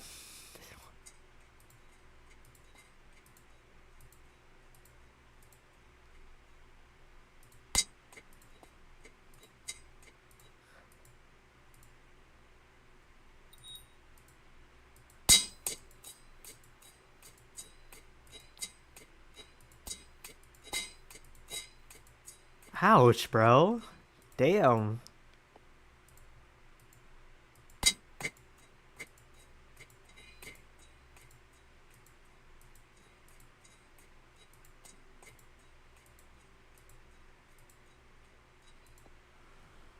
This is not really a good use of my money, but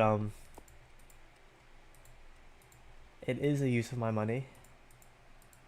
I'm like, oh, I'm under 200 mil. Let me just do some of this.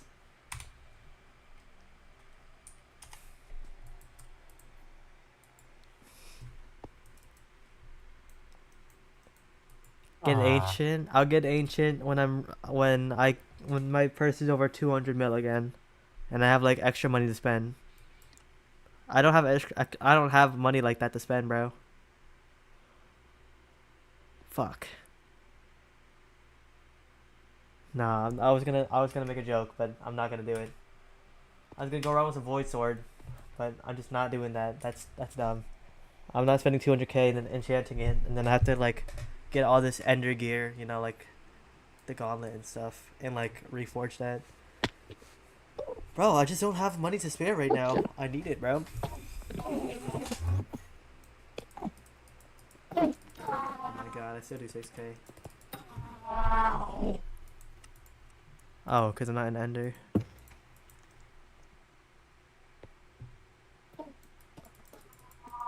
I do 4k.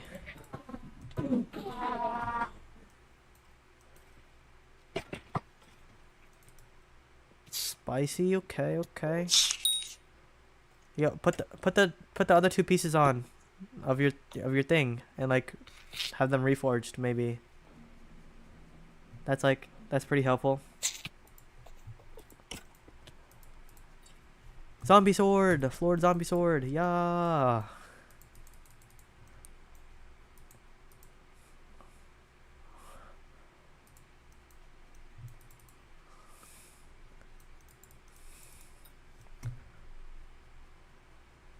I look like such a non right now. Guys, it's time to grab some zealots, guys.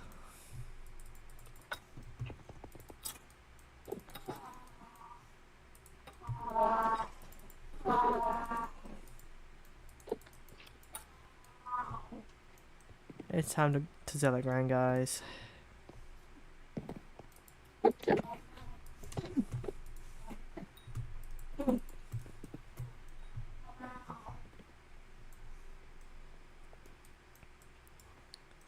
Where'd he go?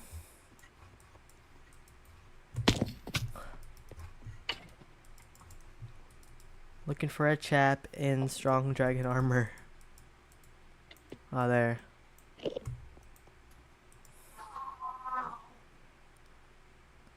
Yeah, brilliant's not bad. As long as it just doesn't negatively decrease your damage, yeah, you're chilling.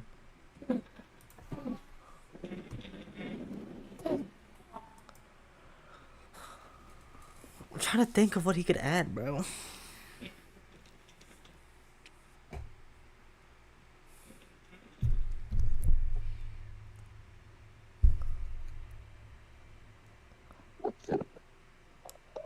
Ender Slayer, lethality.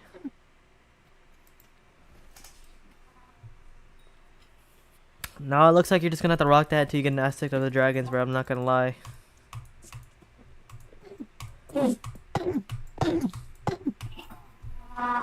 If you were a real G, you would just rock full Ender armor, max that out, fierce it, and then rock a Void Sword, and you would go crazy. Like you'd be able to one-tap Zealots, but like that's like real G type of grinding, bro. And that's hard. More like the old Raiders Axe meta.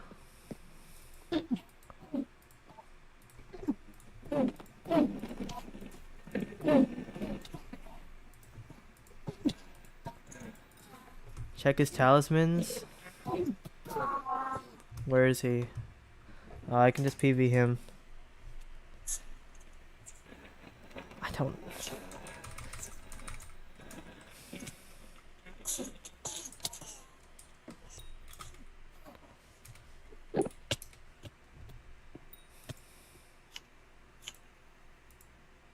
He doesn't have API on.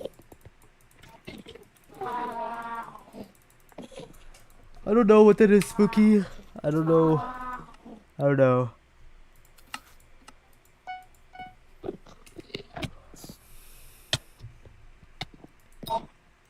Bug off, Buster. Yeah, Buster Brown.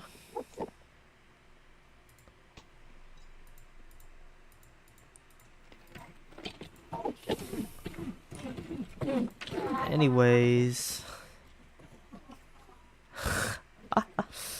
Beautiful. Time to get ready for mining.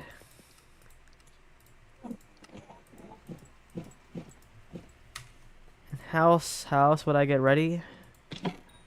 By getting unready. We're gonna practice. We're gonna practice mining.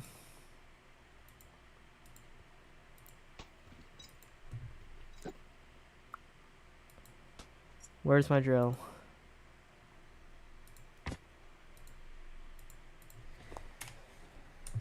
Oh yeah. Star, in 30 minutes, go mining in like the deep caverns or something. I don't know if you have the royal mines unlocked, but go mining in the deep caverns to get some refined minerals. You'll make a load of money from there. You'll make a load.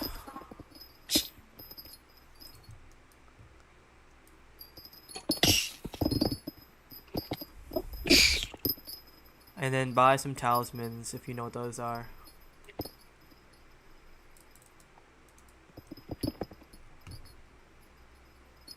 Parra, parra, parra, parra.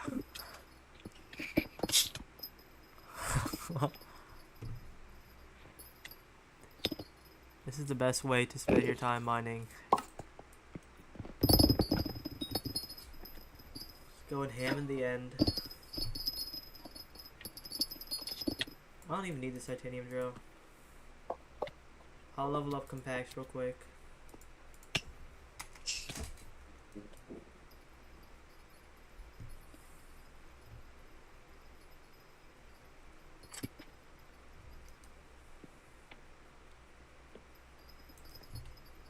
Making a little endermite farm.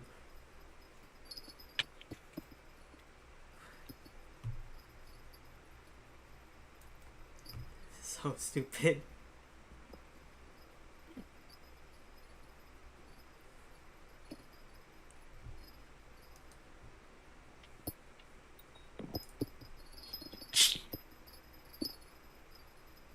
No, don't kill those space. It's not. It doesn't do anything.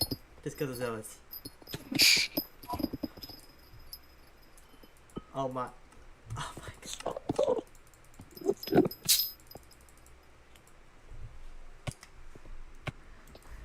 I come bearing gifts. Huh?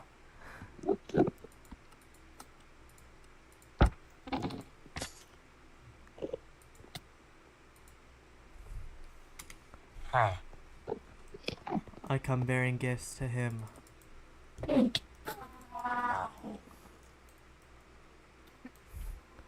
How much MP do I have? Gotta go have a good one. Alright, see you around then. You about to do festival? It just started. Yeah, I know, I will. Huh? Take my endstone, kid. Take it. Huh? Thank you. Huh? Huh? Huh? Huh?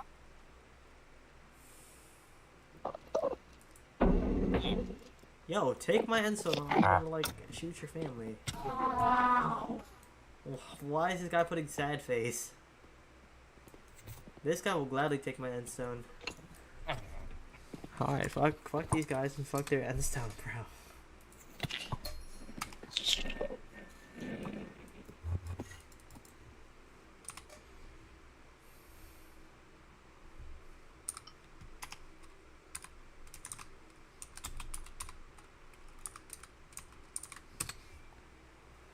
How am I trolling people? Like, I'm not even trolling. I'm being a very nice person.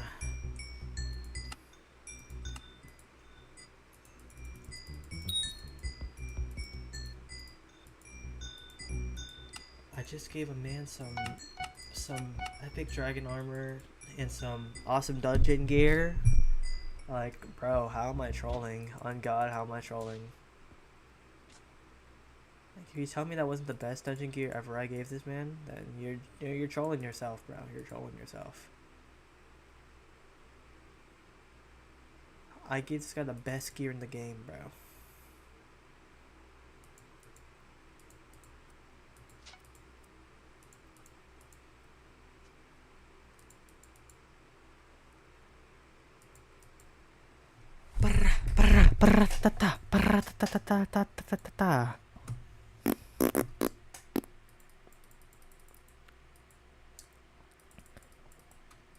It's about drive, it's about power. We stay hungry, we devour.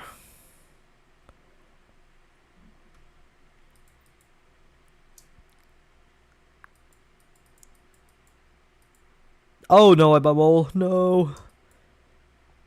Wasted some of my precious.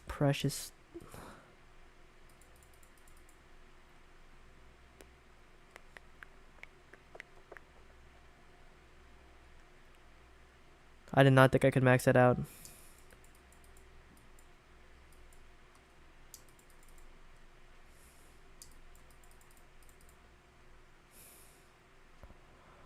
I unironically did not think I could max that out. Let's test the speed, bro. Let's test the speed.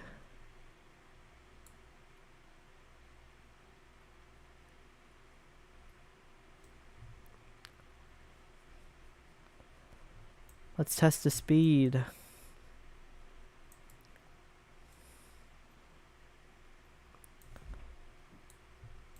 This feels the exact same.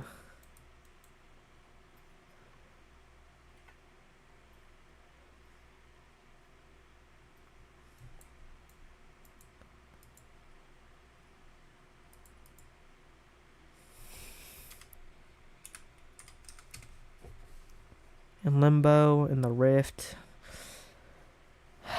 This Jit fell asleep, Kurt. It's just me and me, bro.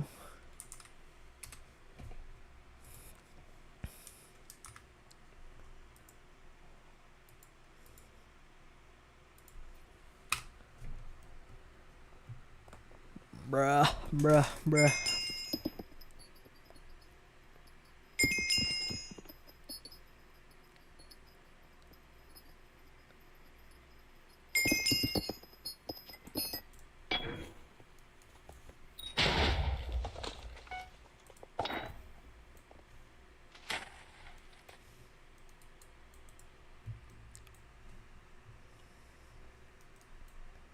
Oh yeah, it's just mining for netherite.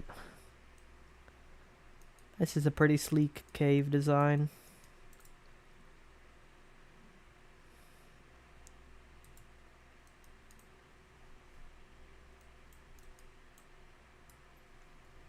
The fuck? What's going on?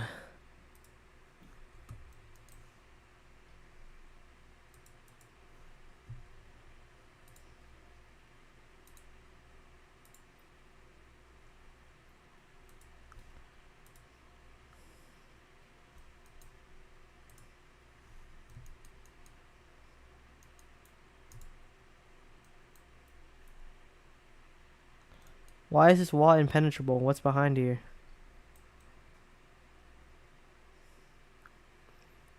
Dude, this jungle sucks ass.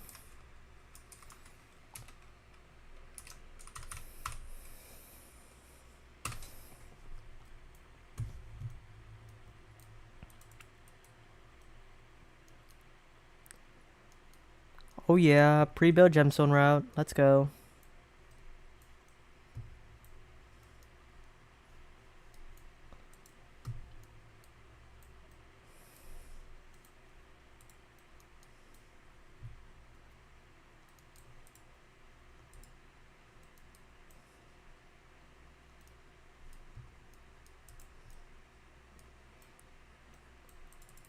Just like open up the areas I need to know.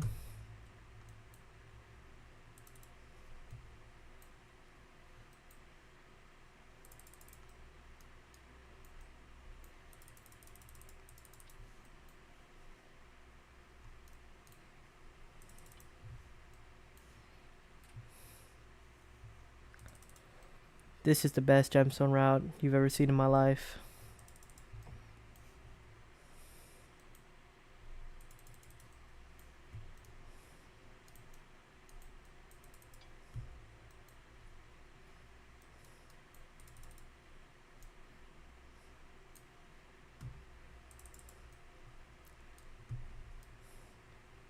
Nobody's gonna expect this.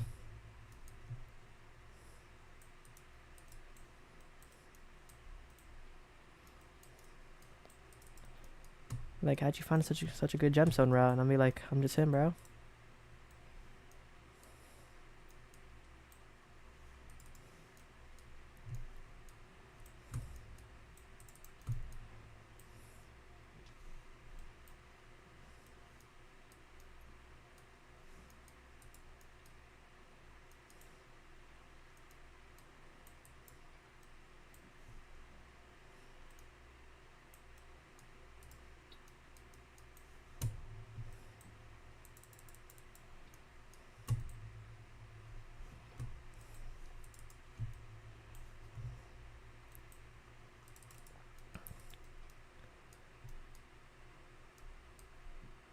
Alright, I see the vision. I see the visionary route.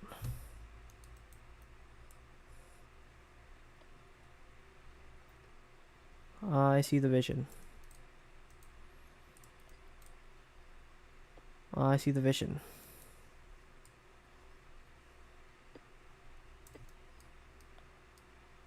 I see it. Here, here, here, here, here. Here, here.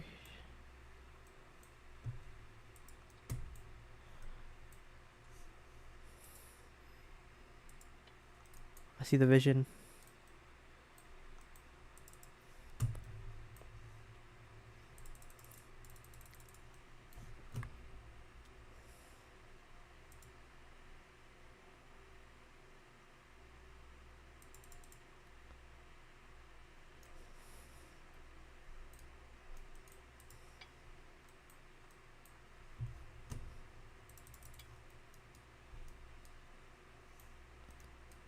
I see the vision.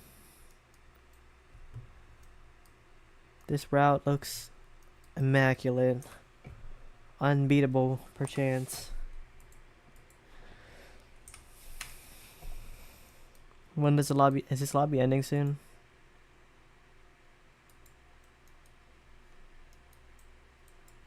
Less than 4 people? Eh, that ain't happening. That ain't happening, Chief.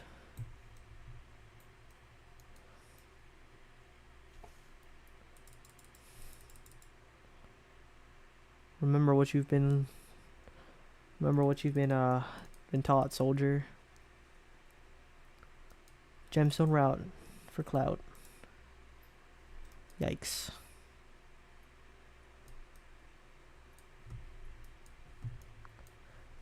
This looks like a big enough gemstone route, I'm not gonna lie.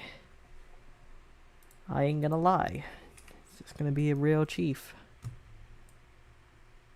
So like this.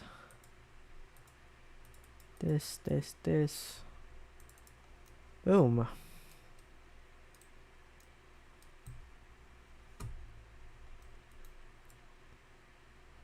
Boom. Boom. Boom. And we're gonna build. Okay, we're not building shed. That hole's gonna stay there. It's part of the route.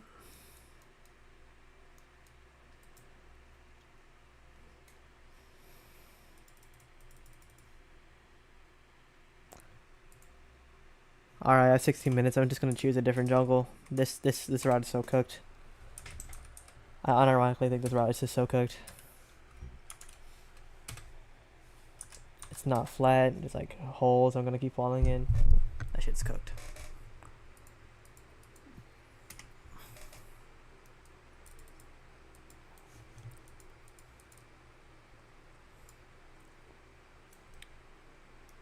Like, this jungle is also just so cooked. Stop mining it like that. Why do people mine it like this? I don't understand.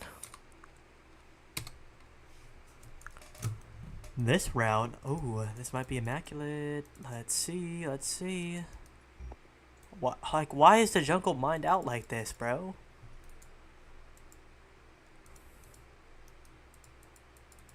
Like the whole thing is just. Bro.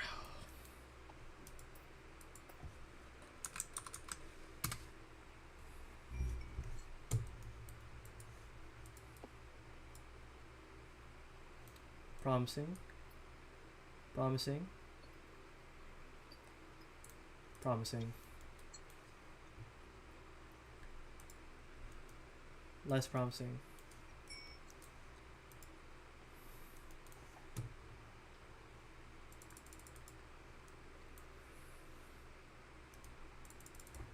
It's one vape.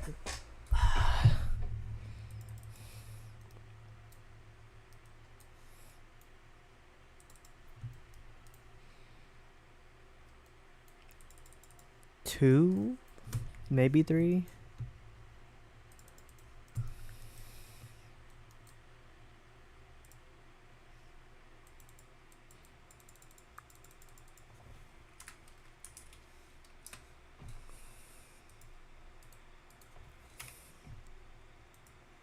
Why is there sand here?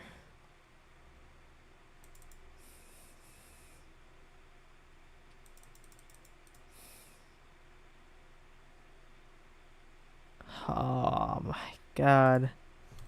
This jungle might be cooked.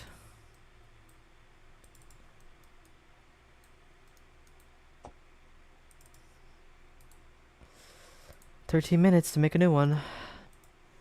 Or I could just start from here. It's one good vein. Okay vein. Something there, not bad. Like one, 2, 3. Okay, we could start from here. Just ignore this whole half. 1, 2, 3, 4, 5. Okay. It's not horrible. Then I can pick an image up here. I still don't like it.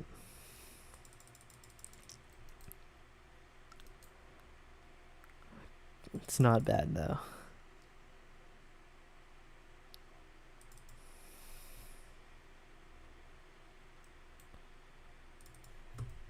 Yeah, we're just gonna block off this whole area. We'll just leave it in case we need to mine these two.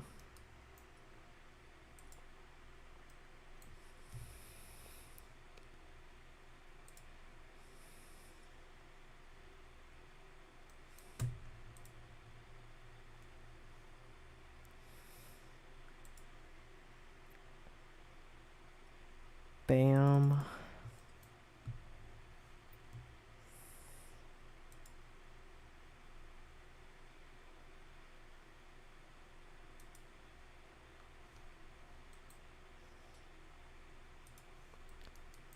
They'll expand this way.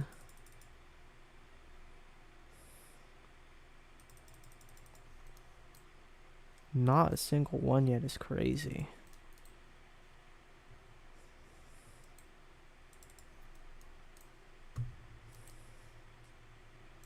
Bruh, really? That excuse of a vein?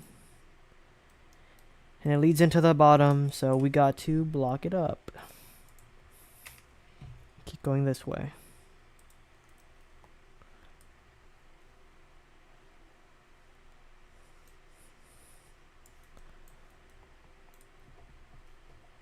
Boom, boom, boom, boom, boom, boom, boom, boom, boom.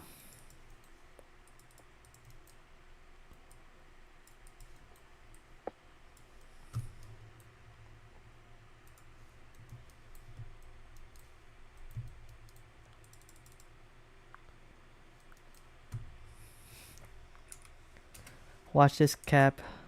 Super boom TNT.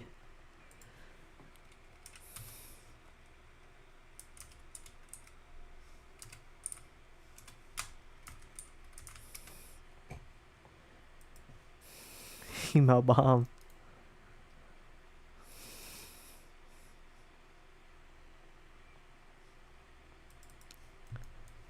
If this guy believes me, that'd be awesome.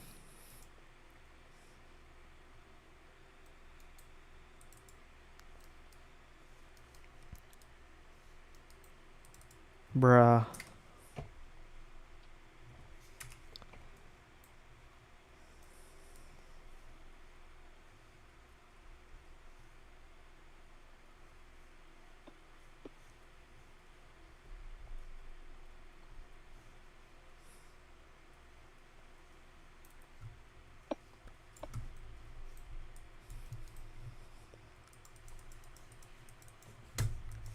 Okay. Just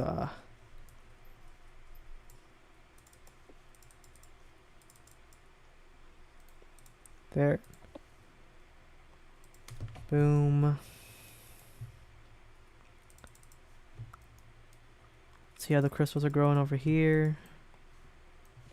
Not the craziest. Do I have to like stand around them for them to grow? Like, why aren't they growing?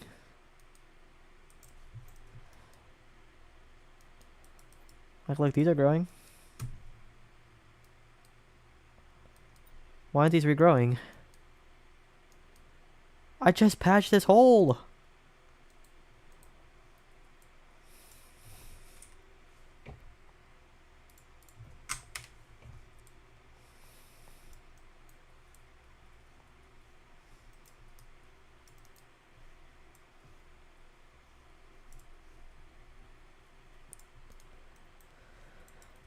SMH, brother.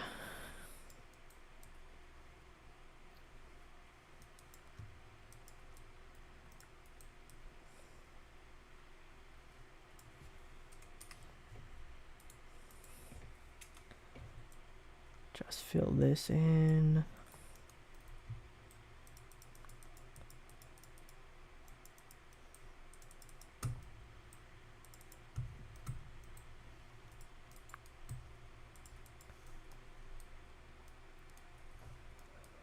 Yes, the crystals shall regrow. Okay, now this is looking like a pretty good route. Emergency area. Let's go here. Have one of these. And then if you need to, just go back here. Boom, boom, boom. Boom. Boom, boom, boom. Maybe cover this up. I don't want to accidentally ether warp into here. That would be very annoying.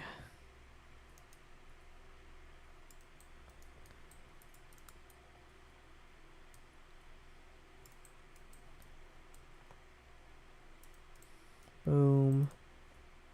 Boom.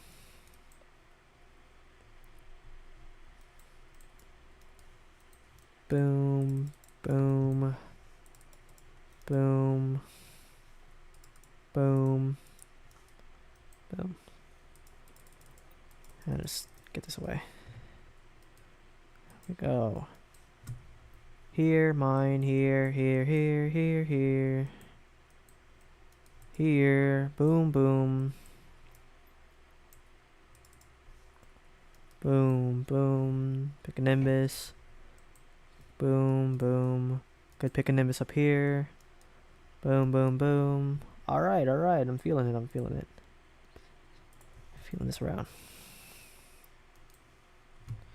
Don't know why there's just two random ones here.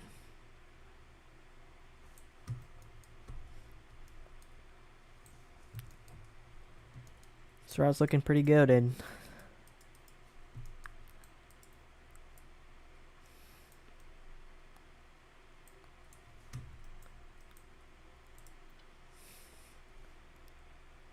what the?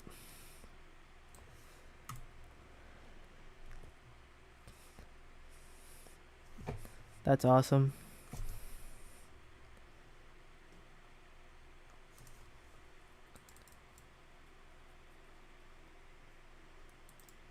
Free Mithril. Easy. How much money am I making off of this? 84K? Whoa.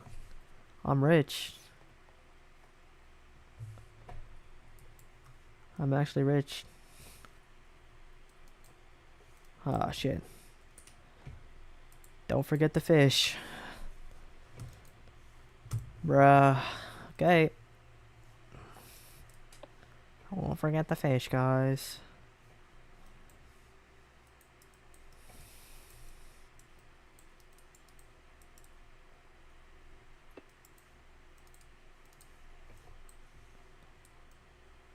Yo. Yo. Just. Oh my god. Don't look at me like that. You're gonna like kill me if I accidentally like do anything.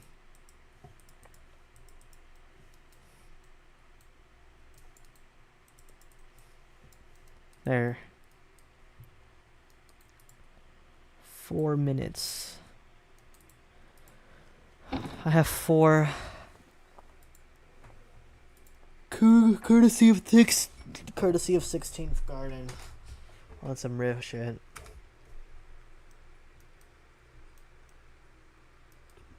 Oh yeah, these veins are looking splendid. Watch this. Free mithril.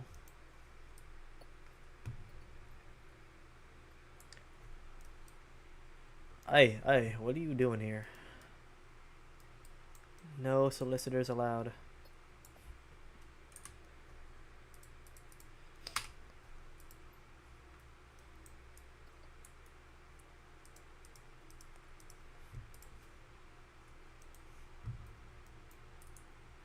Bro.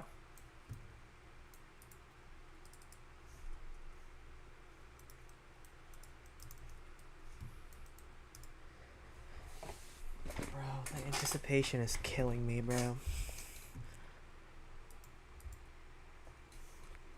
Should I set up a video? Let's set up a video. Let's do...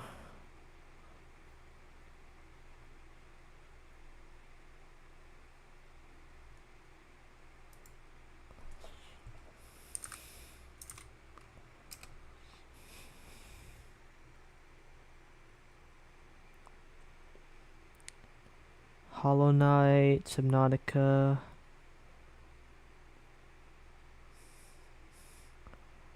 Plants vs. Zombies, Doom, JJK.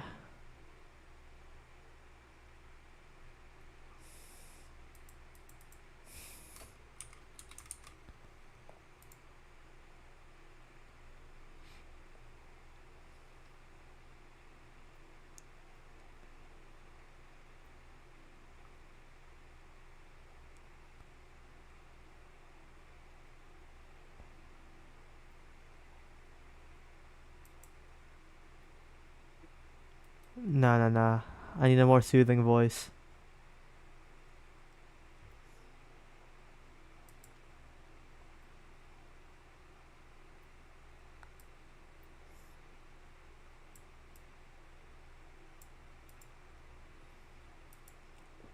Alright. This, boom. 2 minutes. I have 2 minutes. Alright, let's see if I can lock in 2 minutes and figure out how to do this. Plants vs W game. Yeah, we're not doing Plants vs Zombies lore. I want to watch FNAF lore. Because I don't remember it. I watched it recently. But I don't remember it. And I'm too much of a pussy to play FNAF, so we're doing this. FNAF lore. I think I do this. This. This. This.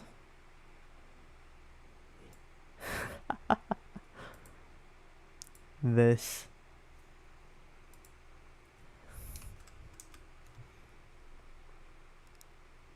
And then this should be good, right?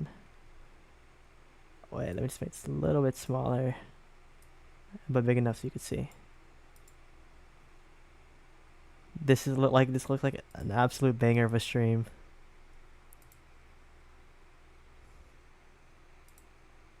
Oh my god, I need to pop out chat. Hold up.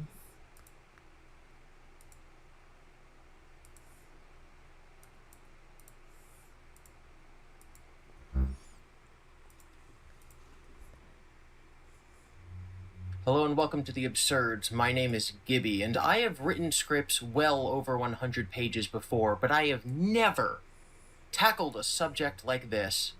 This is the most complicated narrative I have ever unwound on my channel. If you're a longtime viewer, then you know that my bread and butter are unbelievable stranger-than-fiction true stories, and fictional worlds that are so detailed they feel like reality. And the most interesting thing I discuss are the intersections between these fantastical Just do fictions game and theory the FNAF unbelievable lore. stories and joy behind their Yeah, but it's not 2 hours creations. long. This one's 8 hours In this video, long. I'm going to talk about Five Nights at Freddy's. The internet will have you believe this is the most complicated video game story ever told. And they are correct. Well, this video is going to serve as a full overview of the franchise. I thought so even FNAF was only people who are complicated because completely he didn't know he was unfamiliar with it will continuing be to able make follow games like along. Scott But I will Cawthon, also so like go into minute it details doesn't really as I add up attempt that to much do the because impossible he thought, and oh, this craft game's a gonna be my last game. coherent, Oh, this game's gonna be my last game. timeline. Oh, of this game's events gonna be my last in game. FNAF. So And if he was you've just, like, been with the fitting lore where franchise he since could. 2014 like I have, or if you just want to know what all the fuss I is literally about thought with that's the why. new movie coming It was out, like stay tuned. stage We're like about to that. go on a journey together. Buckle up for the next 7 or so hours.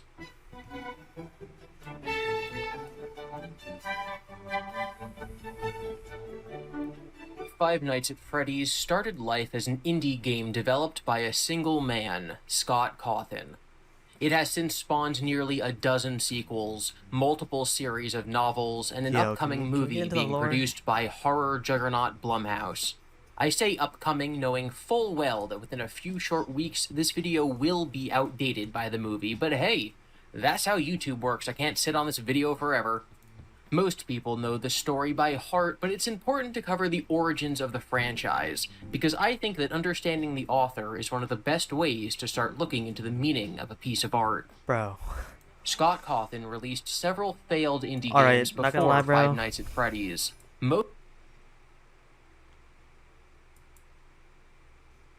Atmosphere and some subtle lore and lots of jump scares, which made it the perfect game to play for a Could've did it better. YouTube channel. It's one thing Fine, to play bro. the game You want me to do and downtime slowly so bad? You want downtime so bad? Oh my god.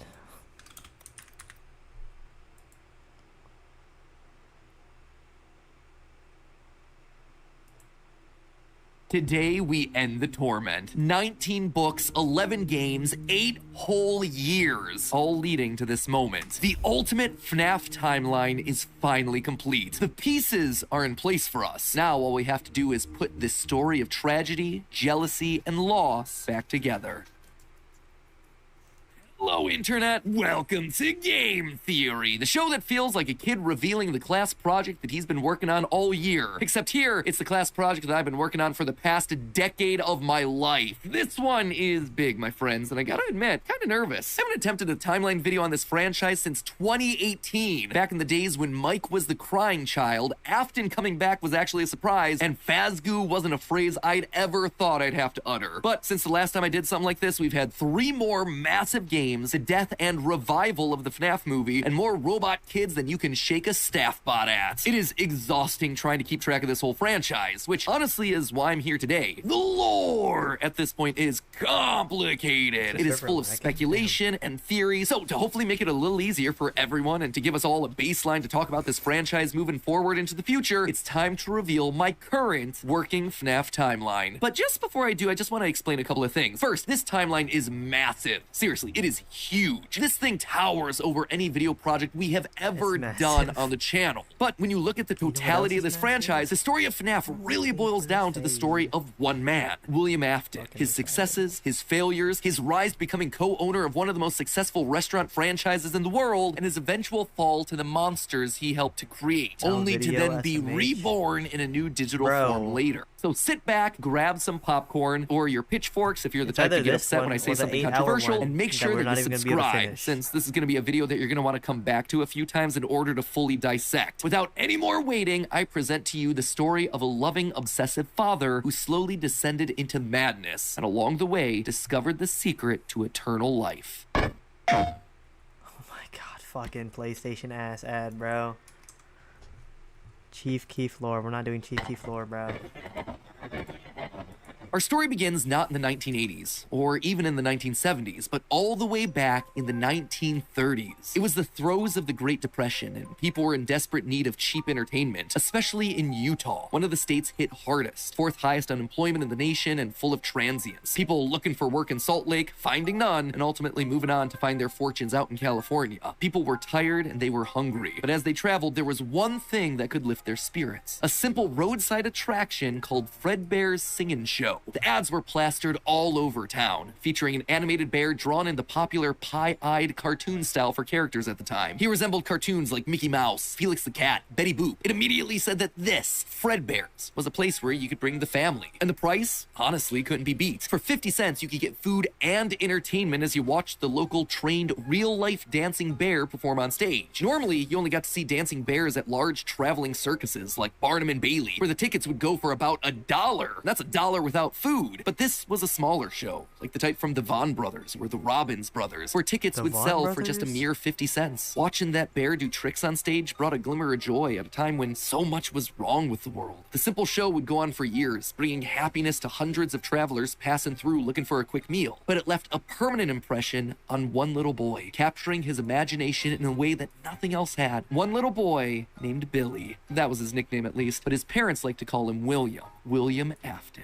The bear could dance, it could sing. Billy For and decades, William dreamed of recreating that moment of bringing a musical Name him bear to Willie? life, but how? William was smart, without a doubt, and he had a keen mind for business, but he wasn't the most creative. How do you make a singing, dancing bear come to life? The best he could do was using rudimentary costumes. We know, based on the retro poster that was hidden in Security Breach, that at least at one point, Fredbear was an actual bear. Dancing bear shows were a real form of entertainment. The only problem is that, timing-wise, none of our main characters would be the people in charge of that business in the 30s and a series of pizza restaurants in the 80s without him just being extremely old. Best case scenario, if Afton's running the singing show when he's 18, that still puts him at nearly 70 when the first pizzeria opens and his murder spree begins. That just doesn't make a lot of logical sense because he bro, doesn't he has become that old immortal people, like, until his first death lore, in bro. Springtrap. That's why I has that suspect old that people Fredbear's rage. Singing Show was either a family business that Afton then carried on to a new generation, or something that he saw as a kid and just wanted to recreate when he grew up. William was inspired by the work of Walt Disney, who throughout the 50s and 60s was pioneering the use of mascot suits throughout his theme park. The big innovation? Suits with 5 fingers. This allowed the performers wearing the suits to use their natural arms and hands to interact with the guests, as opposed to the older models where the arms would just hang limply by their sides. Finally, with a simple mascot suit, he would be able to realize his childhood dream. He would be able to bring Fredbear to life. To appeal to the kids, and for copyright reasons, he changed Fredbear from a realistic brown animal to a cartoonish yellow bear with a purple hat and bow tie. But feeling like one character wasn't enough, he added another friend, a yellow rabbit with a purple vest and matching tie named Bonnie the Bunny. While Fredbear was certainly his first love, Bonnie was extra special because that was his. It was an original character that he had created from scratch. And I do mean scratch. William's hand-sewn costumes were rough, with seams and stitches visibly showing. It's a handcrafted suit. You can see the seams and everything. It even has 5 fingers for the performer's hands. It is very much not a Springtrap suit. This is something much more rudimentary. Yeah, it came at a time before animatronics were a part of the story. How is this That's why I appealing to suspect kids? that it was Like, actually it the unironically first, looks creepy as hell. predating literally everything. It's also a suit that is very personal to Afton. He put his digital consciousness in that form. It's his personal avatar. It's the way that he sees himself. There's also a whole separate discussion to be had here about the habits and rituals of serial killers. So the fact that he's choosing to lure kids and kill them in this particular suit actually says a lot about his emotional attachment to it. So while Fredbear seems to have started as someone else's creation, Golden Bonnie was uniquely Williams, giving him a personal connection. And that's not all. In this whole franchise, only one set of characters have themselves 5 fingers, the Nightmares. Even Golden Freddy, Fredbear, was a 5-fingered wearable suit at one point in the story, as we see in this shot from the graphic novel, before he, like everyone else, was turned into an animatronic. This seems to imply that all of the main characters had similar wearable mascot outfits at least at one point in time, and that whoever is having the FNAF 4 nightmares, if they even are nightmares, saw those mascot suits specifically. Bonnie and Fredbear would perform on stage to small but enthusiastic crowds. Finally, he was able to deliver fantasy and fun to all the kids, delighting and inspiring them in the exact way that he had been delighted and inspired so many years ago. Afton, despite eventually falling to become the heartless serial killer and mad scientist that we know him as, began as someone with good intentions and a love of entertaining kids. He wanted to bring things comes to life from the very beginning, a theme that recurs a lot for him throughout the rest of the franchise.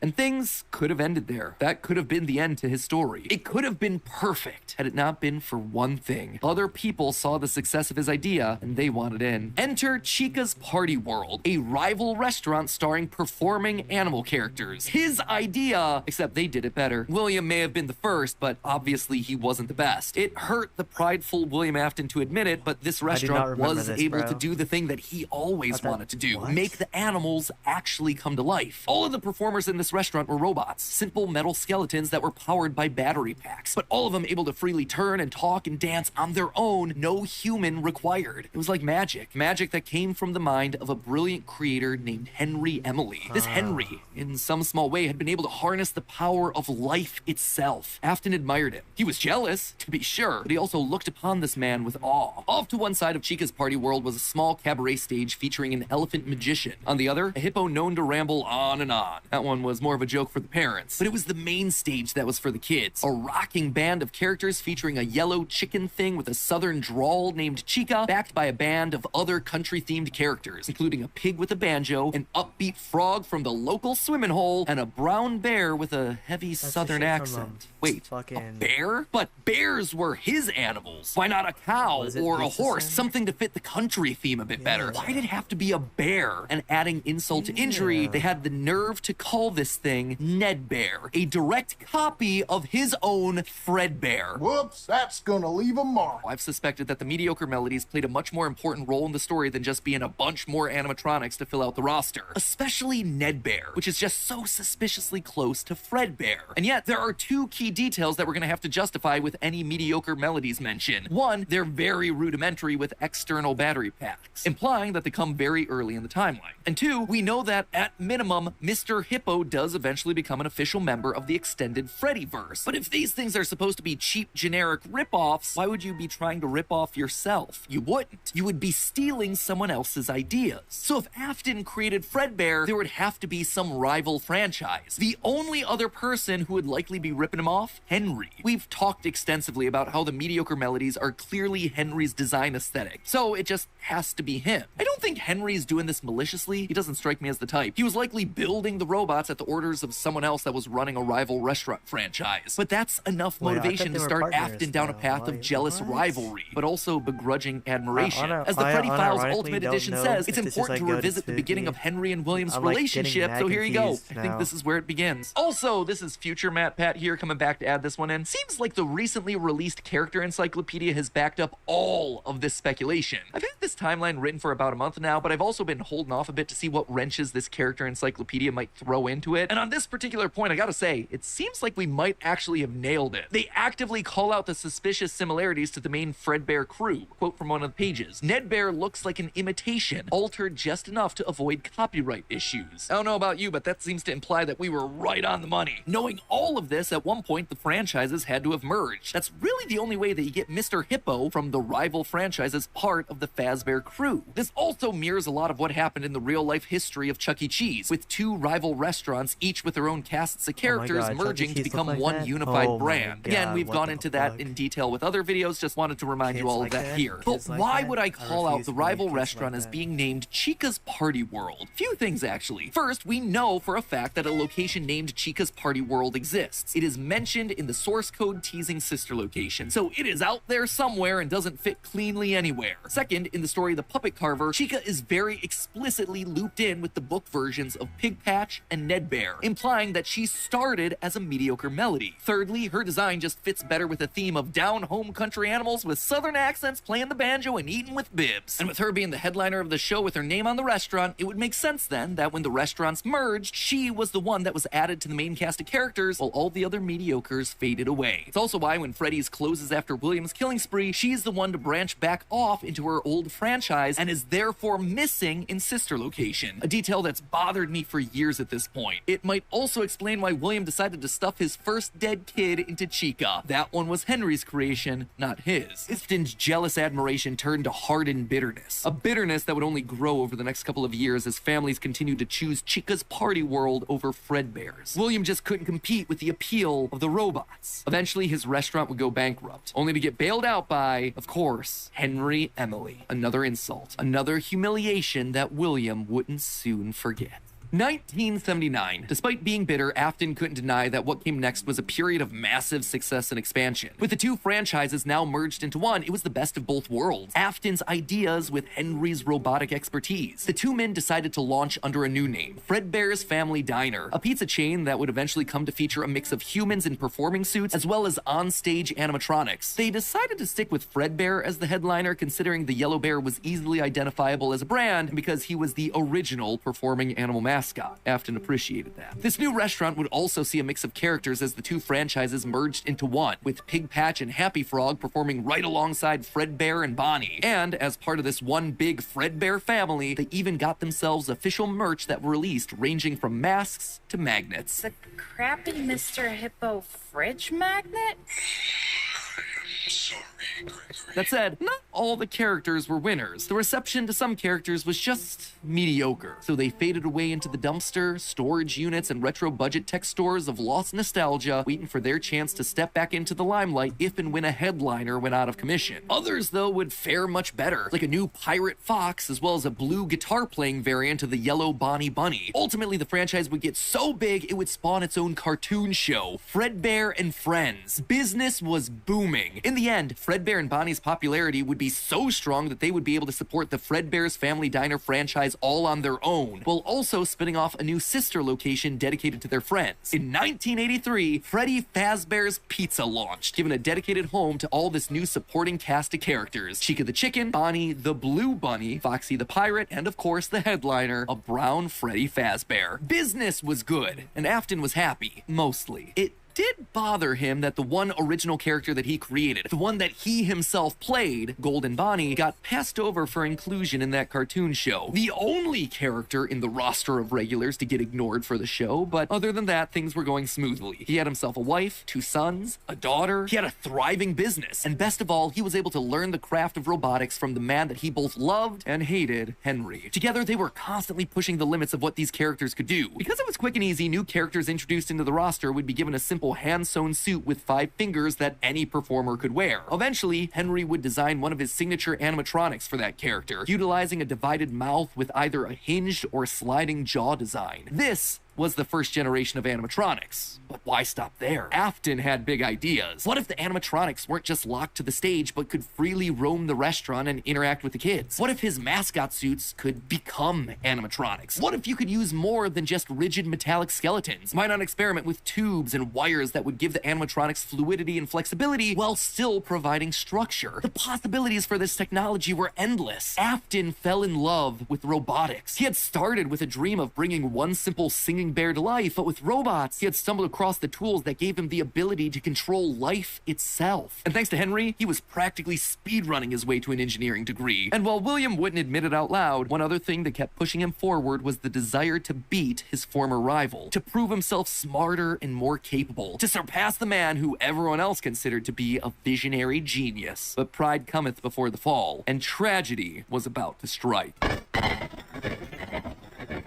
1983, business was booming with 2 whole restaurant franchises running, Fredbear's Family Diner and the newly opened Freddy Fazbear's Pizza. Together, William and Henry had been able to take the hybrid suit idea and make it into a reality. They called their new invention the Springlock suit, and fittingly enough, it was symbolic of the partnership between these 2 men, a human suit as designed by William that could become a freestanding Henry-style robot. But because it was still new tech with kinks to work out, the rollout was limited, restricted only to the Fredbear's Family Diner location. All of this meant that William was busier than ever. He didn't have time to be a full-time parent, so he designed a nanny cam system where cameras and speakers were hidden throughout the neighborhood, as well as in his youngest son's favorite toy, Psychic Friend Fredbear. I mean, plushy Fredbear. But since cameras just weren't enough to raise a kid, he also left childcare duties to his eldest son, Michael. There was just one problem with that. Michael was far from the best babysitter. He tormented his younger brother by jump-scaring him with a Foxy mask and constantly left him behind. William watched all of it from his cameras. Kids kids would be kids. Tomorrow was another day, after all. Except Michael's torment didn't stop. Bitter, angry thoughts would run through Michael's mind. Why did he have to be the one to take care of this whining crybaby all the time? It just wasn't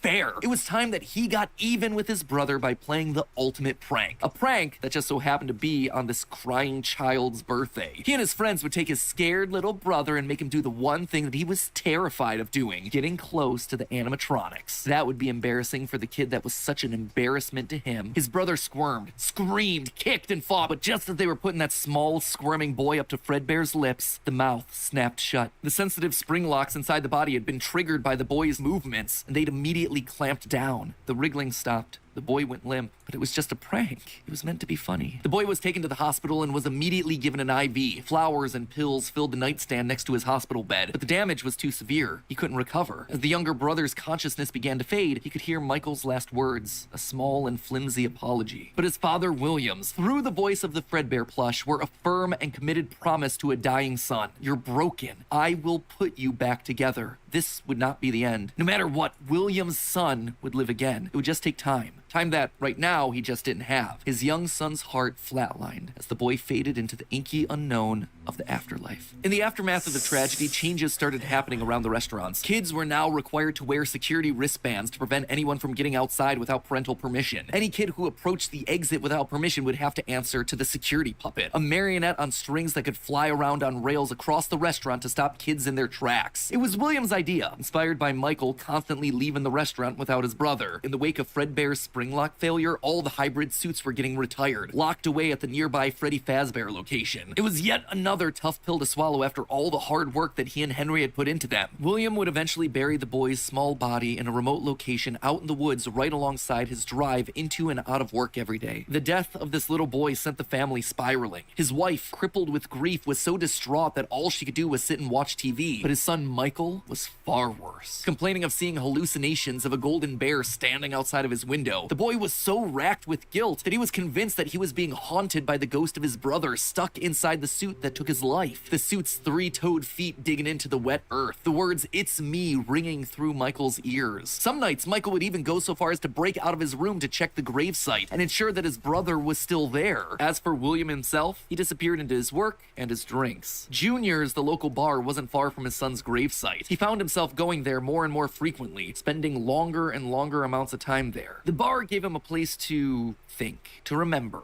to reflect and stew on how Henry had stolen his idea for an animal-themed restaurant, how they'd cut his character out of the cartoon when everyone else was there, how Henry had humiliated him by buying him out of bankruptcy, and now there was his son. Henry had taken his son from him. The robotic part was the part that failed, after all. William ordered one more drink, but it was one too many. The bar turned him out and told him to go home. But William didn't go home. Drunk and angry, William raced back to the restaurant to give Henry a piece of his mind, only to find someone else waiting. Henry's daughter, Charlie, locked outside of the building, bullies laughing at her through the window. Fine, some other problem to fix. But then Afton got an idea. A beautifully awful idea. This was his chance to get back at the man that had humiliated him all those years ago. Henry had killed his business, and now Henry's robotic suit had killed his son. It was time for William to do some killing of his own. Let Henry feel what it's like to have something you love get ripped away. While parties continued inside the walls of the pizzeria, William attacked Charlie in the back alley. It felt good. He felt free. The years of resentment and bitterness trapped in his heart finally released in a moment of pure unapologetic evil. He would make Henry hurt like he hurts. Fucking bitch ass TurboTax. Fuck off, bro.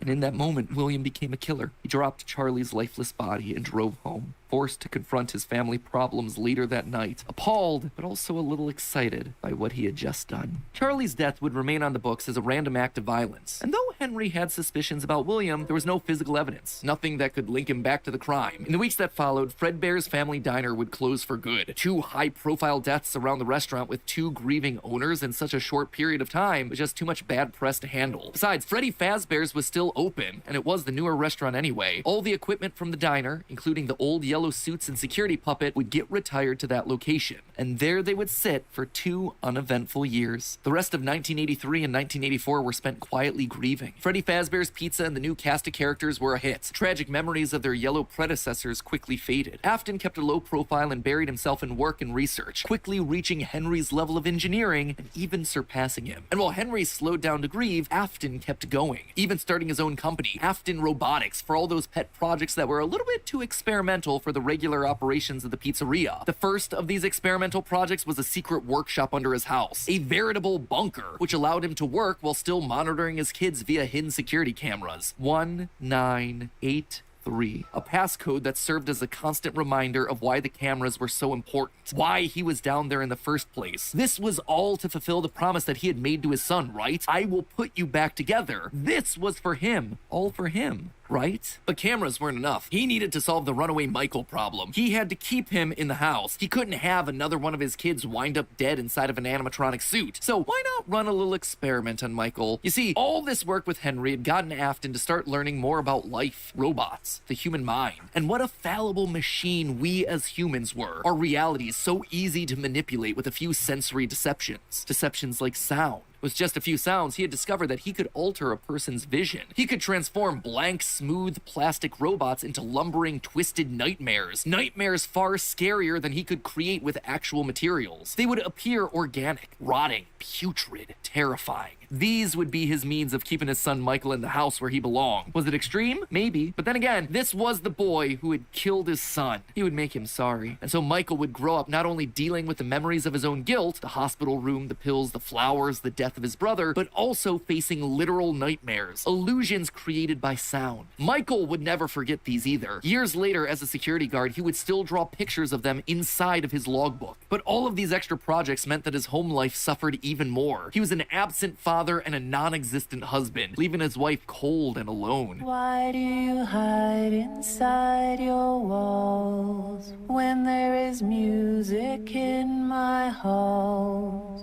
All I see is an empty room. This is unsettling. No more joy, an empty tomb. And despite her repeated demands that he leave his office and engage with the family, he refused time and time again, leaving her no choice but to leave. You burned down my house. You call that a house? It was like a morgue in there. You need to see your son.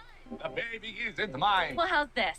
I'm keeping the diamond ring. And through it all, there was one lingering feeling. William wasn't done. He had gotten a taste of what it felt like to be unleashed, what it felt like to be free. Charlie's murder had unlocked something in him, and he wanted more. June 26th, 1985. Putting on the golden Bonnie suit, he lured children one by one to the back room of the pizzeria when no one was looking. At first, he was cautious. He would lure them with promises of cake and cookies. He told them that their dog had died. He would ask for help with homework. Susie was the first. You never truly forget your first. I was the first. I have seen everything. But where to hide the bodies? He couldn't sneak out. Someone would see him. He had to hide them in a place where they'd never be found and where they'd never leave the building. They had to be stuffed inside of the suits. No one maintained those things anyway except for him. And so Susie would go into Chica. Fritz, Jeremy, and Gabriel would come next. But it was easy. It was too easy. And with each little life he snuffed out, his lies got bigger. Their house was burning. They're just being kidnapped. Until the last one where all pretense was off. He let himself get violent. Too violent. I'll just wait for him after school, throw a bag over his head, hit him with a shovel, and drag him into the back of my car. The body of Cassidy was far more bloody and broken than any of the others. He'd let himself go too far. That one he shouldn't have killed. With no more active animatronics left, he shoved the body into the one suit that remained backstage. The long-forgotten yellow Fredbear, now broken and discolored with age. Broken, like Cassidy was broken, like his son was broken. Newspapers reported on this disappearance, naming the whole thing the missing children's incident. Police would even charge William with the crimes after finding security footage of the golden mascot suit luring kids to the back, but they couldn't convict him. They had no bodies, and his face had been hidden behind the mascot suit the entire time. What they had was circumstantial at best, and so he walked away a free man.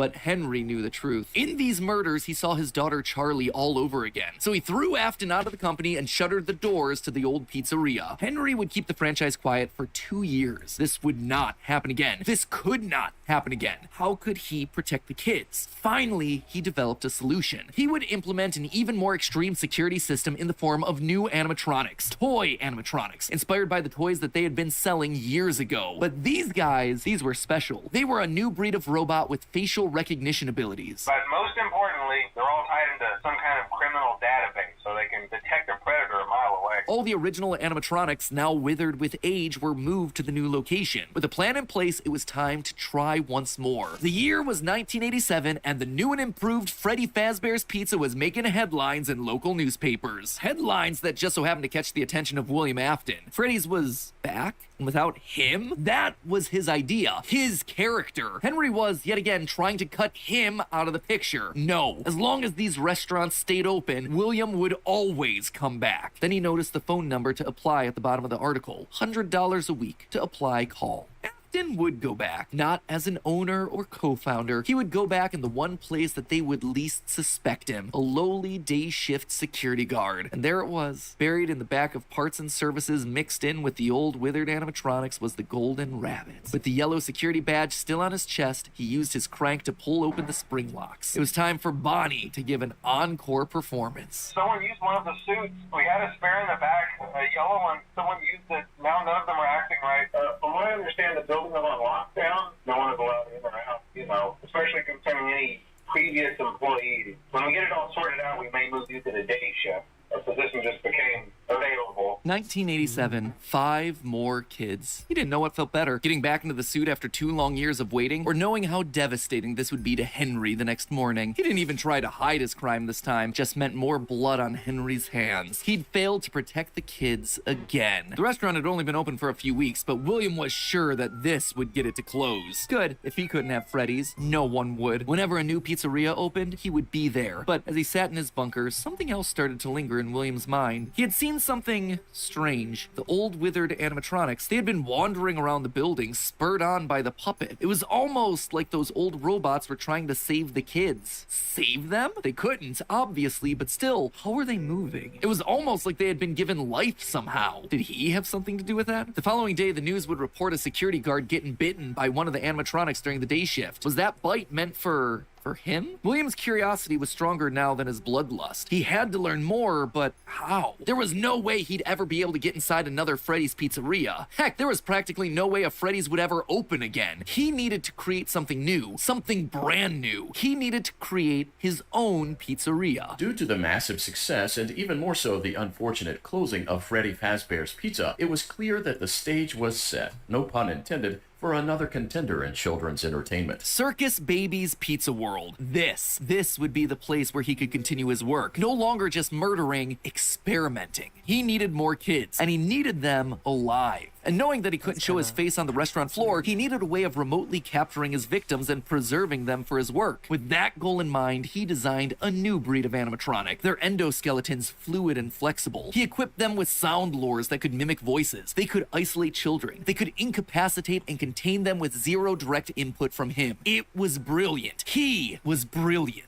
Far beyond the simple bars and wires of Henry's designs. And the characters he chose for this were uniquely his. His new roster wasn't going to be tainted by Henry's disgusting barnyard bird. Instead, it was back to his characters, his creations. Freddy, Bonnie, Foxy, as well as 2 special ones. The first, Ballora, was an homage to the woman who left him. Now she would never leave him again. The second, the titular baby, was designed with his baby in mind. Elizabeth, his youngest child. She would always be Daddy's little girl, the one that listened to him, the one that obeyed, until the day that she didn't. Daddy, why won't you let me play with her? She's so pretty and shiny.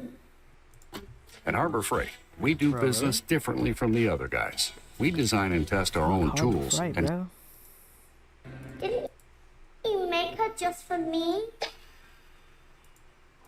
The day before Circus Baby's Pizza World opened, she disobeyed. She didn't listen. Left alone with Baby, she got too close. The animatronic ripped in half and swallowed her whole. A scared and confused child fading into eternal darkness. By the time Afton found her, it was too late. She was gone. He immediately canceled the launch of Circus Babies under the guise of a gas leak. But wait, as he sat there at the foot of the stage, he noticed that something was different. The eye color of the robot had changed. Baby had been built with blue eyes, but now they were emerald green, the same color as Elizabeth's. Was she I still in don't there? understand Could how this this all all be happened. connected to Like, the free-moving why do animatronics kids that he had find seen this at appealing? Freddy's? This He is had creepy to as know fuck. more. His mourning turned to Even Chuck E. excitement. Cheese, He had like, to real life, return bro. to where it all started. 1993. Pathetic. This place was pathetic. Henry had clearly tried to reopen one final time with those old original animatronics from so long ago, but Williams' damage to the brand had been permanent. These things stank of death. They hadn't been washed in decades. But even if they had, nothing could wash away the stink of murder that haunted these halls. One night, then another, then another. William repeatedly snuck into the old broken restaurant to lure the living animatronics to him, one by one dismantling them, robbing them of their endoskeletons. The metal had to be the secret. It had to contain the remnants of life itself. But he had to know for sure. Leaping out of a room that was invisible to the animatronics programming, he dragged the oversized robotic skeletons back to his underground workshop, back to where Circus Baby watched on with glowing, curious eyes. Eyes that somehow felt alive. Not knowing what else to do, William melted the robotic parts down. 5 animatronic endoskeletons reduced down to one silvery puddle of goo. Could he transfer this living metal to his own creations? He had to try. He picked up a syringe and filled it with the molten metal and injected the goo into Funtime Freddy's twisted, wiry endoskeleton. And suddenly, the coils came to life. Like snakes writhing in a pile, what had once been cold, lifeless metal moved and jolted on its own. He'd done it! He had unlocked the secret to life itself. Except something was clearly wrong. The movements were erratic. They were violent, angry. Baby didn't act this way. She had been calm, collected. This was clearly something else, something mindless and frantic. Perhaps by mixing the souls and then portioning them out, he had created incomplete beasts. He would need to keep testing to truly understand it. He needed more of this remnant. As he searched the old pizzeria one more time for any remaining scraps of metal, the ghosts attacked. His past victims come to collect their due, all led by Cassidy. The 5 lined up and blocked the door, and Afton's mind reeled. The scientific implications of this were incredible. Ghosts, real ghosts that he could see, all standing against him. But what could they do? What couldn't they do? He panicked as Cassidy approached. How do you stop something that's already dead? Maybe with the thing that resulted in their death in the first place. He would get into his suit like old times. He would regain his power over them just like the day that they died. He was the genius. He was the one in the suit. He was the one in charge.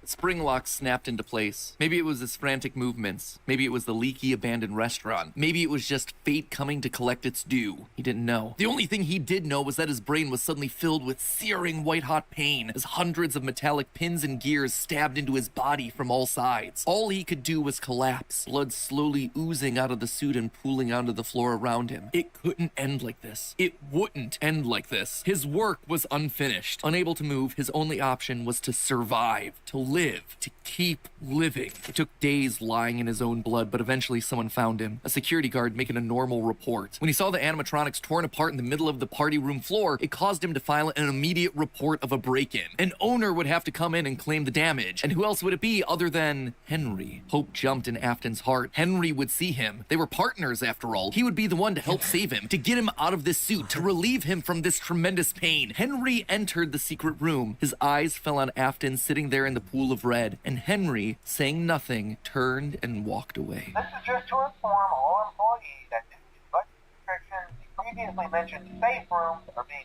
sealed at most locations, including this one. Nothing is being taken out beforehand, so if you left anything inside, then it's your own fault. Management also requests that this room not be mentioned to family, friends, or insurance representatives. And so there Afton would sit, hanging on for 30 years, trapped behind the walls with an iron will that refused to die. Most of this is things that we already knew, stuff that's been established and reestablished time and time again by the games. That said, there are 2 things that I absolutely have to address. The first and biggest is the placement of Sister location, or more specifically, Elizabeth's death. To me, evidence in games seems to suggest that it was meant to come before the crying child's death in 1983. The biggest clue to this is that the crying child saw something. Remember what you saw is the phrase that's repeated over and over again by psychic friend Fredbear, aka William Afton speaking through a walkie-talkie in the Fredbear plushie's stomach. But what did he see? Well, I think we can tell based on how the nightmare animatronics are visualized. They have mouths in their stomachs, just like Baby ripping in half at the waist to swallow a kid. There's also the empty girl's room, one presumably left behind by a dead sister. And lastly, it explains why he's scared, and more specifically, why Afton Afton wants him scared. He needs his kids to stay away from the animatronics. He doesn't want them getting too close because the last time one of his kids got too close to a robot, his daughter died. That's then why he sets up the nightmares, to scare both Mike and the crying child away from the animatronics from that point forward. That's why books like the Character Encyclopedia outright suggest that we play as the crying child in FNAF 4. That's why he has a nanny cam following the crying child everywhere, so he can keep tabs on his kids when they're out of his sight. He can't let another Elizabeth situation happen. The death of Elizabeth also gives William Afton extra motivation for killing. He's a grieving father. His daughter was taken away from him, so Charlie should die as well. He's lashing out at the world after losing his kids. And again, we know that at least one of his children had to have died prior to Charlie's death, based on the mound of dirt that we see in Midnight Motorist. It also allows circus babies to open and close earlier in the timeline, which is how you wind up with Funtime Foxy appearing as Mangle in the FNAF 2 location. Basically, Elizabeth dying first has everything it needs to fit, except for the most important thing, the murder weapon. Why would Afton be building an animatronic with a giant claw in its stomach so early in the timeline? At this point, he just has no motive. It just doesn't make sense prior to 1983. At this point in the story, he hasn't killed anyone, and we know for a fact that the missing children's incident is 1985. So Elizabeth's death coming before any of those events just doesn't work, hence why I placed it where I did in the narrative timeline. Afton's death here is also a bit tricky. We know that he returned to the FNAF 1 location to break down the original animatronics in order to harvest their remnant. We know that he melts down 5 things to become one thing. Candy Cadet makes that very clear. So the 5 things are the 5 endoskeletons from the various animatronics. That would be totally fine if it weren't for one huge problem. On his 5th visit to the pizzeria, Afton gets spring locked. So either the 5 becoming 1 starts in 1993, but then finishes 30 years later when he re-emerges from the wall to add the last endoskeleton to his pile, or he's had himself some reason to return to the original location after harvesting all the stuff that he can. It's not ideal, but it's the one angle that makes the most sense. William still wasn't back. Weird.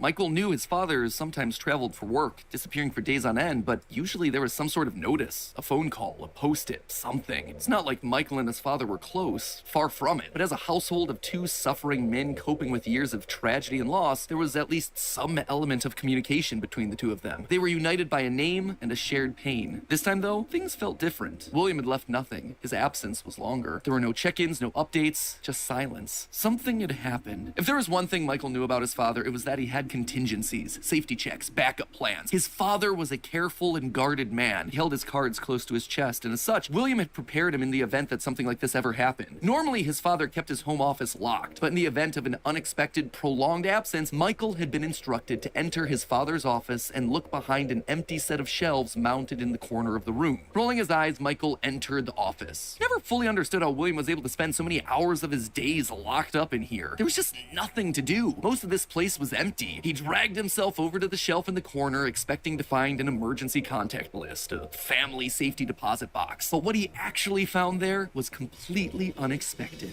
Father, it's me, Michael.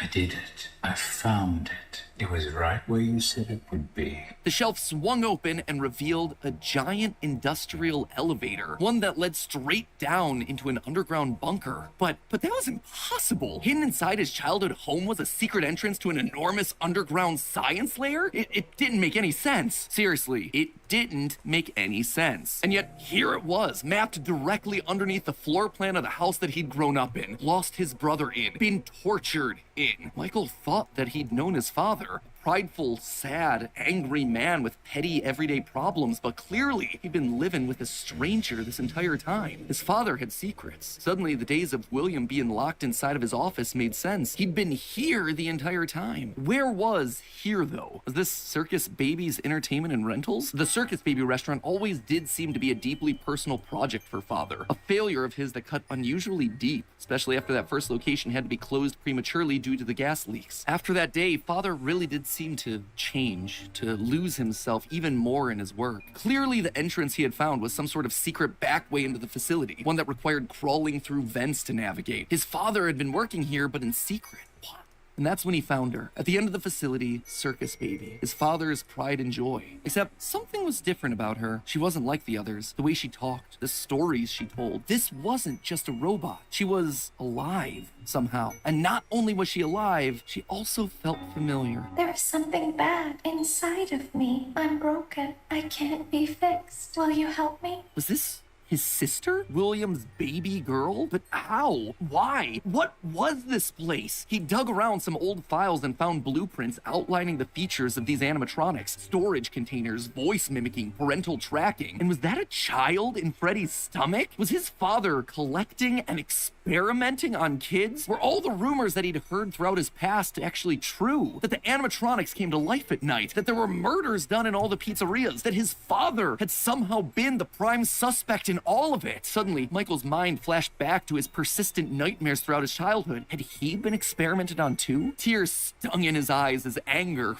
fear, and confusion filled his body. His father's secrets were pouring out. William wasn't just a lame, overworked father. He was a monster, toying with life itself. Suddenly, everything clicked. He frantically looked around the room, blinking human heads on poles staring back at him. Green eyes, his sister. Blue eyes, his brother. Closed eyes, his mom. All just staring, expectantly. These were meant to be human. William was working down here trying to make believable humans, literally rebuilding the family that they had both lost. The small little girl robots with their British accents roaming the hallways of this underground facility suddenly took on a whole new context. Hello in there. Is this the same person? Were those meant to be his sister? A replacement for her? A clone? Was William building clones of his sister? They seemed to know him, after all, to react to his presence. They were all there. They didn't recognize me at first, but then they thought I was you. He always did have a bit of a resemblance to his father. Michael's mind reeled as the reality of his world crumbled to dust. No, he had to get them out of there. If this really was his sister, heck, if any of these things were human, souls, whatever remnant of the humans that they once were, they needed to be rescued. They always put us back inside. There's nowhere for us to hide here. Led by the voice of Circus Baby, he marched through the now empty halls of the Funtime Auditorium. He would lead them. He would protect them. And finally, he would be able to forgive himself for the killing of his brother so many years. You are in the scooping room now. The scooper only hurts for a moment. Scooper? That violent extraction arm? Michael had seen that one in the pile of blueprints. Something about heat rendering the magical silver metal inside useless. In reality, prior to getting himself spring-locked and put behind the wall, William's methods had become increasingly sophisticated. With a mechanized arm that could infuse new bodies with a soul, William could finally give and take away life. The only thing he needed were the bodies. But William wasn't the only one looking for bodies, as Michael was about to learn. But if we looked like you, then we could hide. If we looked like you, then we would have somewhere to go. Michael was going to be the hero to help these animatronics, all right. He was going to help the haunted tubes and wires of these animatronics escape, just not the way that he anticipated. His sister had lied to him. Another game of pretend. The scooper plowed forward, digging its extraction arm into his body. As he heard his bones ripping through his flesh, Michael blacked out. But something is wrong with me. I should be dead. But I'm not. That's fucking gross.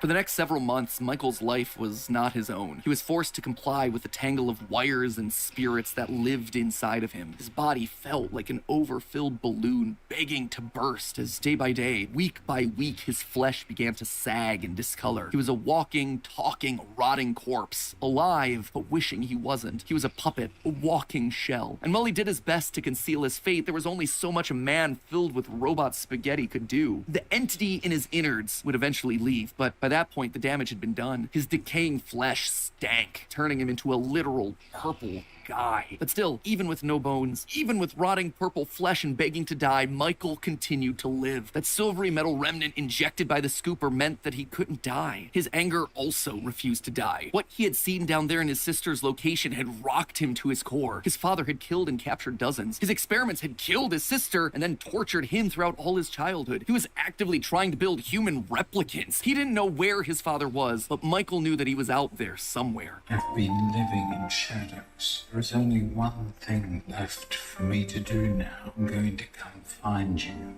Michael had to correct for the sins of his father. He had to make things right. Michael would burn Fazbear Entertainment to the ground. I mean, what else could you do when your skin was permanently purple? Michael's strategy was simple. He would apply for night security guard positions at the old defunct pizzeria locations. That way, no one ever had to see him or smell him during his shift. And all these old shuttered locations did need guards. Teenage vandals and squatters were always looking to get inside these abandoned buildings, and yet no one ever really wanted to work an overnight graveyard shift unless they were practically out of options. Enter Mike. One by one, he would take on the job of security guard, changing his name each time to ensure that no one was able to follow his paper trail. Once inside, he could tamper with the animatronics and figure out how they worked, writing about his experiences in his security logbook. While there, he would listen to the old tapes where upper management awkwardly welcomed new recruits to their summer jobs, even though he was working there nowhere near the summer months. He heard the gory details of his father's franchise from the outsiders looking in, confused and afraid about what was happening in the walls around them. Sometimes he would see his brother in the form of the Golden Freddy suit. It's me appearing on the walls around him. Except now, there was something else there. He was no longer alone. Another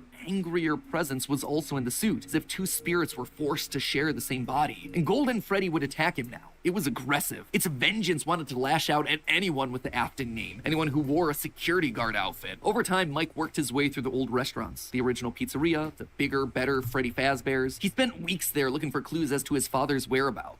And each time at the end of his week's shift, he would then set the location on fire. Remnant can't survive high temperatures after all. So burning away whatever spirit-laden animatronics that still existed inside seemed like a winning strategy. All this revisiting of his past, though, was causing the nightmares to begin again. Hallucinations that brought him back to his childhood. The guilt around killing his brother. His dreams were oddly mixed with the shrill phone calls of the security guards. But it would all be worth it in the end. The goal was to eventually stumble across the one location, the one job that would finally reunite him with his father. Little did Mike know that that day would come sooner than he expected. 2023, an advertisement came across Mike's TV. Fazbear Fright, a new horror attraction inspired by the awful crimes that occurred around Freddy Fazbear's Pizza so many years ago. It made Mike sick. People looking to make a quick buck off the tragedy of others, off his own family. This wasn't a joke or entertainment. Regardless, he had to be a part of it. If this team was combing through his family's history, they might stumble across something that could be useful. And if his father was truly still alive as he suspected, there would be no way that he wouldn't show up here. Maybe finally, this could be the final chapter in his family's marathon of tragedy. Mike applied for the job and was immediately handed the keys. Years of doing this had taught him that security guards rarely receive thorough security checks. They also liked how creepy Mike looked. They thought it was a costume, on theme for the job. What little they knew. Hey, glad you came back for another night. I promise it'll be a lot more interesting this time. For weeks, there was nothing. But just as Mike considered giving up, he received the call that he'd been waiting for years. You're not Could this finally be him? Sure enough, there he was. William inside his iconic golden Bonnie springlock suit, only now it was green and decaying with age. And there they were, a small family of broken men finally reunited. It's been a long time, Dad. Mike had always struggled with the phantoms of his past haunting him, but now all the animatronics he'd encountered over the past months, hopping from pizzeria to pizzeria, suddenly sprang to life. Their burned faces haunting him as he tried to keep track of his father on the cameras. It would seem that William's mere presence had put the spirits on high alert. Ultimately, they were harmless, more annoying than anything else, but there was one that felt different from the others, one that was more than just a mere phantom, the security puppet. If he looked at the cameras at just the right moment, he could see it floating there through the halls. He could even see its reflection in the water pooled on the ground. It would seem like he wasn't the only one there on a mission. While he was dealing with Springtrap, Michael assumed that this one was likely dealing with the spirits of this place, finally setting them to rest. Hopefully this means a happier day for all of us, Mike thought to himself. And in that moment, he felt the air around him release, like pressure being let out of a bottle. The building sighed, as if 5 spirits had finally been allowed to move on. He had the sense that his brother was a part of them. He rigged the wiring inside the building to misfire, and the dry, desiccated walls erupted in flames. It is finished.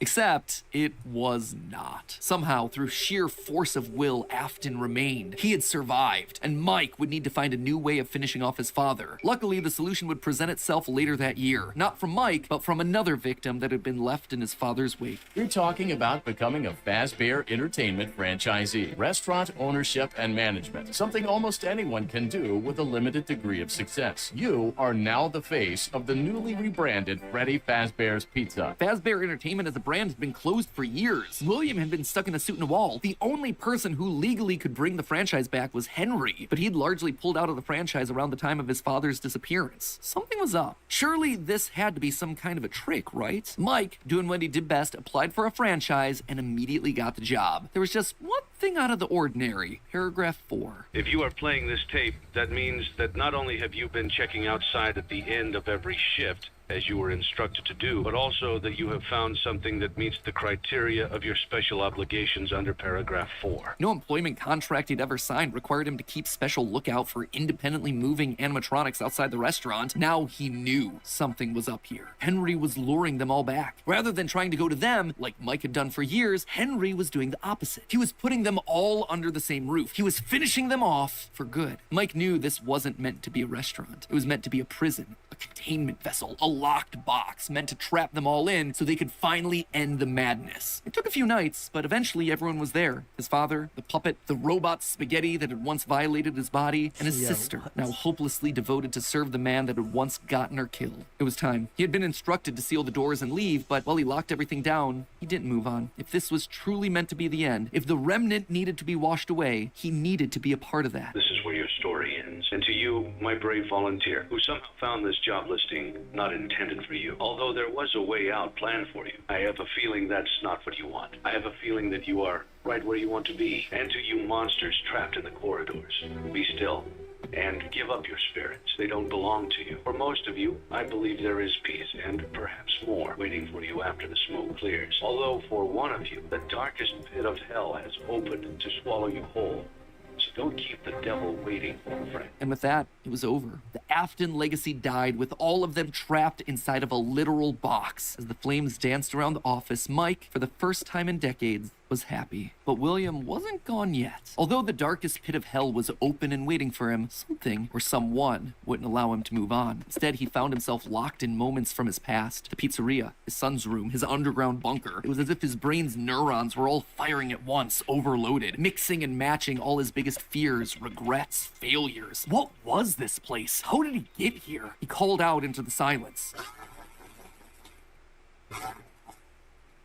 Then they started coming. Without warning, animatronics, both new and old, began to jump out at him, bite him, rip him limb from limb. The pain was immeasurable. Make it stop. Make it stop. William, for the first time, longed for death, an end to this torture. Just as it felt like he couldn't take it anymore, everything was quiet again. It was as if the world had been reset. There was a brief moment of quiet, and then the onslaught began again. Dozens of faces from his past all focused on him. A waking nightmare that he couldn't escape from. More pain, more ripping. It was his own personal hell, but why? Why couldn't he just die? And then he saw them, a group of characters he never thought he'd see again. Those janky, stolen characters that had started everything. The mediocre melodies. It had all started to go wrong once they showed up, once Henry had made them. But mixed in with their obnoxious southern drawls, William heard something else. It was barely a whisper, but he could just make out the words. He tried to release you. He tried to release us. But I'm not gonna let that happen. I will hold you here. I will keep you here. No matter how many times they burn us. That voice. He knew that voice, but from where?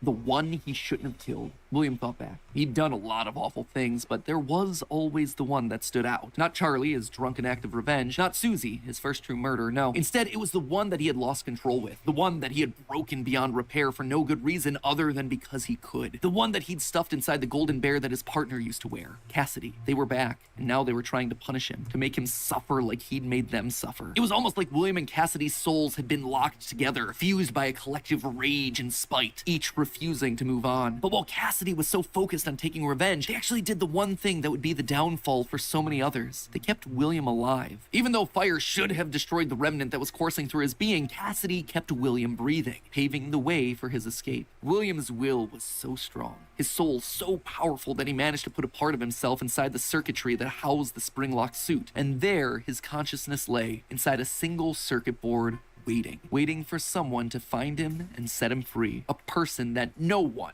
would suspect. You might have noticed that I was vague about the dates, and there's a good reason for that. I don't know them. There is no good way for me to make them fit in. Here's what I do know. We know with a high amount of certainty that Michael Afton is the character that we play as up until Ultimate Custom Night. Mike Schmidt and Fritz Smith, the security guards for FNAF 1 and FNAF 2 respectively, get fired for, quote, tampering with the animatronics and odor. So weird connection between the two of them, right? But now, look at the phantom animatronics that are haunting us in FNAF 3. They use models from both FNAF 1 and FNAF 2, meaning whoever is sitting in that security guard chair Fazbear Frights, they have to have seen both locations and their animatronics. And that's not all. Their designs are burnt. It's a weird detail in the game, and it's something that the character encyclopedia repeatedly calls attention to. The burned texture for these phantom animatronics. Why is that so unusual, though? Fazbear Frights is the first time in the franchise that we hear about anything burning down. From that point on in the story, it's like the characters turn pyro and are suddenly setting fires left and right. But for the first 3 games, nothing ever catches fire. The animatronics are just moved or repurposed in some way. So when did they burn? And why would our security guards see them as being burned? Someone has to have been going location to location, setting these places on fire, purging the sins of the past. We know we're definitely playing as Mike and sister location in FNAF 6 based on the in-game dialogue. And in FNAF 4, there's an Easter egg where we can hear the phone call from night 1 of FNAF 1, meaning that whoever's in that bedroom has heard the recording as a security guard. We also know that Mike has seen the nightmare animatronics based on his drawings in the security logbook. So overall, there is solid evidence that connects all of FNAFs 1 through 6. You'll also notice how the character encyclopedia doesn't have a page for Mike Afton. This thing has a page for Chocolate Bunny Bonnie, but not Michael. Some tells me they don't want us to confirm how many games he's been in, because that would confirm too much of the theory. In short, this gives us an incredibly compelling and complete narrative. Mike as our protagonist, and William, his father, as our antagonist. Mike accidentally kills his brother in Fredbear's mouth, which begins our story and sets William down his pathway of destruction. Mike is then haunted by the guilt of his past and is looking to make things right across the rest of the games. In Sister Location, he learns what his father's been up to and realizes what he has to do to correct it. After failing to finish the job in FNAF 3, he ultimately helps Henry end it all in FNAF 6. It is great. It is a clean narrative. There is just one problem: timing. Mike's quest can't really start until he's been down to Sister Location, seen Baby, and gotten himself scooped. That's when he finds out about Afton's secret life. It's also when he's gonna start to smell, because, you know, he's a walking, talking, rotting corpse. And we know that he's not going down into the bunker until the Funtime animatronics have been made, Freddy's has been closed, and Afton is out of the picture. That all should be happening post-1993, after William is sealed behind a wall. But that then presents us with a few problems. Afton has already dismantled the original animatronics as we see in the FNAF 3 minigames. How are those things getting burned if they're already deconstructed? But more importantly, we see FNAF 2 paychecks with the date 1987. That is way earlier than I think it can be. To be fair, Fritz Smith's pink slip on night 7 doesn't have a date, but it's a bit weird to say that the first few nights are in 1987 and then employee number 3 is hired on years after the restaurant closes.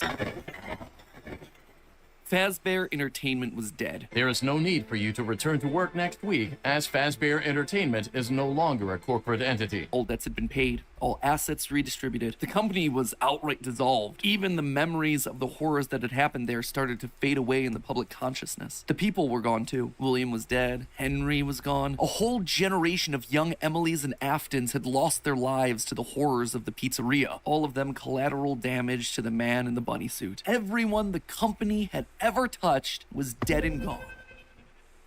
Well, all except one. Pay your child support, you deadbeat! I'm keeping the diamond ring. I also set the house on fire! Clara Afton. She'd been there in the early days, back when things with William were good. They'd had the perfect home, a thriving business, the ideal family. But shortly after their youngest son died, things started to change. William had become distant, lost in his work, obsessive. She had watched him change from this irritatingly brilliant man that she had fallen in love with to a drunken monster struggling to hold himself together. And despite her trying to reach out to him in those desperate days, he was just too far gone. You should swap screens and make your game the bigger one. Okay, hold up.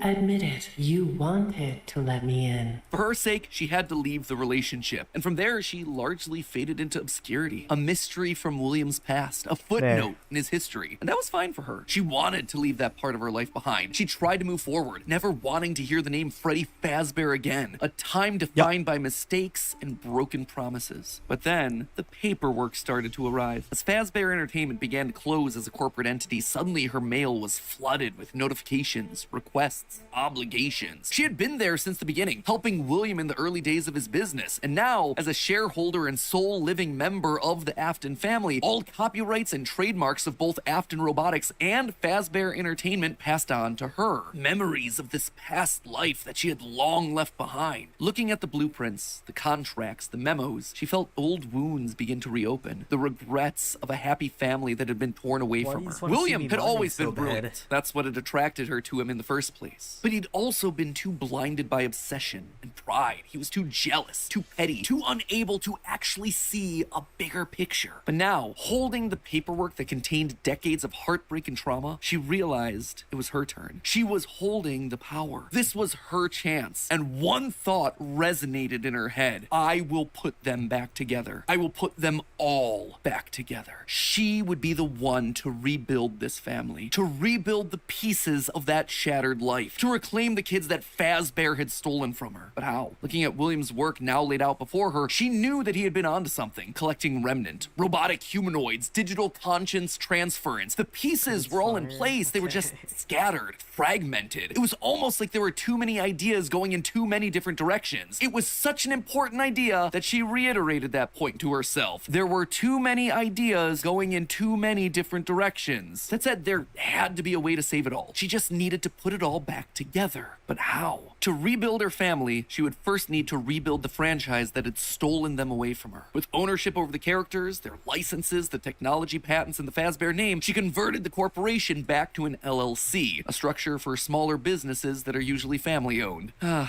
The irony was fitting. From there, she would need remnant, and lots of it. Remnant was the key. Clearly, in the later years of his life, William had been using Circus Babies Entertainment and Rentals as a remnant farm, sending robots to kids' birthday parties in the hopes of nabbing bits of the stuff here and there. But clearly, it wasn't enough. He had, what, like 4, maybe 5 animatronics going out every week? No. It was a decent idea, but to get the remnant they required, it needed scale. Dozens, hundreds of animatronics, all out there, all gathering remnant from unsuspecting customers. But to do that would require help, something William would never ask for. William had kept everything in-house. His obsession with control limited him. Clara, though, she wasn't nearly that precious. A plan like this required partners, people outside of Fazbear to do the heavy lifting. So she contacted a mid-sized delivery company, DLZ Shipping Solutions, to help build replicas of all the original animatronics. And with meal delivery apps being all the rage, why not an animatronic delivery service? Order one to celebrate your birthday, your Halloween party. How about a 4th of July picnic? We'll invite Liberty Chica and 4th of July Freddy on over. She would make sure that they made skins for every occasion. Chocolate Bonnies for Easter, Shamrock Freddies for St. Patrick's Day, Dia de los Muertos Chicas. And thus, the Fazbear Funtime service was born. That's right. With the Fazbear Funtime service, you'll never be alone again.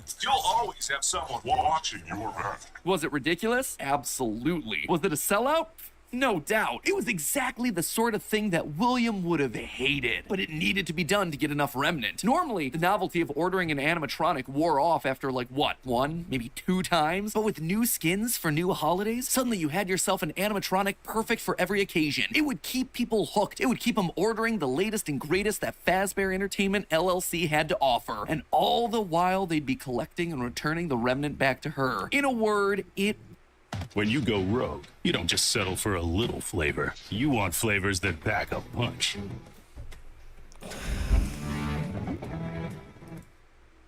was brilliant. There was just one problem with it. No one trusted the Fazbear name. The company's brand was still mud in the public eye. No one would want to hire animatronics from the restaurant franchise known for murdering children. Nothing kills the party quite like the threat of death, you know. So she needed to find a way to discredit the stories that had come before. She needed to win back the public's affections, reactivate some nostalgia for the spooky stories of their childhoods. She needed a game. Multiple games, in fact. They lied to us. They lied to all of us. They told us that the whole point of this VR game was to undo the bad PR done by a rogue indie game developer. But that's not true at all. Those indie games were designed to conceal and make light of what happened. This isn't just an attempt to rebrand. It's an elaborate cover-up. Struggling game developers were a dime a dozen online, most working on their magnum opus between shifts at the Dollar General. So she found one. Steve just picked him out of obscurity. The right mix of desperate and doofus willing to say and do anything for a couple extra bucks. And he fell right in production line, as What's one have you expected, faced delivering so far? stupid little things with dumb generic names like know. Mangel's Quest, I don't Balloon check Boy's until the Air end of the Adventure, the Five festival. Nights at Freddy's. Bad gameplay with even worse graphics, like but hey, bad. they got the job done. People were suddenly talking about the clues superstitious. inside of these things, searching for the hidden lore. They were actively making jokes about dead kids at pizzerias. Her husband's twisted history of serial murder had suddenly been reduced to a mere Nancy Drew mystery to be solved. The plan had worked. Freddy Fazbear's was suddenly more popular than ever. Things were going shockingly well. Her takeover and reboot of the franchise was full and complete. Suddenly infused with cash, she built the largest, most ambitious project yet, the Mega Pizzaplex. William had always been so visionary, but always thought so small scale. He was careful to a fault. Not her, though. She knew that this latest project needed to be big. It needed to be flashy. It needed to be a palace for children. A place that got people talking and checking out the latest in Fazbear products. Oh, yeah, So with a the steady Pizzaplex. supply of remnant flowing in, it was finally time. The stage was set. It was time to get to her real goal, literally rebuilding a family. March 2035. The first was obvious. The crying child, her little boy, the one that was the first to get ripped away from her. She'd seen down in his bunker that William had gotten very close to replicating artificial humans using animatronic technology. And so that's exactly what she would do. Rebuild her boy from the ground up using robotic parts. His shaggy brown hair, his favorite striped shirt, even down to small details that no one would notice, like the band-aid on his left knee. William's research had even found ways of making animatronics that could bleed and process food, making them virtually indistinguishable from a typical human. He would never have any idea of what he actually was unless he was explicitly told. The only things that could possibly ruin the illusion were any overrides to his internal systems. If something were to, say, interfere with the cameras that he had in his eyes, or cause some sort of a core reboot to his hard drive, or x-ray his metallic bones, then yeah, he would be exposed. But otherwise, to the outside world, he was just your typical, normal human boy. She worked down in the bowels of the Pizzaplex, giving him life, but it was one thing to build him, it was another to help him remember his identity. He died so young, so early in their history that there was no preserved memories for him, no documentation that she could just download into his digital brain. So bit by bit, she trained him, forcing him to remember who he was. In a corner of the room, she even made a makeshift dinner table, a reminder of their happier days. The family recreated 2 brothers, a sister, a father, and the mother at the head of the table. The one in charge, the one in command, the one bringing all of this to fruition. But his progress was admittedly slower than she would have liked. At first, he could only communicate through simple ones and zeros, then rudimentary drawings and crude letters. But bit by bit, images of his past life started to come through. Balloons, colors, houses, bears and faces, birthday parties, all for me. Gregory was alive. As the robot boy embraced her, she felt a warmth that she hadn't in decades. This was the joy that she'd been working towards. This was what it was all for. Her son, back in her arms again. The plan was working. She had to keep going. Next was William. If the family was truly going to be put together, she would need him. And she knew exactly where he was, in the ruins of that old Freddy Fazbear's pizza place where Henry had trapped him. In fact, that's specifically why she insisted on building the Pizzaplex there over the sinkhole. It's the best place to hide what her true intentions were with the entire operation. Digging through the wreckage, she found him. He was right where she thought he'd be. Seeing the putrid shell of the Springtrap suit, though, was not something she was prepared for. The rotting corpse of William Afton was disgusting. Scorched flesh fused into the fur lining. Hollow black sockets where eyes once were. A smell that reeked of burned carbon and bloody iron. He was no longer flesh. It was just the tangled sinews of a creature that was once called human. How far this brilliant man had fallen. It was clear that her work was cut out for her on this one.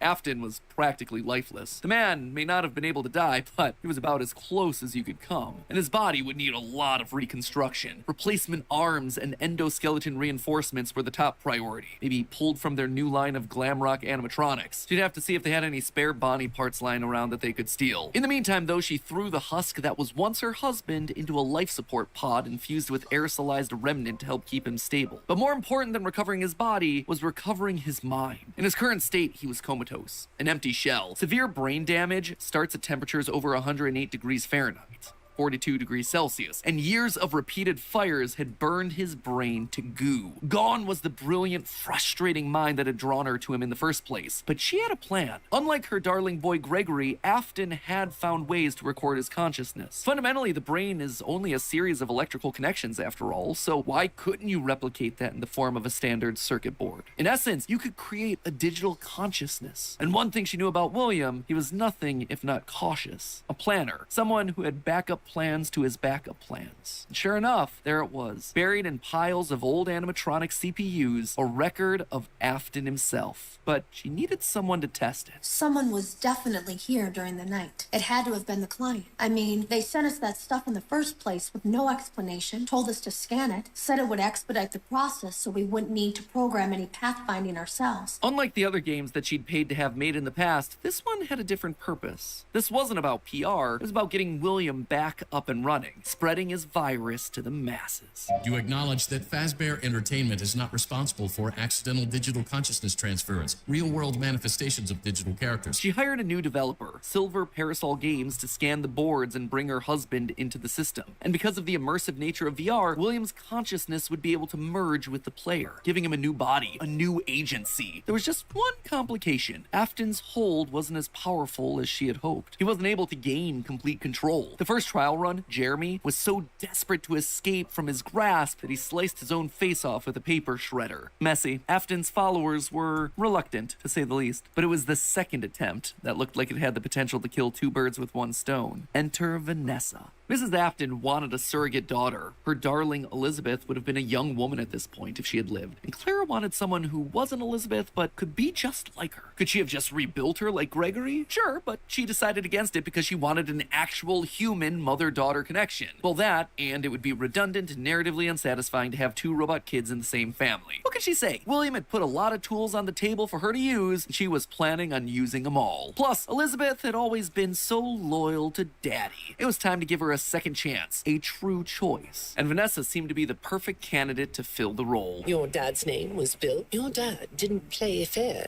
did he? He used to make your mum look bad in court. He manipulated you. I know your mum after she lost the custody case. I was supposed to be a good girl. She started as a QA tester at Silver Parasol Games, a VR game development company that was part of her plan to bring back William. But more importantly, Vanessa checked all the correct boxes. Right age, blonde, green eyes with a fondness for flowers and the outdoors. In many ways, it was her daughter all over again. Except it wasn't just looks and personality. What really mattered was Vanessa's mind. Underconfident, coming from a broken home, motherless, able to be manipulated. Yes, she would do nicely. She would be the one to save dear old Daddy, just as the real Elizabeth would have wanted. I will make you proud, Daddy. While testing the VR game, William's digital consciousness merged with Vanessa. Oh sure, she fought, fragmenting Afton's code into a series of tapes hidden across the game, trying to do web searches to regain control over her life, but it wasn't enough. She was weaker than Jeremy. She was a thrall that, despite occasional moments of lucidity, had to obey. And with Vanessa, it was a 2-for-1 deal. She was getting a daughter back, while also bringing her husband one step closer to reactivation. She just had to make sure that Vanessa was headed the right way. The reborn Gregory was an expert hacker, part of the benefits of being an Afton and a robot, so Clara had him keeping tabs on Vanessa, hacking into her emails and trailing her therapy sessions to ensure the future Elizabeth was falling in line. If any of the therapists started to ask too many questions, they were promptly dismissed from their positions. And while Gregory kept tabs on Vanessa's personal life, Mrs. Afton made sure to clear a path for her professionally. With Silver Parasol's collapse at the hands of the Anomaly, she then had the possessed Vanessa bring the contaminated circuit boards to DLZ shipping and the Fazbear Funtime service. More glitches, more Remnant, more Afton. But it was her last move that was the best. In a true masterpiece of poetry, she brought Vanessa over to be Chief Security Officer at the Pizzaplex. A true family tradition to don the hat and badge, and all it took was a recommendation from the top as well as some emails marked for deletion. Sure, Vanessa didn't have relevant experience for the job, but when it comes directly from the CEO, does it really matter? Husband, son,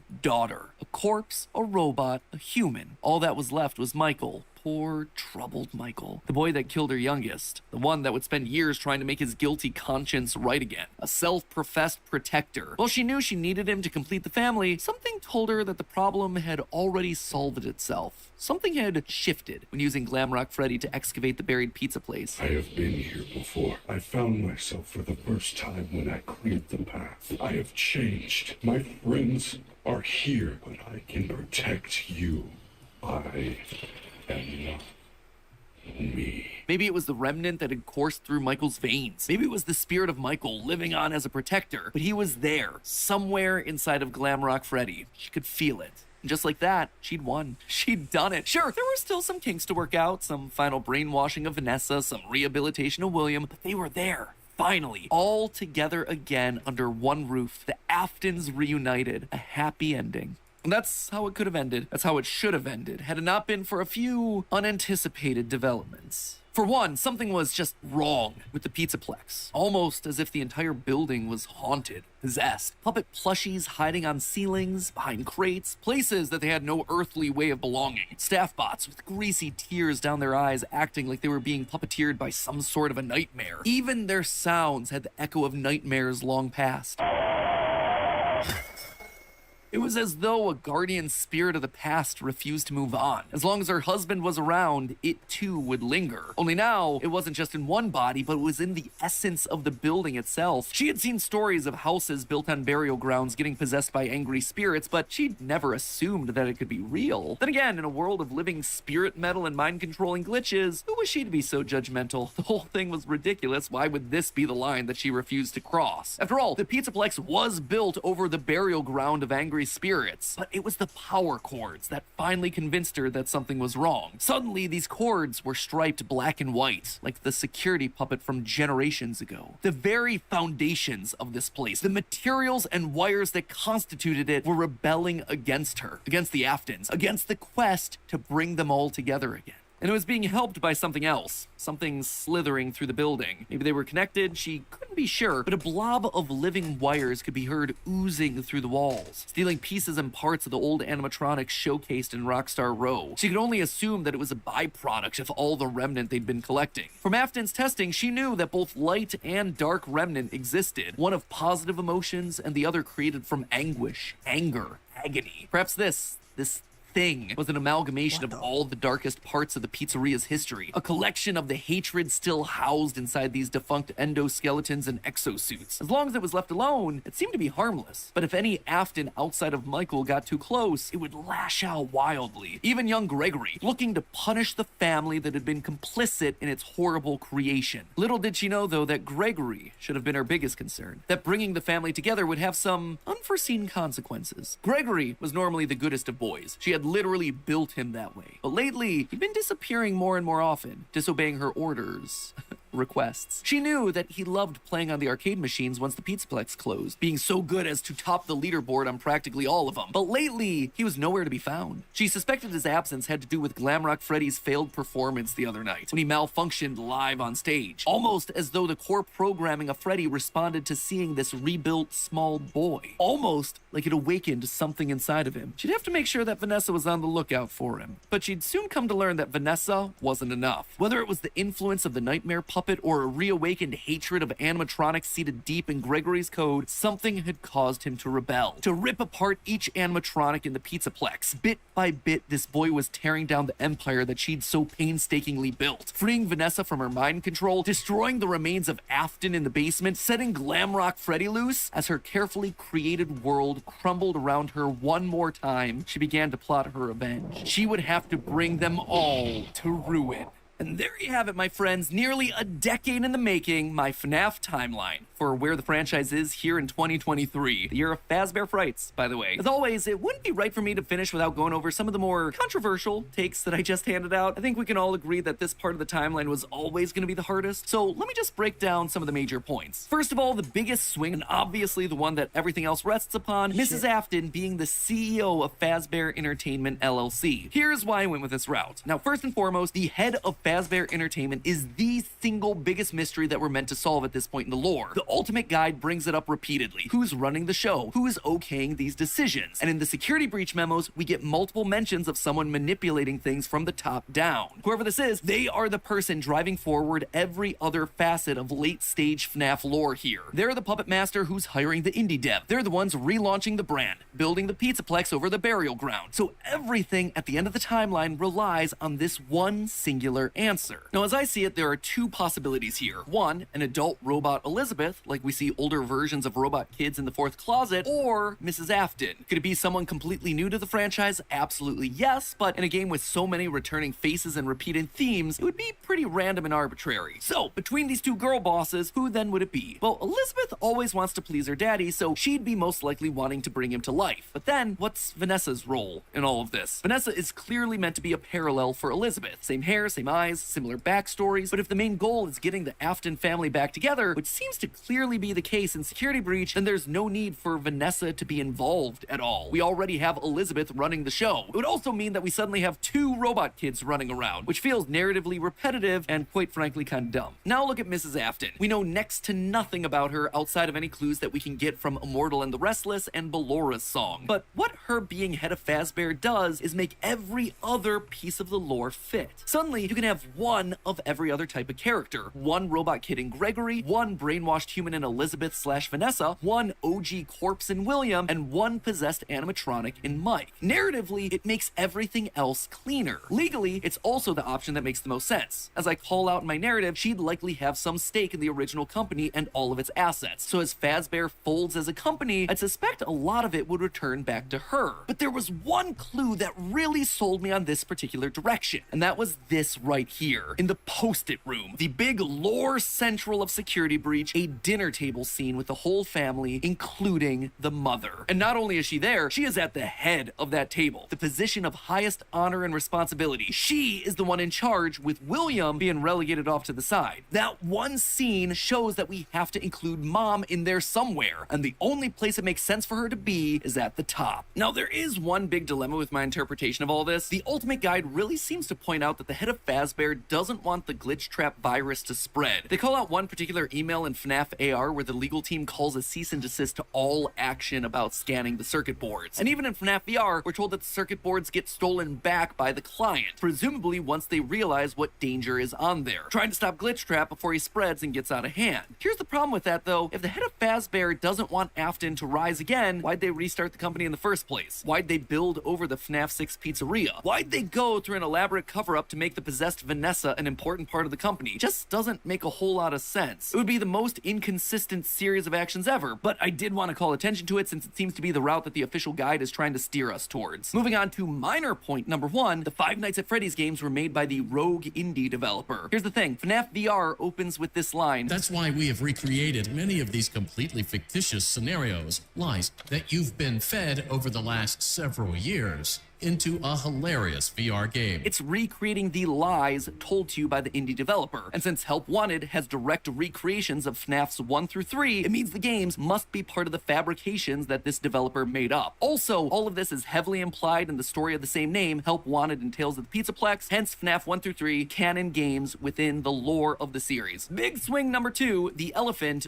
or ghost in the room, Charlie infecting the Pizzaplex. John from the channel FNAF has made some great findings about Charlie's influence over the Pizzaplex. The cables that looked like the striped arms of the puppet, the Nightmarion plushies that you find hidden across the Pizzaplex in weird places, the staff bots with creepy smiles and in your dreams written on the front. All of these things scream puppets. Plus, with the puppet mask not having tears in the blob, seems to imply that Charlie's spirit exists elsewhere. She is still in play, and she has an important role, especially in Gregory's Post-it room. The doors to the Post-it room in the game's code are called Charlie doors, and inside we see a bunch of lit up nightmare staff bot heads. Suspicious, to say the least. The channel ID's Fantasy did a great theory looking at the Post-it notes, concluding that the crying child / Gregory isn't alone in this room, but rather might be communicating with someone. a spirit, Charlie. Charlie's spirit seems to have pulled a poltergeist. Instead of controlling one thing, she's affecting a lot of little details, foundational elements of the Pizzaplex. And this isn't the first time that we've seen this in the franchise either. We've seen spirits communicating with people through physical writing in the survival logbook. So we know that this is an established means of spirit communication within this franchise. And I suspect that to some extent it might be Charlie's influence making Gregory go haywire. Which brings me then to my final and probably biggest controversy in recent FNAF history, Gregory as Patient 46, the evil robot mastermind. Now, I know when I first came out with this theory a year ago, people were mad. But here's the thing, you don't have to take my evidence points for it anymore. The recent Tales from the Pizzaplex story, GGY, basically goes and just outright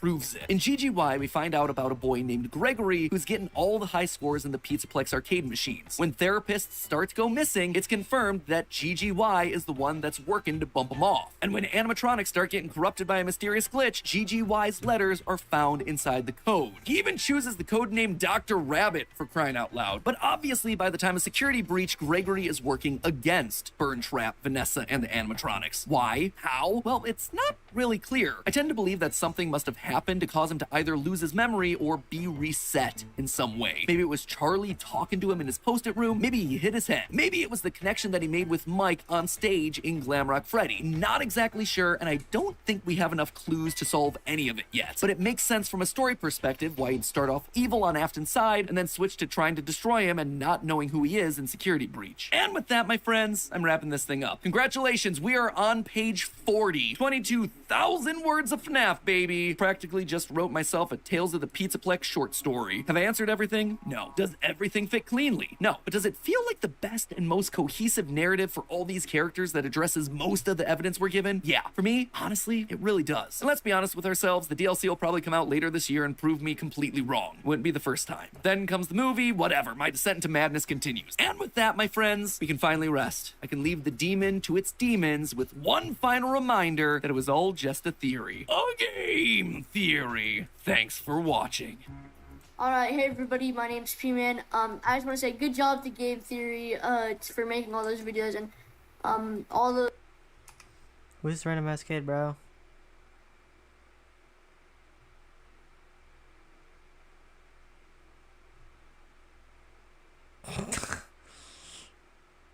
No way this guy just reposted the whole ass fucking video, bro. That's cooked.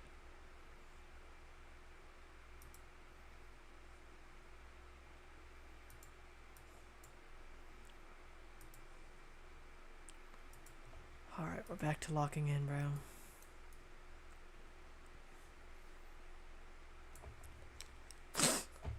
Unless there's still like an hour left.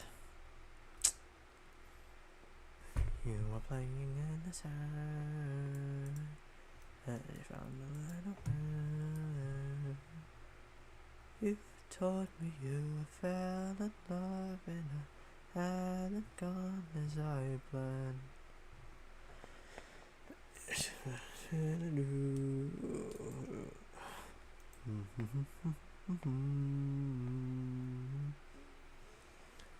You told me you fell in love, but all I wanted was you.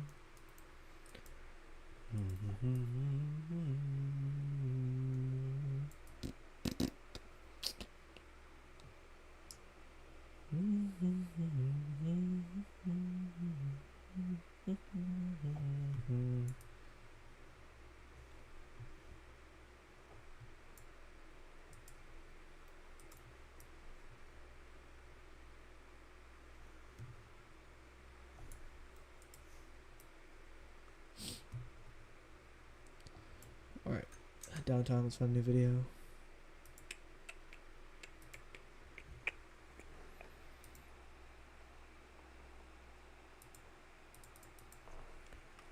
Boom, boom.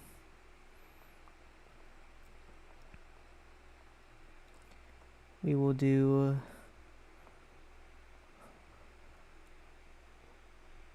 We'll do the Plants vs. Zombies lore, bro.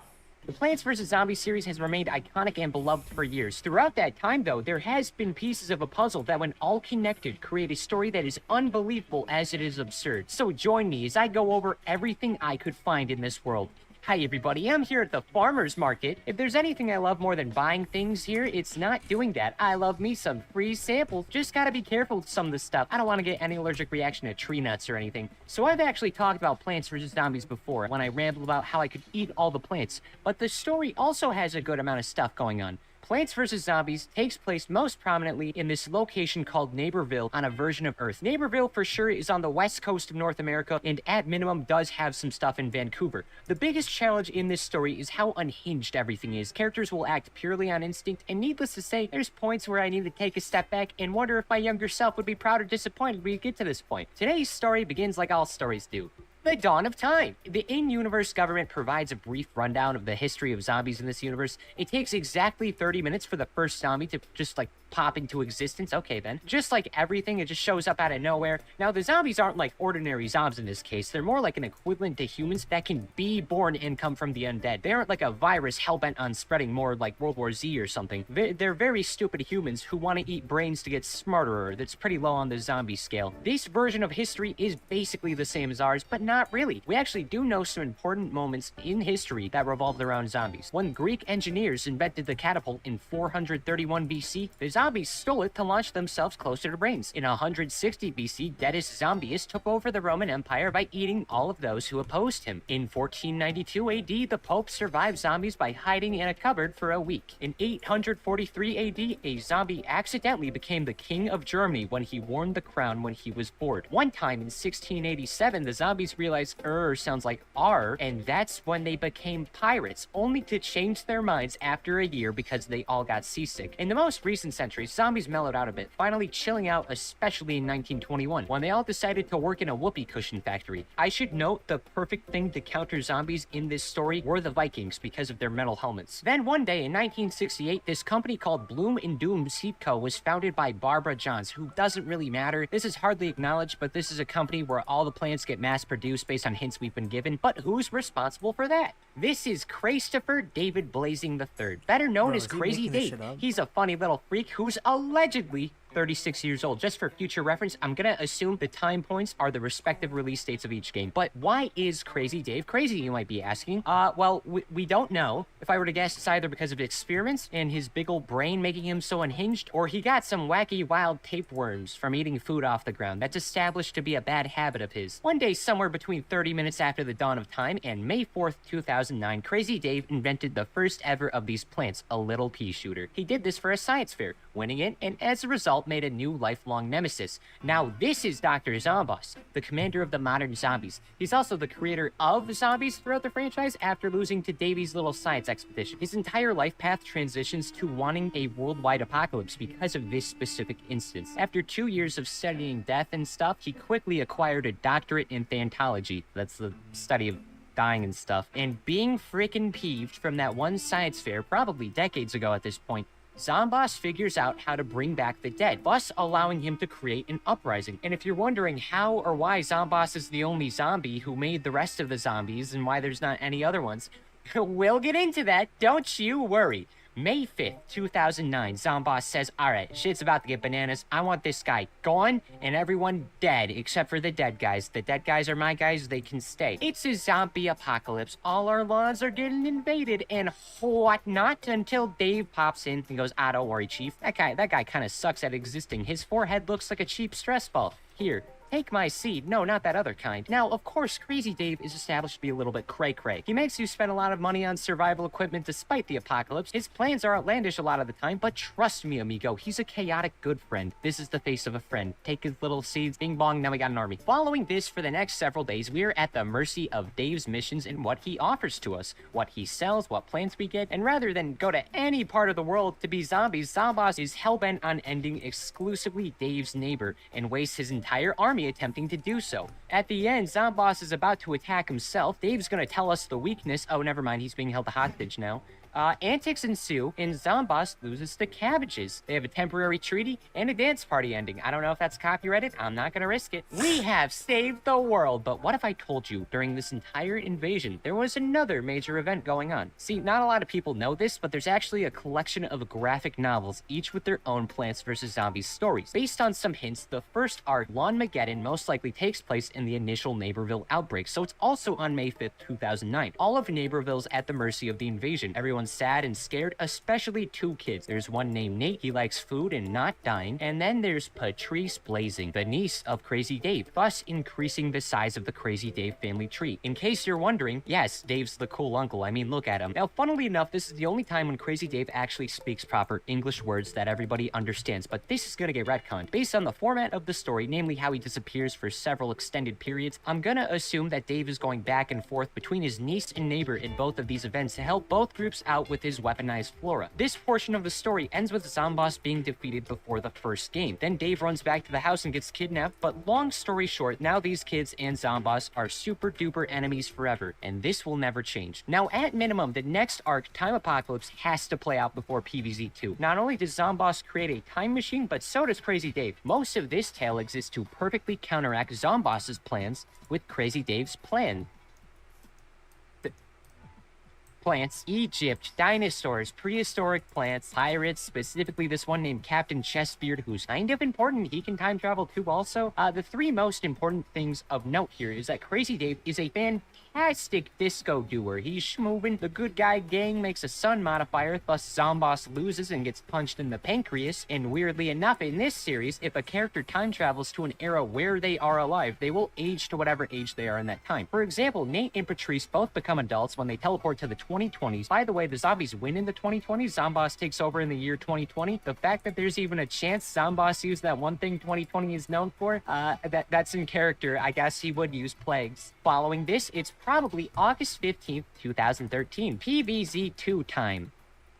Wait, never mind. May 20th, 2013. Facebook PvZ game. It's traditional tower offense. Nobody cares. Okay, now it's August 15th, 2013, and PvZ2 time for realsies. There's been several years worth of a time skip, but luckily we know that during all of that time, all Zomboss has been doing is trying to get the players and Dave's brain during all of it. He's doing all this in the middle of the day. Zomboss, all it takes is one act of foul play to burn down their homes. You know, for a guy with a brain larger than Lake Ontario, you sure are a dummy little dumbass. On this day's invasion, one of the zombies drops some hot sauce. Crazy Dave then uses it on his taco. And I'm not joking, this taco is so good that he takes his magical flying time traveling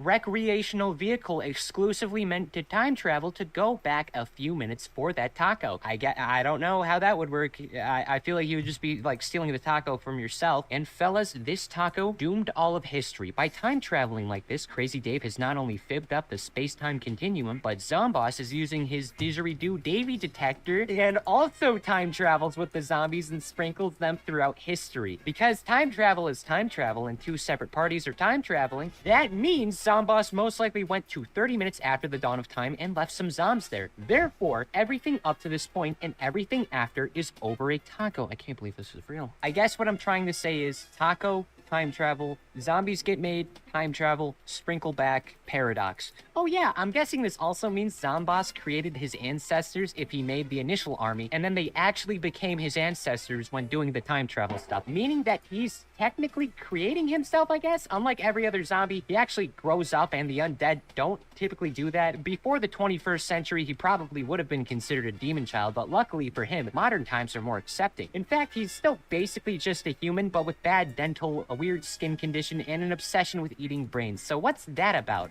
Long story short, if I were to guess, one of his parents were freaky, and the other parent was freaky. Yeah. Ew! Time for a time travel battle. Back to the modern day, the traditional PvZ antics play out until Zomboss drops a taco. This time it has a waffle on it. This satisfies Crazy Dave's need to get another taco, and the universe has been saved once again as both threats to the space-time continuum have been neutralized thanks to some epic Mexican cuisine with maple syrup on top. China. Depending on where you ask, Plants vs. Zombies is different, especially in China. They got their own versions of the games, extra content, extra levels, extra plants, some even being crossovers. Apparently it's buggy though. The last time I talked about this series, but a lot of people got mad at me over that. I wouldn't know. I'm not from China. So, sorry. This version even got some crossovers, like this one with Subway Surfers. Get out of here! I don't like you. You're not my friend. You're gross, you're weird, you're ugly, you're smelly, and you wear a hat. Alright? You're not welcome here? Go away! Evil Dave. This is Dave's evil brother who is here exclusively to make fun of Crazy Dave. I know a little Chinese, but I'm not gonna attempt translating his iconic catchphrases. This is like if a third Mario brother existed, but only for Irish copies of Mario games. Now, I would argue both sides are morally gray at this point. Zomboss is not only petty, but also jealous and ruining all of history over a science fair. Crazy Dave is the smartest idiot around, and everybody knows that's usually not a good thing. They are both entities of instinct, and I think the rest of the comics and games help to illustrate their respective insanities. Take, for example, the college revenge arc. Zomboss went to zombie college, and he was a dick. He was PvZ tying lore, spiders bro. to people's Plants vs. shoes, he Zombies was lore. feeding folks to moon sharks, Mon E and he was Fiesta. I'm ableist, gonna go to not a bed. good dude. The climax of this includes It's him fire. stealing a thesis from another educated zombie. He's awful. Important to note, college grad zombies can talk. For example, when his bullies return to bully, they can speak proper English. In their revenge, they intend to revoke his Scientology doctorate and take over Neighborville instead of him. And that is bad, and they all knock it off. Meanwhile, the police have taped off Crazy Dave as he attempts to finish ice cream before it melts. He fails. So he makes flame-resistant ice cream. That is what he's doing. In Grown's sweet home, the plants are sleepy from Crazy Dave's antics, so they move out and try living alone. So the humans teach the plants how to be functioning adults, and Zomboss, remembering his college days, remembers how to plagiarize by planting cameras in their home, and starts teaching zombies how to human as well. I guess Nate and Patrice don't have parents. They live with plants for the next several weeks. Eventually, both parties are able to successfully blend in, but the plants learn a little bit better, so when they meet up with Zomboss, they run away, but Zomboss goes, "No, we're better." So they have a human off and take a break at 5 o'clock. Meanwhile, Crazy Dave is making spaghetti. He fails. Working overtime, the children sneak in the zombie base for the next day. There's a parade battle, but since Dave loves parades, they win. And I'm not kidding, this conflict ends when the kids out a few zombies for eating Zomboss's Pop-Tarts, so he has everybody else jump him. And this is when Dr. Zomboss really kicks it into high gear with the absolute peak of his wrath. From February 25th, 2014 to at least February 23rd, 2016, there will be the legendary saga of Garden Warfare. The time of walking to the plants slowly has ended, my friends. This is war! And only the strongest will survive! Dr. Zomboss recruits some of his top soldiers to lead his armada to victory, while Crazy Dave modifies some of his plants to be even larger and more powerful. In the first game, it's pure Armageddon. Crazy Dave commands his team to regain lost land of Neighborville, while Zomboss builds larger mechs and forts. This is a genuine war with attempted assassinations and tactical nukes. Later on, when the plants start losing and Neighborville is looking more like Zomtown, as Zomboss manages to build numerous deathly bases, the Leaf branch of the military, that's cute, asks one plant to come out of retirement. And so, the Corn Man has to get his shit together and join the fight. But I don't know why he has pores. This is upsetting. The comic that goes over this event provides more story. Nate and Patrice come from the future to truly end the fight. This is making the taco situation more confusing. On the contrary, though, Zomboss is using time portals to bring in more zombies through all of history. All the other citizens are invited to an ice cream cruise ship, so that explains why Dave's the only human in, like, the Garden Warfare franchise right now. There are two other plants, Rose and Citron, who have their origins revealed. Rose simply came from the past. There's not much to add there, but in the future, a little citrus volunteered for Crazy Dave's Super Soldier project, but Crazy Dave accidentally added an extra ingredient to the concoction. Cologne. Thus Citron was born, and he looks like that. Please stop looking at me like that. Lots of fighting, lots of antics, lots of duels. It's super cool and intense. After hours of intense fighting, the plants are victorious. And what is Dave up to? Well, he's using frogs to close the zombie time portals. Okay. Also, gnomes. There's gnomes now. They hate both sides, and they even came from an alternate dimension. You know what that means. PvZ is part of a multiverse. Are you even surprised anymore?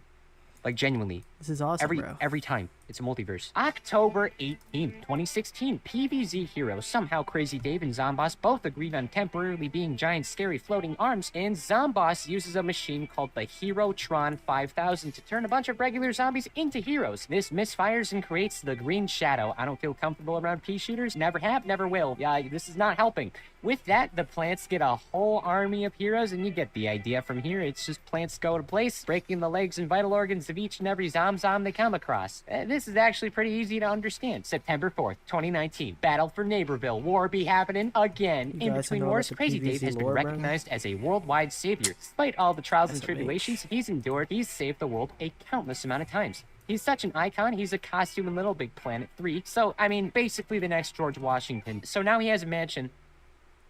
That's why he has a mansion. Now, story-wise, this is very much like the other games. It's more so a collection of larger battles with top soldiers on both sides working to take down the other. Based on previous hints, we can also confirm that the plants most likely won the previous warfares, trapping most of the zombies until that doesn't happen, and now violence, but again, the gnomes are back, the evil plans revolving around the moon are back. Honestly, it's very formulaic. Zomboss keeps goofing his gunk up. All it would take is some weed killer to stop the plants. All it would take to beat the zombies, it's some violence. Dr. Zomboss is a net negative for society. I'm shocked he's still alive. The remainder of the comics helps show more of the characters and some of the problems they have. From this point on, the cycle starts to advance and kind of just become repetitive, each issue going from major arcs to one-off stories. The remaining portion of the comic can go virtually anywhere post-Garden Warfare 2, and it still makes sense. The next issue is Pedal to the Metal. Cars. Nate challenges Zomboss to a race war, but since all the plants were busy racing the zombies, the other ones take over. Humans win when Zomboss slips on a banana peel. Then the kids throw a pizza party. They do this a lot.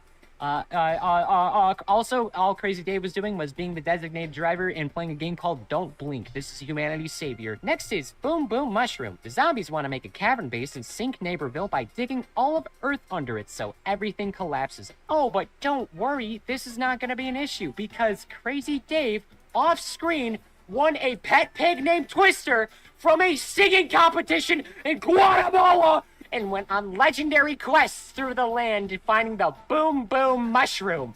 It's a noob. And they all want it. So using Twister's pig smell, they find the bomb and make a trap that ends with Zomboss being trampled by bulls. In Battle Extravaganza, there's a guy who turned red from eating too much of his beet bread, and now he's red. That rhymes. I'm gonna get a water real quick. Now he's red, and he wants to sell his factory. Both parties want it. This is where I remind you, Crazy Dave has proven to be one of the most important people in the world, with connections to real-world governments, and Zomboss has proved to be a threat. Realistically, the government owes Dave this factory. We are officially at the point where this is basically a cartoon with Burnout, and they just throw up ideas. Zomboss does some human trafficking for a zombie circus, enforces a famine. Worst of all, he joins a book club that he's actually passionate about, and then freaking Davey shows up and ruins it, so now both sides are trying to get more people in their book club. That's the plot of this one. Truthfully, especially later on, these stories become more one-off-ish and don't amount to that much. It's mostly treated like a weekly scheduled event at this point. There's nothing wrong with that, I just wasn't expecting it. Their relationships have all stagnated to a tragic level of repetition where everyone just does enough to enjoy their lives and not think about what exactly they're doing with themselves. This is the game equivalent of Phineas and Ferb. Zomboss and Doofenshmirtz even have the same voice actor. I think this is especially the point where I reflected upon everything that came before, like an insane genius and a petty dead man doomed all of history with their mere existence. In the PvZ world, these two have forced all of time to endure a hellscape of zombies roaming through history. And for what? A taco? A science fair? The fact that out of billions of years, zombies have literally not only been a threat for all but 30 minutes across all that time, just because of this stuff is a little bit funny. The taco better have cured AIDS, and that science fair prize better have made, like, the 119th element. Because even if that stuff was the case, they would only, like, balance out the consequences they caused by, like, 2%? Anyways, war's done. I would argue this is one of those wars where nobody exactly won, but everyone definitely lost. Especially the gnomes, they super lost. They're out of the story now. The zombies have basically retreated to their norm in Neighborville, and though all the land has been regained, we have to rebuild. And that pretty gracefully slides into the time point of January 17th, 2024. Plants vs. Zombies 3, a proper and prepared and beautiful continuation into the classic gameplay with a new coat of paint that includes plants that don't make me want to say my safe word as much. So get this, Dr. Zomboss remembering every single one of his endless amount of defeats, remembering all those years he's tried and failed that's amounted to nothing, all those horrible atrocities that have wasted everyone's time. After spending an extended period thinking about his life, his actions, his consequences, all of the failures that led to this very moment, he decides to do the unthinkable. It's time to invade Neighborville again. Oh, what? You thought there was going to be more? No, it's just Plants vs. Zombies. The plants are good, the zombies are bad. I see this more as both sides are running low on materials after a decade of Xbox Live profile pic material. I can see their mitochondria. That's how high definition they are. Of course But he is, yeah, bro. that's my He's here justification in for the spirit. events going on here. There's not many accessible plants or zombies and In the stuff. form So now, of we're right back at the start. corruption One Nimrod totems. forcing another into an endless battle with no outcome or change, with the same stuff, in the same place, repeating over and over with their own little twists at it each time. PvZ's story is the definition of insanity, which fits these two perfectly. Why does anyone live in Neighborville, by the way? A single gun could be the game changer. I'm shocked the zombies have lasted this long. Crazy Dave has military connections. He's simply choosing to prolong this. I see it on those eyes. They look like mine, actually. As Crazy Dave would always say, gargle, flarb, flarb, and really, that's how I would best describe this tale. Random, but consistent. Just like this franchise, and just like these characters. Well, that's all, folks. I came up with a funny idea today, but here's the deal. If you guys fix this statistic and subscribe and gunk and or share and do all that stuff, I will sing the iconic song Zombie on Your Lawn. This isn't a bit. I really want an excuse to sing poorly. And now that I'm done being the mayor of Yap City, I could really go for some lovely free samples, like this cupcake. Scrum-diddly. I wonder what kind of lovely ingredients are in this.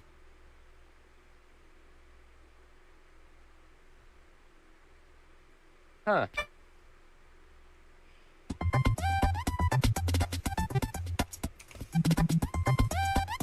This is so awesome. Oh shit. 300k subs, not bad. Now we gotta watch Fortnite lore. Minecraft. Oh my god.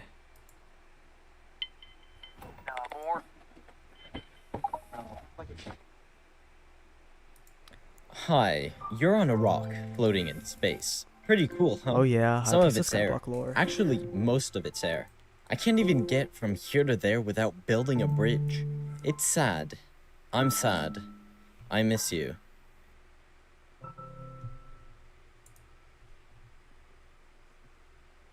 On September 5th, 2011, a player named Noob Crew released a map to the Minecraft forums. It was very simple, a small island with a single tree above the limitless void. He called it Skyblock. Millions of players downloaded the map and many played with friends. Some even made series from this and uploaded them to YouTube. More than 7 years later, on June 11th, 2019, Minecraft's biggest multiplayer server, Hypixel, released their own take on the game mode. In the past 4 years, tens of millions of people have found joy from that version of Skyblock.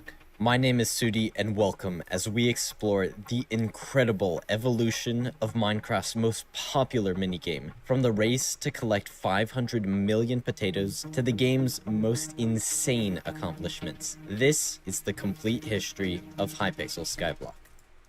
If you joined Hypixel in the summer of 2019 and clicked on the new Skyblock icon, you would be taken to a small island in the sky made of grass and stone with one tree on it. Looking across the void, you'd notice another stone island with a big portal. You could join up with your friends in co-ops to work together, and after breaking some logs, you may notice your oak collection increase. Tons of different items on Skyblock have collections, which track how much of that specific resource each player has collected while they've played the game. As people increase their collections, they are Bodhi, able you're to telling me unlock stuff I already different know. trades and recipes. This is cooked.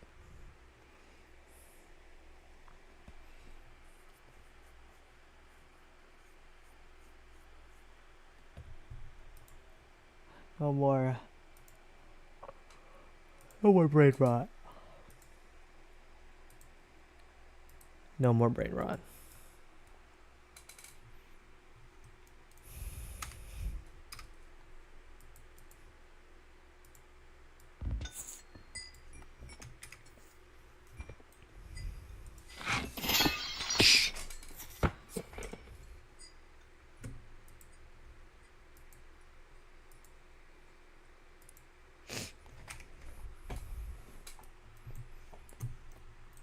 my god.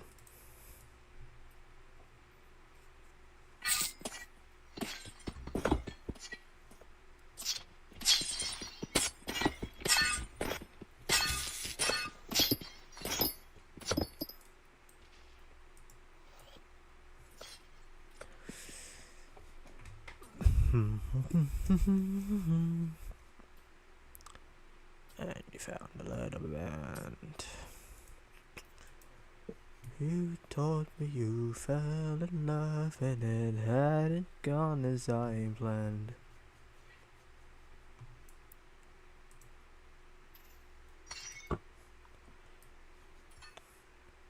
Had to be the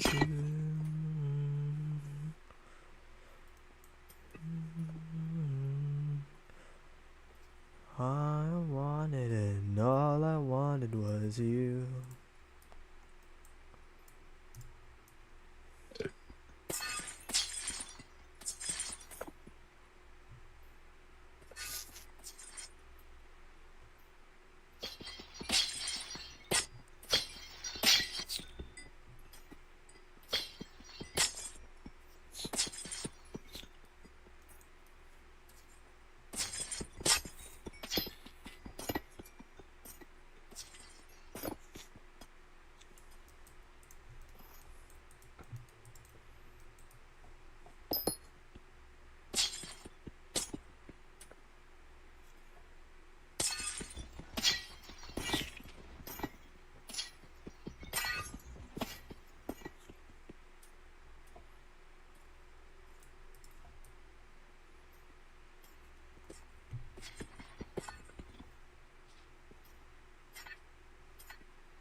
Bruh.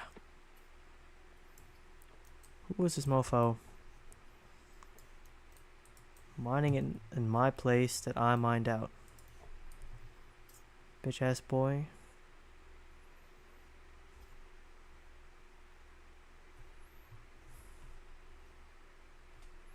That's right, that's right. You better leave.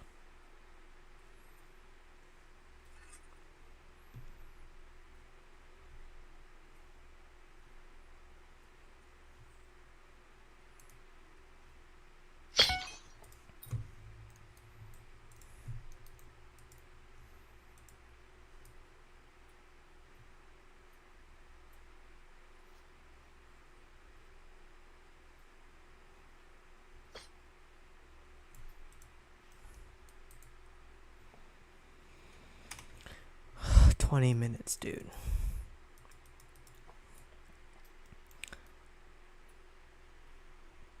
Should I check or be surprised? Decisions.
God damn, I have to go pee.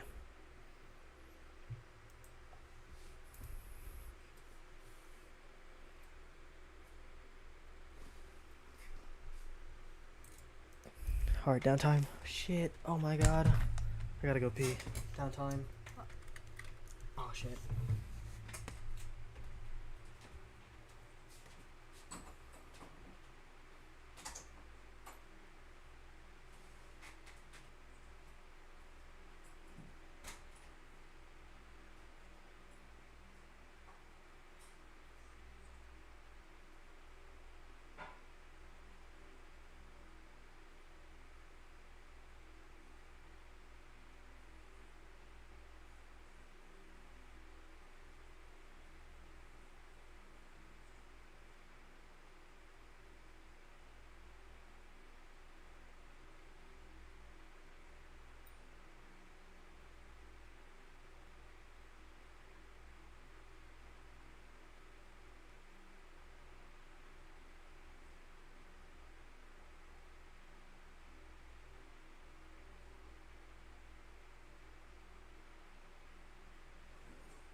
My bladder is relieved. Oh shit. What's going on? Martua? I don't know how to pronounce that. I mean, I'm not gonna try further than that to embarrass myself. But how's it going?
The last mining fiesta. No. One more.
Bruh.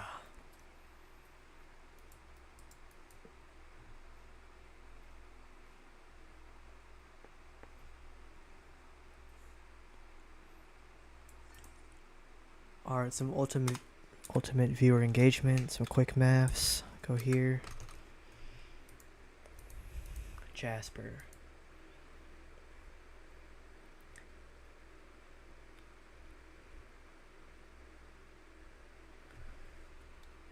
So 870 times 80.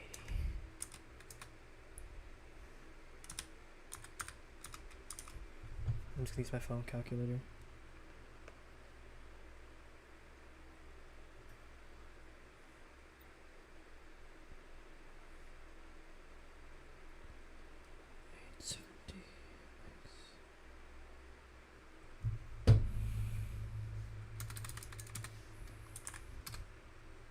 Oh.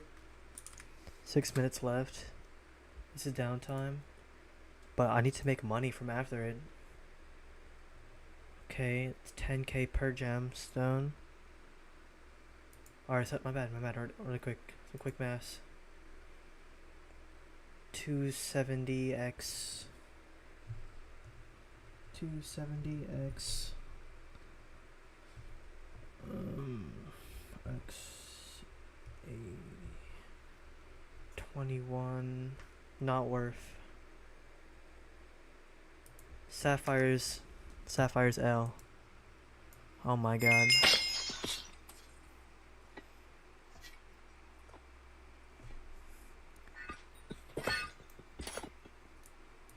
Alright.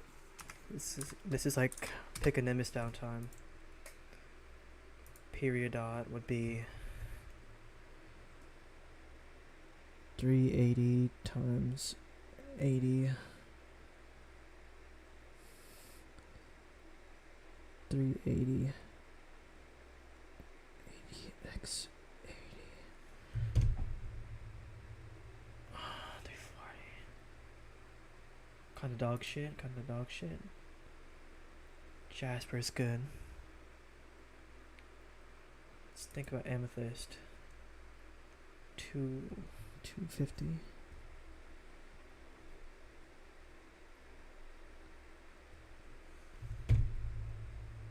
Amethyst is okay. Ruby. Trash, amber.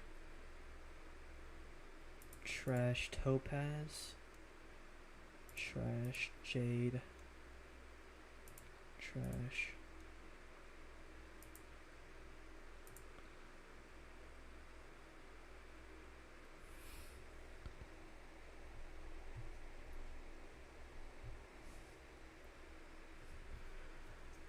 Alright, my bad.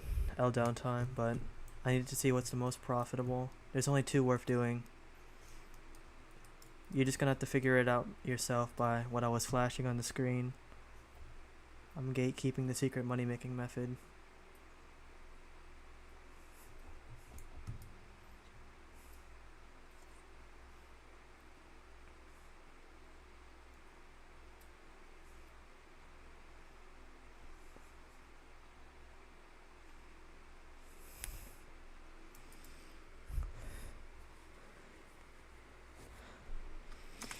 $30.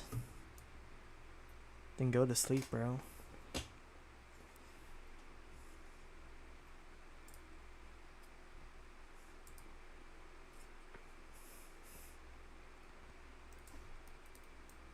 Like, bro really wants to know how many.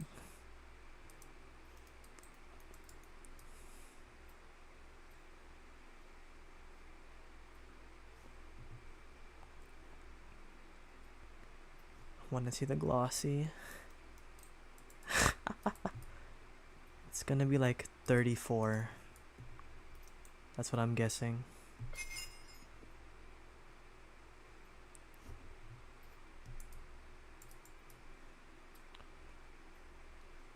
No, I wasn't locked in this time.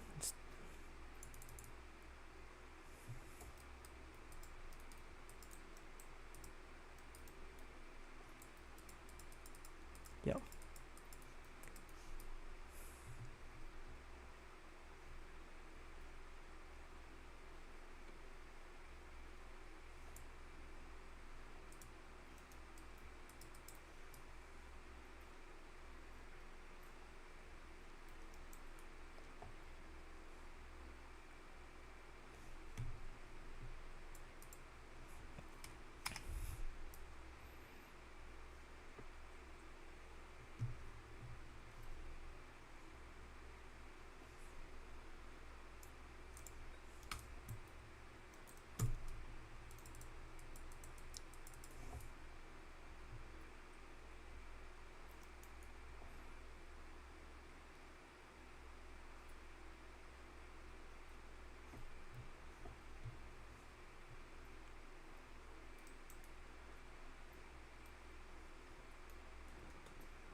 1, 2, 3. Jasper. 880.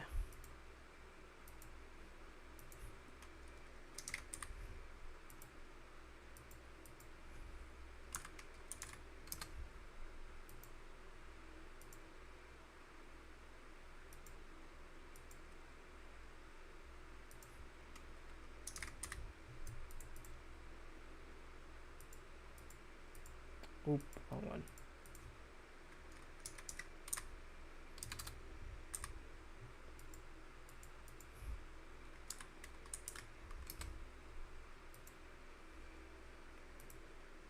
Sapphire's kind of poo, yeah. Topaz. Let me see.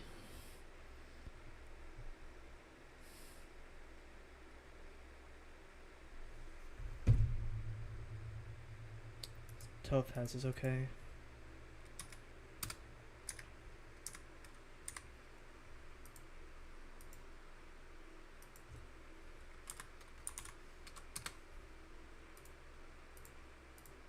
You know I have to do my flips, bro.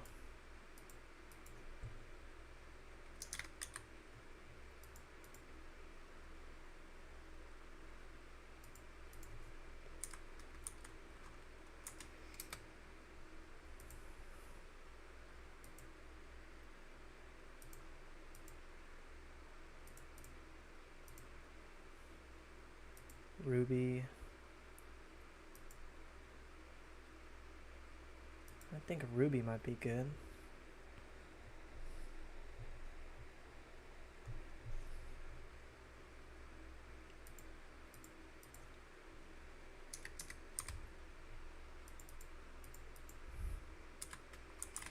Started with 179 million or 197.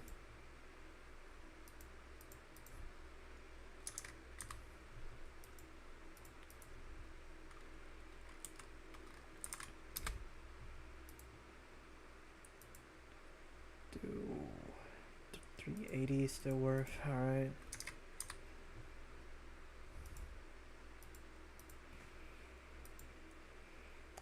All right, ready?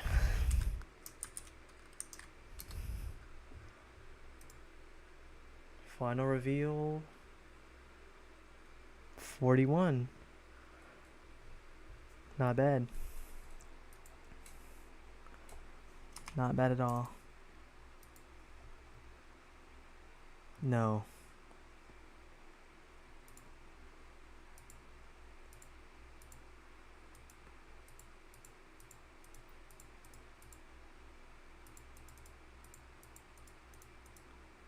So this is what I need, and this is what I can sell. I need this, and I could sell this. Because this I need for armor and a little thing.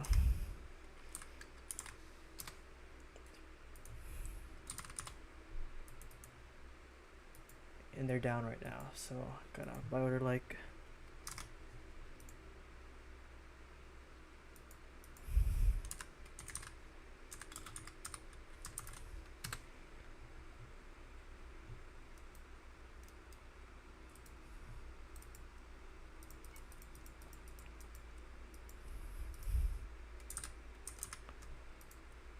I need 32, alright.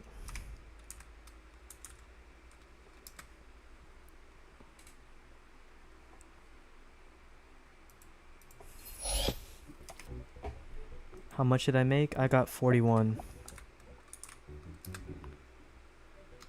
But I only profit from 17, so I only made like around 47 mil. Because I need this for my armor and I need this for a powder coating for my drill. So, not horrible, but whatevs. And if I look in my sack, 22 mil. It increases my mining speed by 500. On my drill.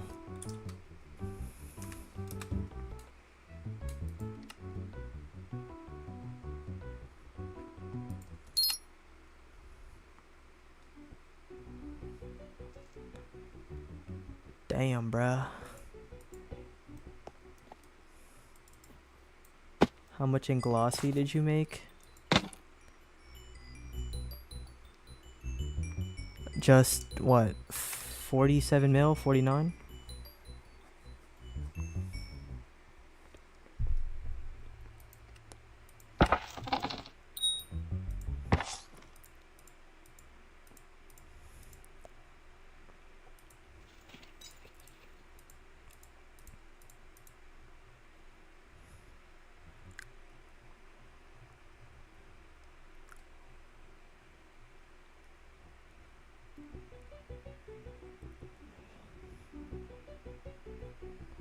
Where did I put that mineral set? Oh, here.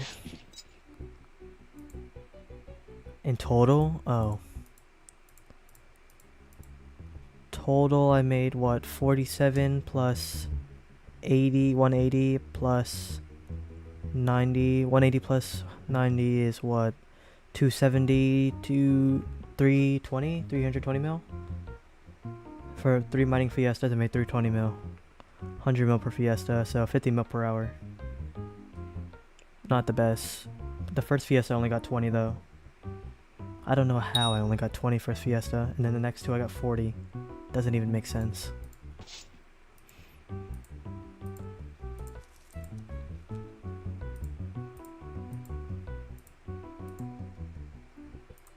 What's my powder? My powder's like I think it's like a mil mithril powder, and it's like around 4.8 mil gemstone powder.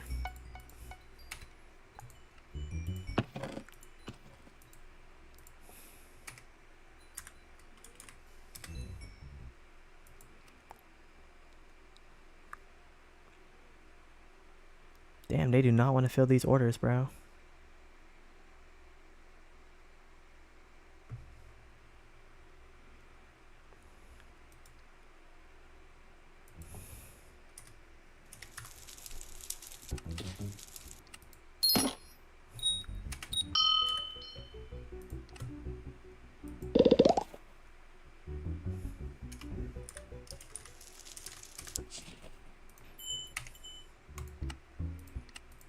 Mining hardstone.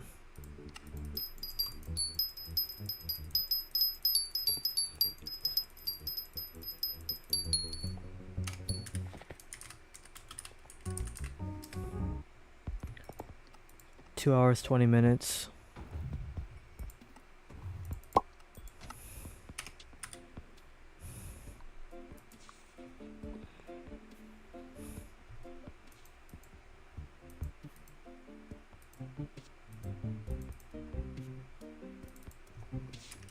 What is this?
Boom. Damn.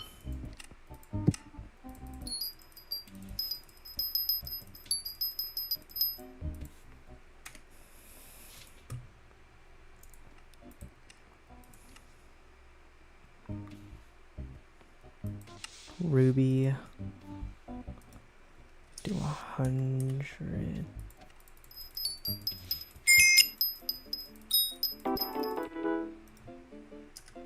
Ten.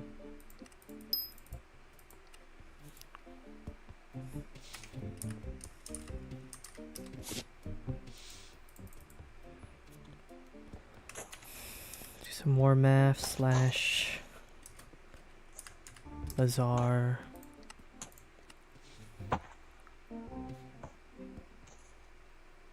Flawless is 1.5. That's what?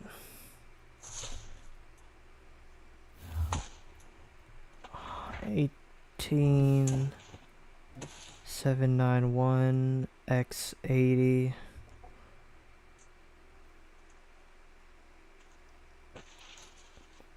Yeah, you lose a little bit of money selling it.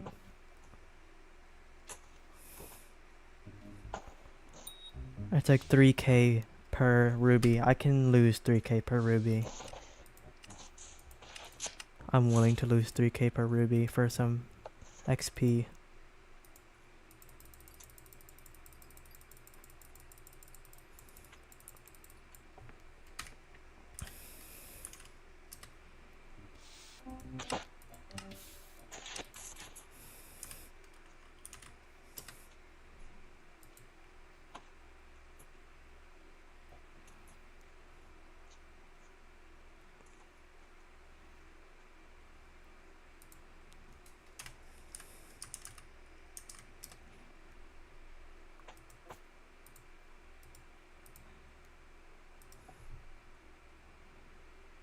Rough.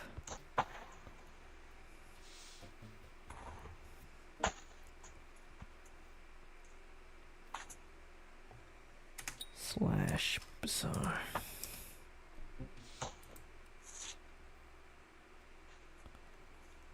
This is so cooked, bro.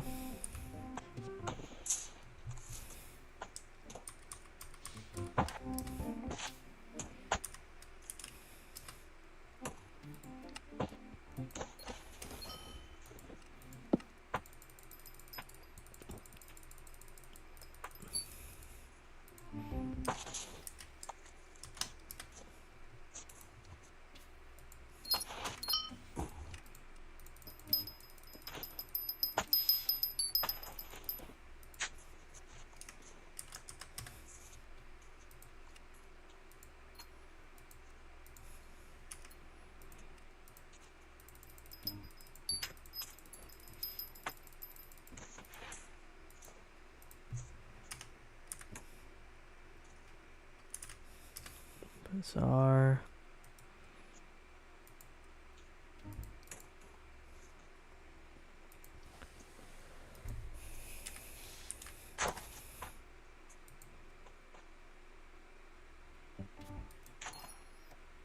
Bro is just fiending.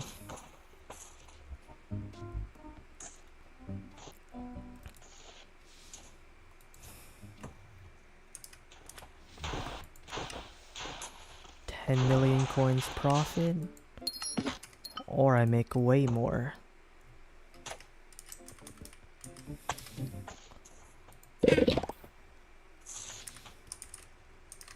Like this. This.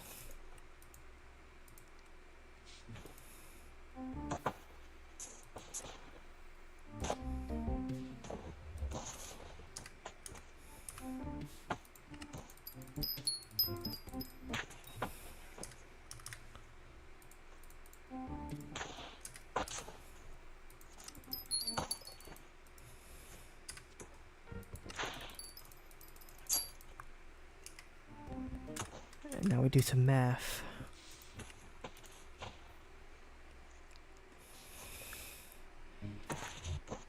$22,560 x 80, 1.3 versus 1.8.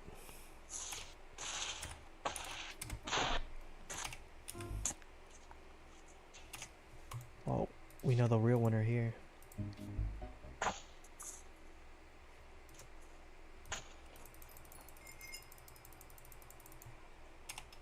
I gotta sell these instantly before the price drops.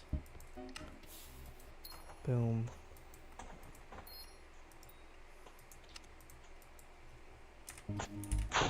Boom.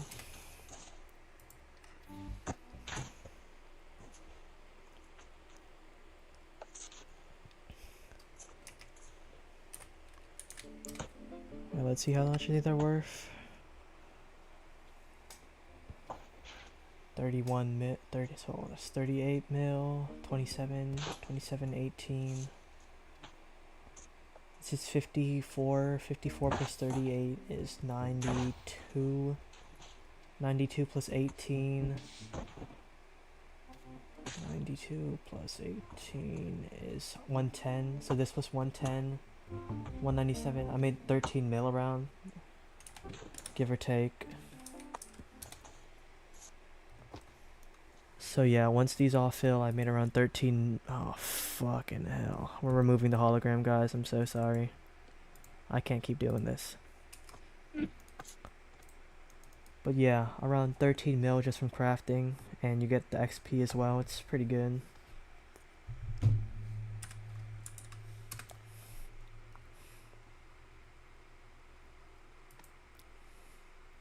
I just wait for these to fill eventually. I will cancel this, just insta sell it.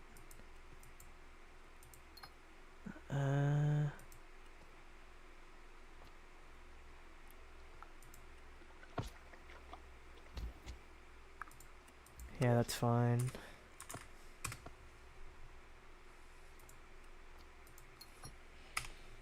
Now I'm gonna go to bed because I gotta wake up early-ish. Wait for these to fill out completely. Wait for the rest of the stuff to sell, and I will be in good hands. Your boy will be rich, essentially.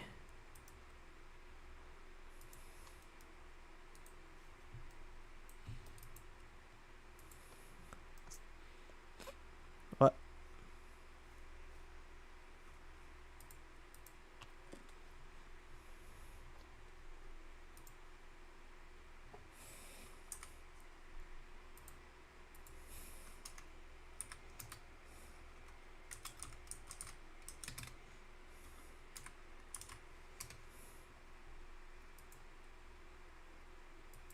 Look at that. Look at that, baby. Look at that. Boom.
Is the market too volatile still? Damn, they're not gonna be able to fill until later.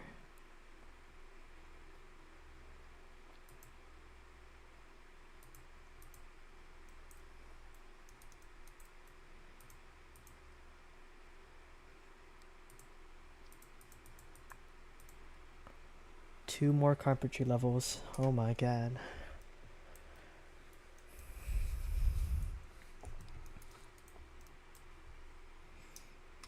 What?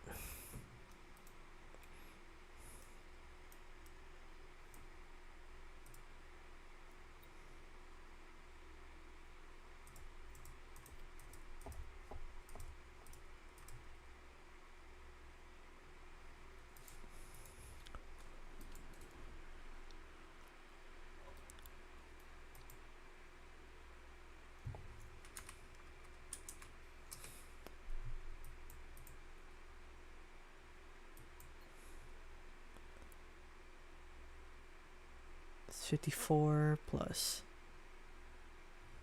54 plus 18 is 60. 54 plus 18 is 60 something. No, it's more, so I definitely made profit. Okay, so when these fill, it's 100% profit, and the carpentry XP is crazy. It's like a win-win, bro.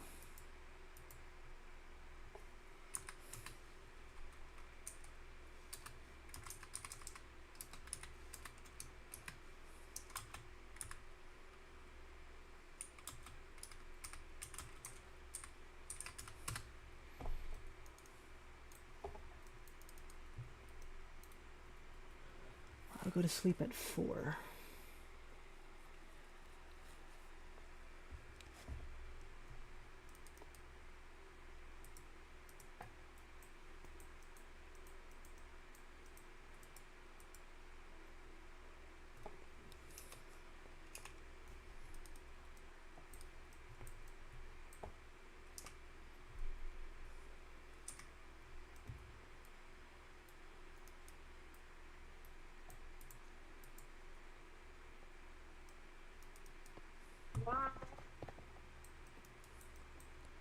Rusty, Jerry.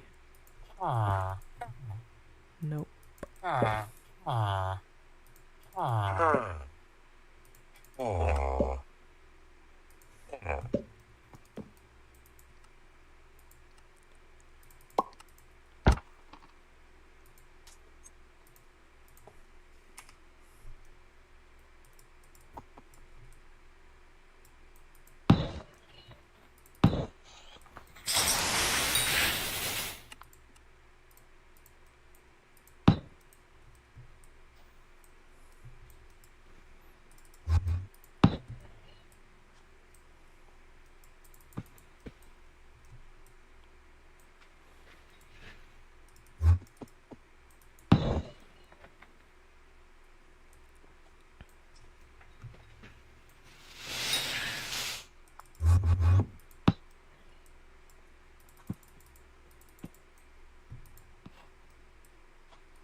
Okay. Boom.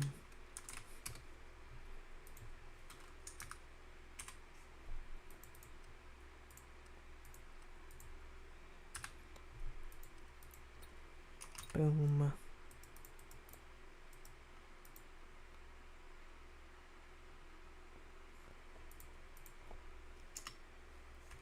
You're asking me if I have a term? I've had a term. The termination grind has been over for like a long time, bro.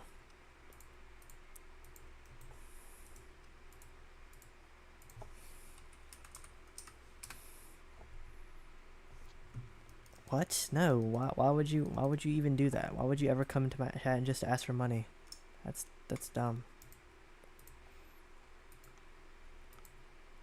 Like, you just saw me sit there, grind my ass off for 2 hours then, to make my own money. Why would I just give it to you? I didn't just waste 2 hours of my life for no reason.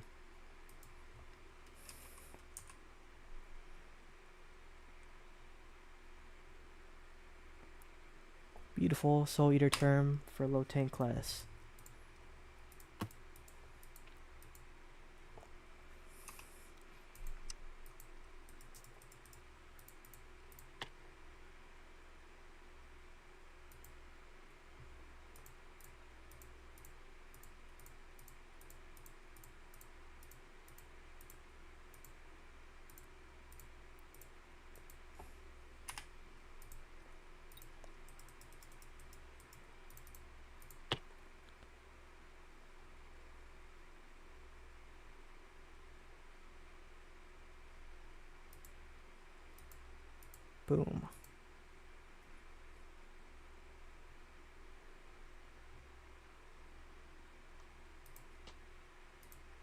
Boom.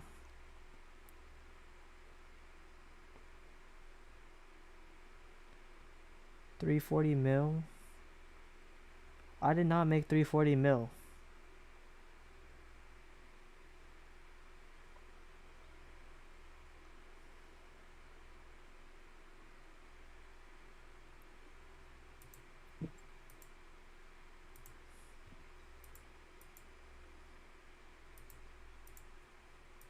Fish.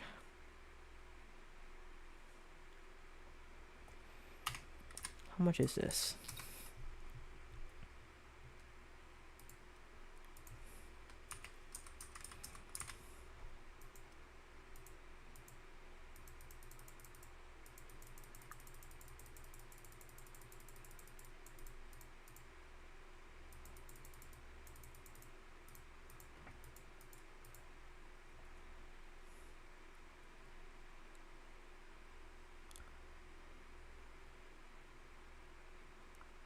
Whatever.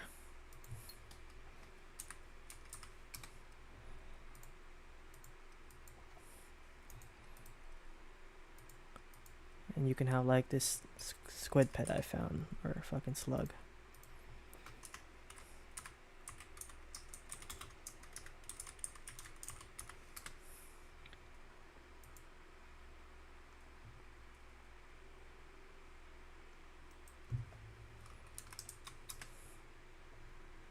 That's awesome.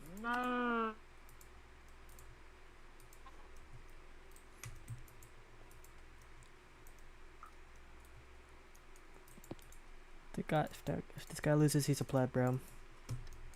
They're around $3 per though, glossy. When the prices stabilize. You don't know me, son? You don't know me, son?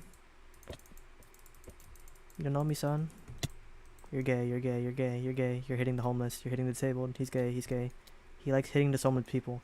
He likes hitting disabled people. Oh my god. Oh my god. Oh my god. I have never seen anything more gay than hitting a disabled person. Bro.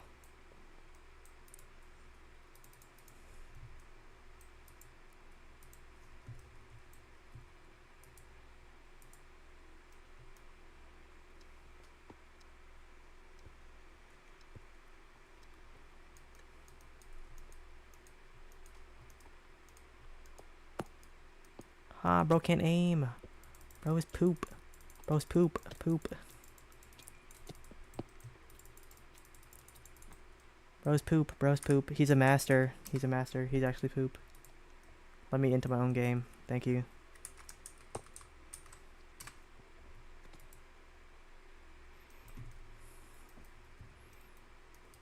Take your fish back.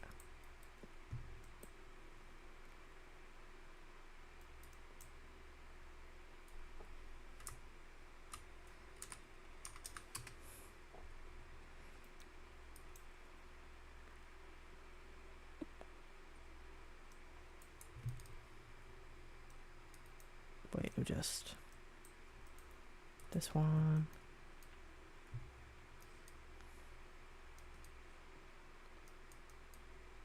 Oh wait, not even the fish, the potatoes. I freaking hate glacial mine shafts. What? Hello?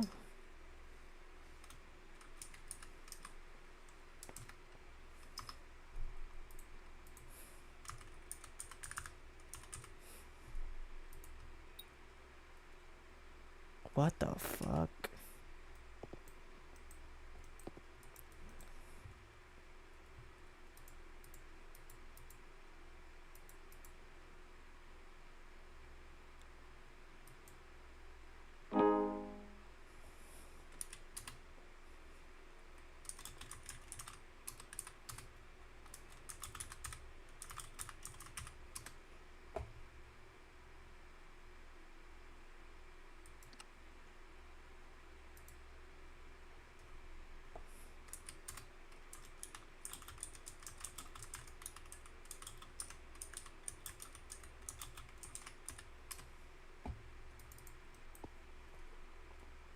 You can go crazy.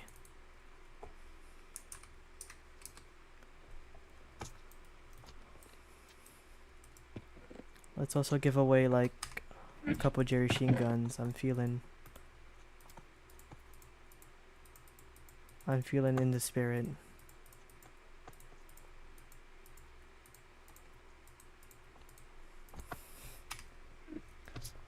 Alright, let's be some joyous people. I know this guy wants a Jerry Sheen gun, bro. Take it. Take it. Come on. Alright, so you get these. And you also get a Jerry Sheen gun. Oh, and you also get this and this.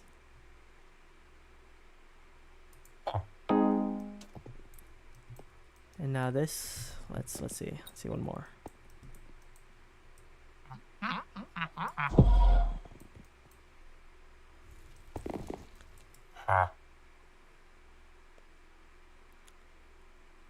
Bro's missing out. Nope.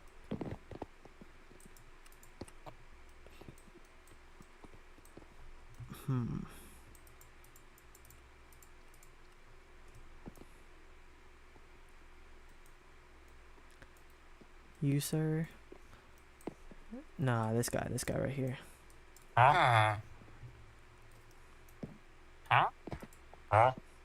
This guy needs a Jerry Sheen gun. This guy. Fortnite God. This guy needs a Jerry Sheen gun.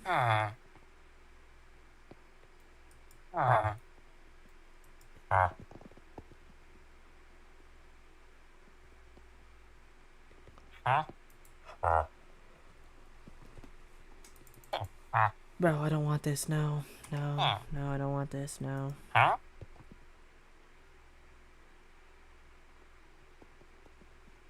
the fuck is this? Why does he look like he's like farting?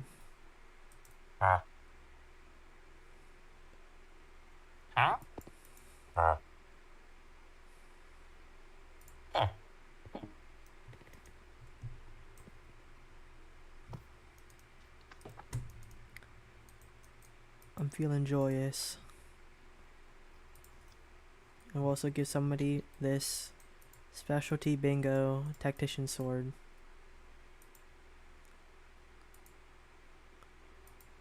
Look at this. This saved my life in bingo right here. Look at this. Oh yeah.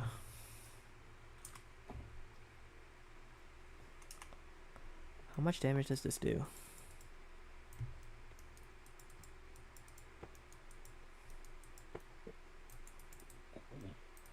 It's pretty good. It's pretty good.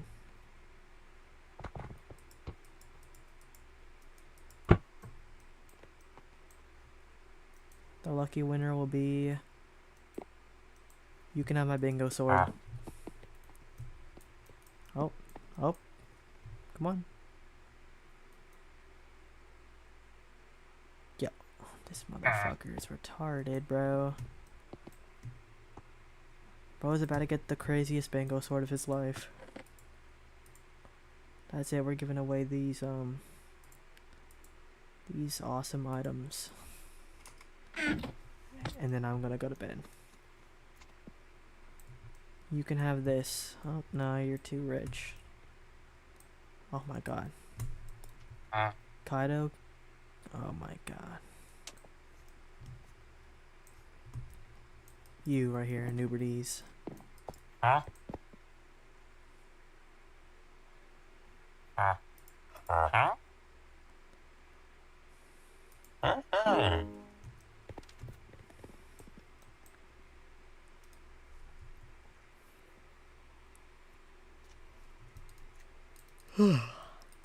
Oh, my head hurts. Alright, let's just see if any of them got closer at all. Yeah, not really. Alright, I'm going to bed. Oh, whoa, whoa, that was a black cat. Okay, bye-bye.